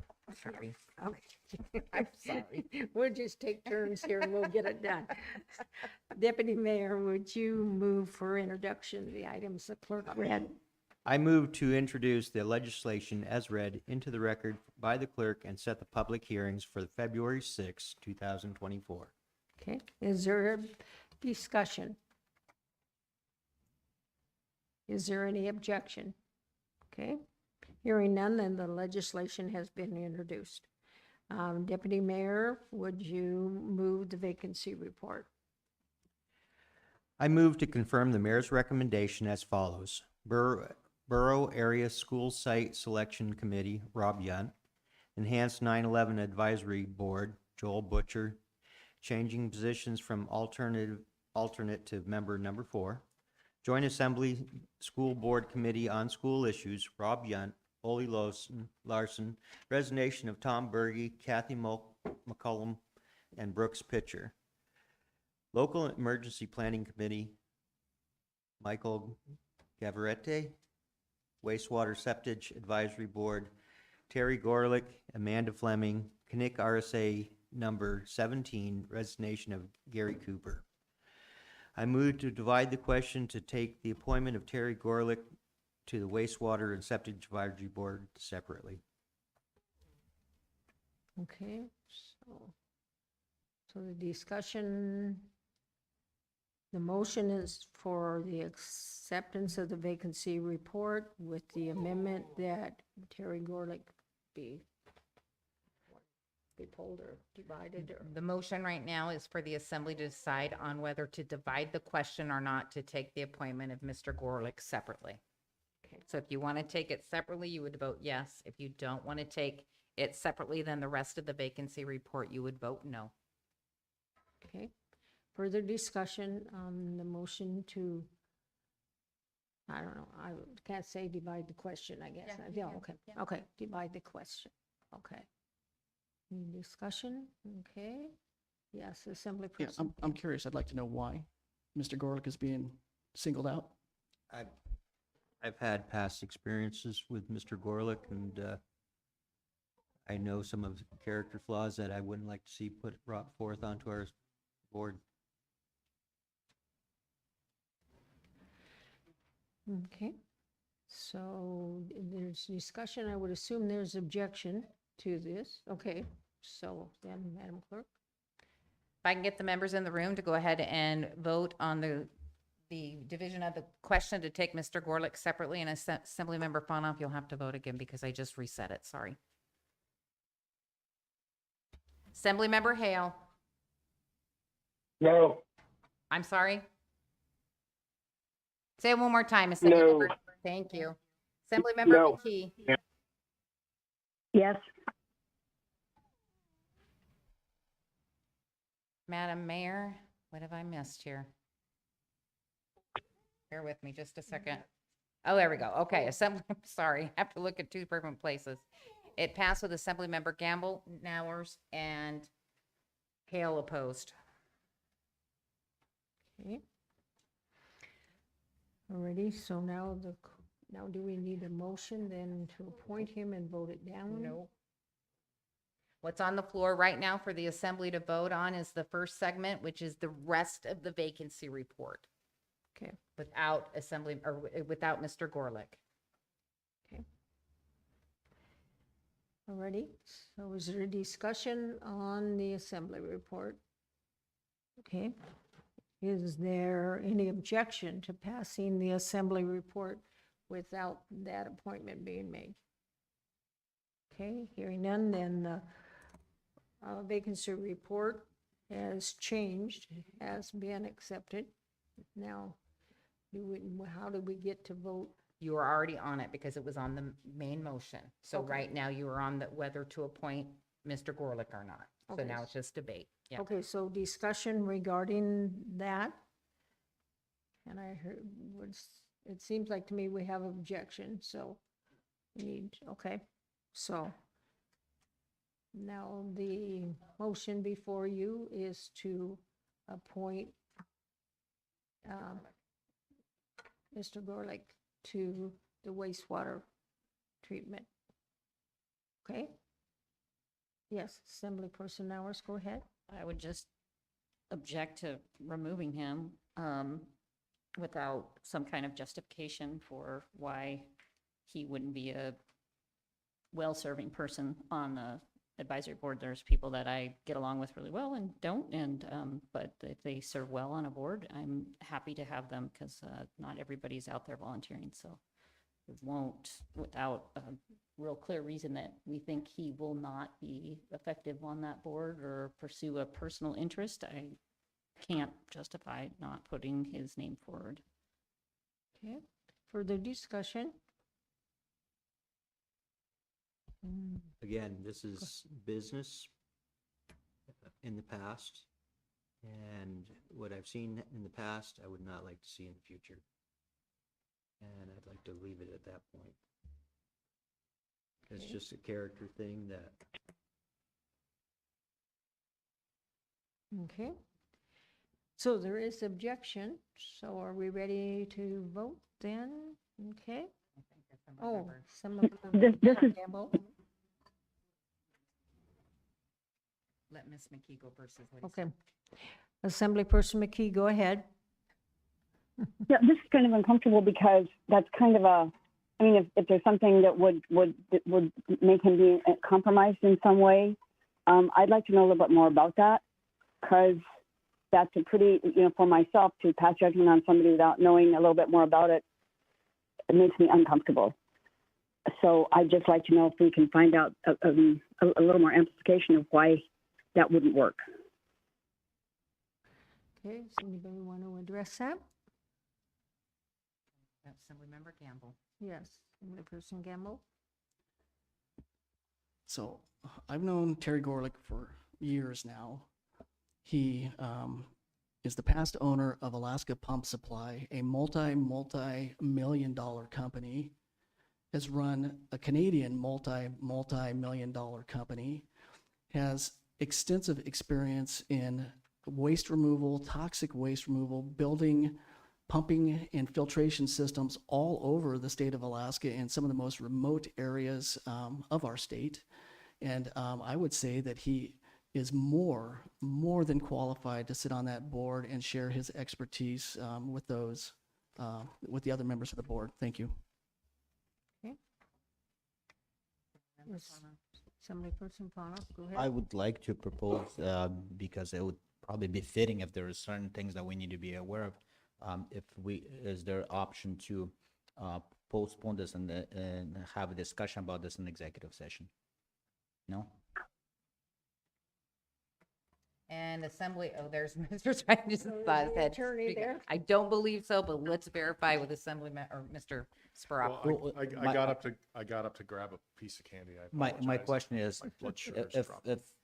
there's uncomfortable things that, I don't want to put a fellow assemblyman to discuss potentially maybe a personal thing, but in the setting, on the executive setting, it might be, he would be willing to share it to you. So my question is, if that's something that we could have executive session for, to hear Mr. Benier's issues, so then we can make a more informative decision. Yes. The Open Meetings Act says you can discuss the character or reputation of any person, discuss subjects that might tend to prejudice the character or reputation of any person in executive session, provided you have to tell the person you're going to talk about them. Obviously, you have to advertise the executive session first. You have to tell the person they're going to talk about them, and they have the right to say, no, I want you to talk publicly. So you can't go into executive session if the person you're getting ready to talk about objects. If they say, I don't want you going into executive session to talk about me, then you can't. Then you have to do it in public. Because the reason you're going in is to potentially protect their reputation, and they're entitled to say, I don't want you to do that. So you could do it. What we'd have to do is advertise for next week, and then the clerk and I could get together and send out a formal, next meeting, excuse me. And then the clerk and I could get together and send out a formal notice. It's unusual. We've never done it, but it's legal. Assemblyperson Yacht, go ahead. Yeah, I just want to clarify real quick. The attorney is correct, but it does not require an Open Meetings Act violation to figure this out. 2 assembly members can go to lunch and have this discussion, and that is not an Open Meetings Act violation. So if you postpone it, we don't need to postpone it and then have an executive session. You just postpone it and let a couple guys figure it out. So I just wanted to clarify that. I think it would depend. This is Dee. I'm not really comfortable with that either, because it's so limiting. Is there any way you can just contact this gentleman and say, this is what we'd like to do, what do you think, and then make this decision about executive session? I guess, Mr. Attorney, with, I almost called him representative, Assemblyman Yount's question, the violation of the open meetings law, it would depend on how many other assembly people, either the person that's supporting the appointment or in opposition, had already talked to, right? So if they've already talked to one other assembly person, then they would, and it's the 2 of them, that's 3. So, yeah. You could go, and you can go to 3. Right. But you can't go to 4. Right.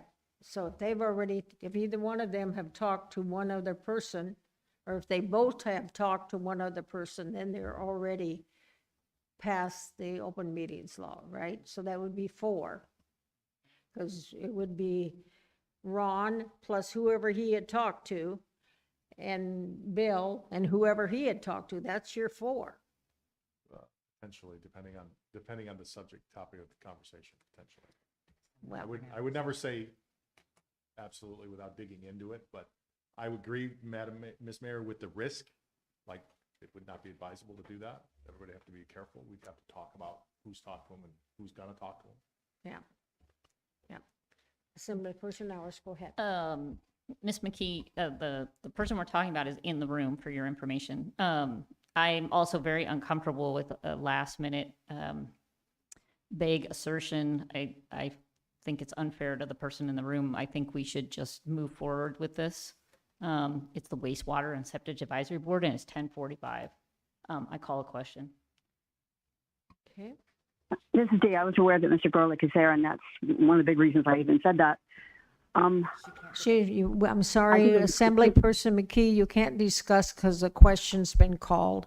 We got to find out first. Oh, Okay, thank you. Is there objection Yeah. to the question being called? I object. I have some more stuff I need to clarify. Okay, so we do have an I objection. object. And you object, so I guess. If the members in the room can go ahead and vote on calling for the question to stop debate. No, no to stop debate or yes to stop debate? Calling the question stops debate, and it's yes. Assemblymember McKee, I'm not sure how I'm voting here. In other words, we're just going to quit talking about it and we're going to make a decision whether to do executive session or not, or appoint him or not, or the what? executive session is not on the floor. Right now, we're moving to stop, the motions to stop debate, to vote on the main motion. There's nothing about executive session in this discussion, or in this vote, excuse Okay, me. I vote then to stop debate. So that would be a yes, I'm assuming, and I don't want to put words in your mouth, Assemblymember McKee. No, but I don't feel very well in this. I just want to make sure that I'm voting for the right thing. Can I just say something here and not be out of line? I just want to say No, that the motion I want to know. No, Assemblymember McKee, the motion to call the questions on the floor. There's no more debate. Okay, I don't want any more debate. How about that? Okay. Hold on. So And then Hale. if somebody wants to change their vote in the rule, we've got to start over now. Sorry, you guys. Everybody in the room's going to need to vote again, and then I'm going to have to take your vote again, Assemblymember McKee.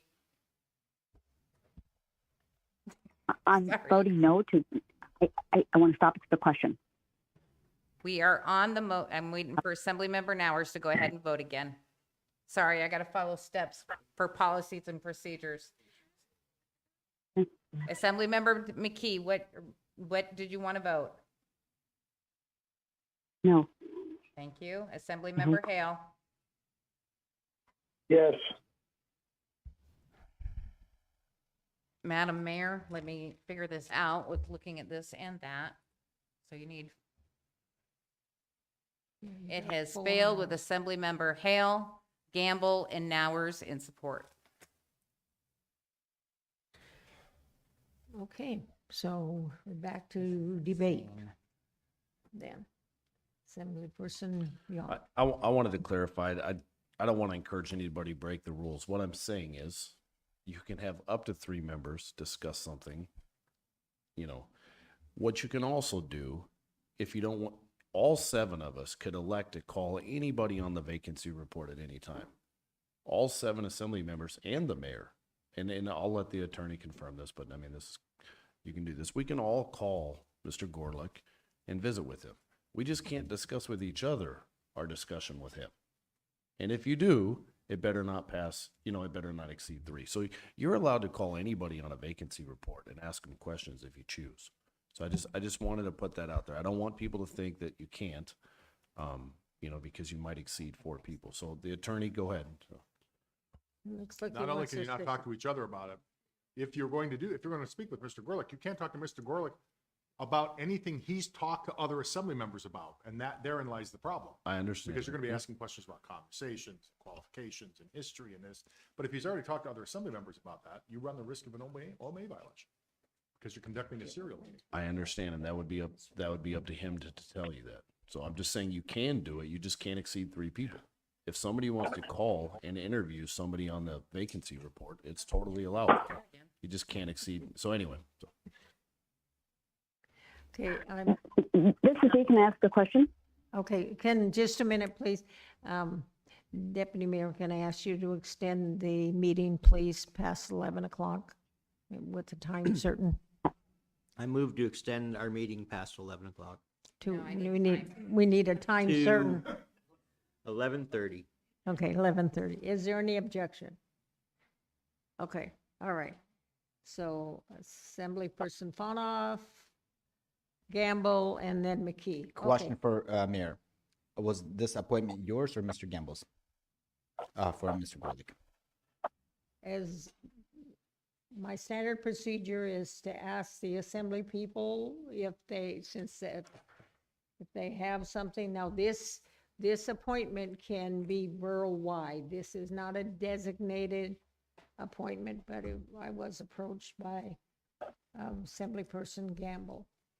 And so then I moved. You it were or forward. you weren't? Pardon? You said it was asked of Mr. Gamble or it wasn't? I didn't understand. He, Assemblyperson Gamble approached me about it. That. Okay. But it's not a designated District Okay. 6 appointment. So then I would encourage Mr. Gamble to maybe reconsider appointment if it's we can't come to an agreement, then perhaps find candidate that we agree on. Okay, Assemblyperson Gamble, go ahead. Thank you, Madam Mayor. So the mayor actually came to me and asked me, she read me a whole bunch of different vacancies that were out there and asked if there were people that I thought were qualified for these positions. And so knowing Mr. Gorlick and his expertise in this field, it made sense to me to forward her that. She requested from me, I didn't just go forward, on my own and do that. Okay, and so that's one thing. The other thing is, I really object to potentially defaming somebody without their right to defend themselves. I think that is just a terrible precedent to set by having conversations about hearsay information that could potentially defame somebody in the public that's willing to serve on a board. I think that's just ridiculous. Thank you. Yeah, Assemblyperson Yount. I too agree with that last statement by Mr. Gamble, but I will also say this is the time. And unfortunately, this is how it has to work. If somebody has an issue, they need to bring it to light. So I don't think anybody's done anything wrong tonight. I think the answer to this is a simple postponement and let, a couple of assembly members hash this out and bring it back in 3 weeks. So I'm going to offer a friendly amendment to postpone this one appointment to the first meeting in February so that this stuff can get figured out off the record. And not off the record, but I mean, it's allowable, but go figure it out, right? And then come back. Okay, Madam Mayor. Assemblyperson McKee, you had some comments? Yeah, I do. It seems to me like all we're doing is batting a paper bag around without even knowing what's in it. And it's like, how do I know that the information the person is telling me is true? Or, somebody else talking to somebody else. I don't know how this stuff works, but if Mr. Gorlick would just say, hey guys, let me tell you what this is all about. I want to hear it from somebody where there isn't any question. It's not a he said, she said kind of thing, because that's a big deal. Okay. So how come can he attend executive session? Okay, we have a motion to postpone, so that's what we have to have the discussion at this time. Assemblyperson Hale. Thank you, Madam Mayor. I'm opposed to postponement. The mayor makes appointments, and unless there's something that someone wants to publicly say about a candidate that would disqualify them, then, we should approve the mayor's appointments. Okay, Let's just get this over with. Let's just approve this appointment and go home. Assemblyperson Nowers. I just wanted to go on record as well supporting Mr. Gamble's statement and note that this is an advisory board. There is not power to change anything. So let's get this done and not have egg on our face as the borough. Okay, yeah, I anticipate there is objection to the motion to postpone, so Madam Clerk. The members in the room could go ahead and vote on the motion to postpone to February 6th. Assemblymember Hale. No. Assemblymember McKee. No. I'm sorry? Nope. Thank you. I'm voting no, I don't want to postpone.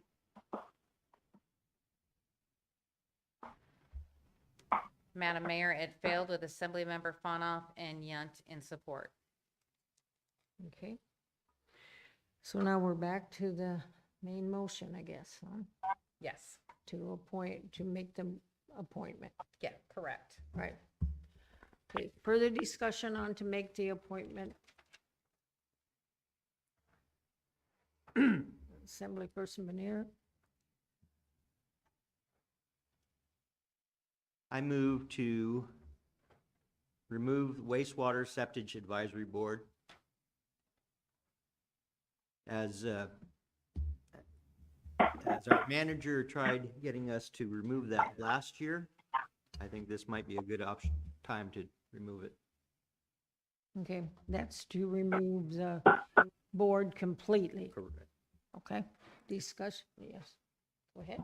Madam Mayor, this board is in code. It's going to take an ordinance to do that. Okay. So he would have to direct staff to come back with an ordinance Correct. to do Correct. away. Okay. Correct. So is that okay with your motion then? Okay. Okay, so the motion before you is to direct staff to come back with an, no? No, what's before them right now is the appointment of Mr. Ehrlich. Directing staff right now to do an ordinance. He can always do that after we're done. Oh, But what's after in done. front of Okay. everybody right now is the appointment of Mr. Gorlick. Okay, okay. Further discussion? Okay, the motion before you. This is Dee, and I hate to, you can, I maybe it's because I'm not there and I can't exactly see what's going on, but I keep asking the question, is there any reason that Mr. Gorlick couldn't address the assembly in executive session to get it all out, and it's not a he said, she said kind of a thing? I mean, can't we do that? We could, but we would have to advertise an executive session, and we have not advertised an executive session for this evening. So that would necessitate putting the executive session on a future, and then I guess you'd have to reach out to find out And the about motion- if that was And the motion to postpone just failed. right. So So it would have to be tonight? if we can't do it tonight. We do not have an executive we do not. session on our Yeah, agenda. yeah. Yeah. I'd like to abstain. I've been very uncomfortable with everywhere this is going. Can I do that? I'm not gonna tell anybody how to vote, but I'm gonna vote no. And I just don't want to embarrass anybody. And I just want to leave it at that. And I think it is a good move to just disband this whole board as, you know, with an ordinance. Okay. Thank you. Already, well, that can be addressed after we do this vote, sir. Assembly Okay. person. If we, Go ahead. if it passes or it fails, doesn't matter. Later, we can put legislature to get rid of this board, correct? Okay, thank you. Okay, so I anticipate there is objection to the motion, so is everybody ready to vote? State the motion again, please.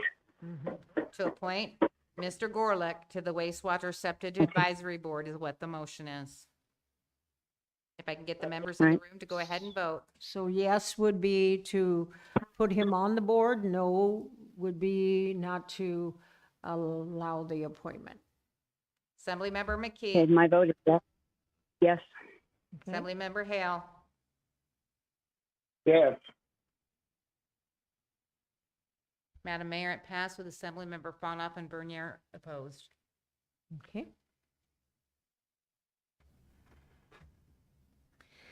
So let's see, there is no other new business. We do not have any referrals. There are no reconsiderations.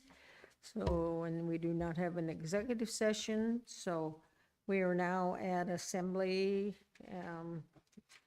comments. So I'll go for those online. Assemblyperson McKee, parting comments, ma'am? Yeah, sorry I couldn't be there. I'm all kinds of sick, so I probably wasn't quite as clear as I should have been tonight, but I hope I'm pretty sure I did the right thing. Assemblyman Hale, parting comments, sir? No comment, thank you. Okay. Mr. Attorney, parting comments? Okay. Assemblyperson Bernier, parting comments? I want to thank everyone for coming out, and I wanted to thank our dear Lord. I want to thank you for your blessings, your unending love. Thank you for the grace that you extended to us. Please grant our leaders with wisdom and courage to do the right thing. May we glorify you, Lord, with all our decisions. Please bless our borough residents. Please help the poor, the sick, the elderly. Please heal the sick and the addicted. Please bless our veterans, our teachers, our first responders. Please keep our military safe and effective. May we follow the path of righteousness. Please help our children to follow parents and parents to be good to their children. In Jesus' name, amen. Okay. Assemblyperson Nowers, Just Parting want comments? to say thank you to the Fish and Wildlife Commission and the work that they do. That is a really important issue that's coming up for fish in our area. I'm looking forward to our budget discussions. I think we're going to have some tough issues there with the declining increase in value of properties and the accelerating exemption rates, and the fact that we just rely on residential property taxes. And I'd like to work with the manager and maybe the clerk to flesh out the idea of a committee or working group, whether it's an assembly working group or a public working group, to take a look at ideas for how we can help make our elections more transparent and accessible to voters in terms of the information that's out there. If there's ideas we can adopt. Okay. Mr. Brown, parting comments? Oh, Assemblyperson Veneer, did you want to ask to have the administration? Okay, will you go ahead and put that on the record, please, then? I move to have the staff to write up an ordinance to remove the septic and water board. All right, that's Mr. Attorney. I object. Actually, Mayor, what I was going to mention is all assembly members by state law have the right to introduce an ordinance, and nobody can stop you from asking an ordinance to be. Okay. Doesn't need to make a motion. We've already, Oh, we've okay. got it. Okay, okay, all righty. So you can just handle them between yourself and the staff. Okay, good. Thank you. Madam Clerk, parting comments? Okay, Assemblyperson Yant, parting comments? Yes, ma'am. I want to touch on substandard roads. It's been a big topic of discussion as of lately, and it will be as budget season moves forward. I just want to say, I think it's very unfair that somebody gets charged an RSA, which means road service area tax, for maintenance, and then they don't get maintenance on their road. So I'll be moving to make some amendments in my my district for sure come budget season. And I just wanted to educate the other assembly members that you too can make amendments in your district. So if there are roads that you want to add to your maintenance plan, you sure can. So, and then, you know, there are just some RSAs don't have the same amount of money as others have. And that basically comes down to how densely populated you are and so on and so forth. But it seems to be a reoccurring theme in my 4 years here, or 3.5, that RSA 21 is, there's a lot of issues out there and not enough money. So, and it's unfortunate. I feel terrible. I'd love to see all their problems solved. And I did want to mention too, and I'm not by any means saying this is the route to go. I'm just saying it's an availability. You can bond, you can put a question on the ballot and bond for your RSA if you so choose. So if you've got $1 million in the bank and you've got $6 million in problems, your RSA could actually solve their own problem. So I just wanted to throw that out there. And then fish passage culverts, I can't wait to see the budget coming up, but I hope that is a huge emphasis of our budget coming up this year, whether we get the money from the state or we do it ourselves. That is a very critical item. So I just wanted to put that on public record. Thank you. Assemblyperson Gamble, parting comments? I learned a lot tonight. Politics is fun sometimes. Anyways, I am a member of the Matsu Borough Fish and Wildlife Commission now. I've attended 2 meetings, and I feel I'm in over my head a little bit. It's been a steep learning curve, but I'm excited to be part of it. I've learned more about the Cook Inlet and the fish corridor, and just the whole process of the fish making its way to the northern Cook Inlet in the last 2 meetings. And so thank you for appointing me, Madam Mayor, to that commission. And I agree with Assemblymember Yunt. We've got roads that have issues that we don't have enough money for right now to fix, and we've got to figure out how those roads that were adopted by the borough and not brought up to borough standards, how we can get those fixed. And I look forward to working with the Assembly to make that happen. Thank you. Assemblyperson Palmer, parting comments? I had 2 pages of notes, and I think I'm going to save that time and just wish everybody a good night. And so with that, I will adjourn the meeting at 11:06.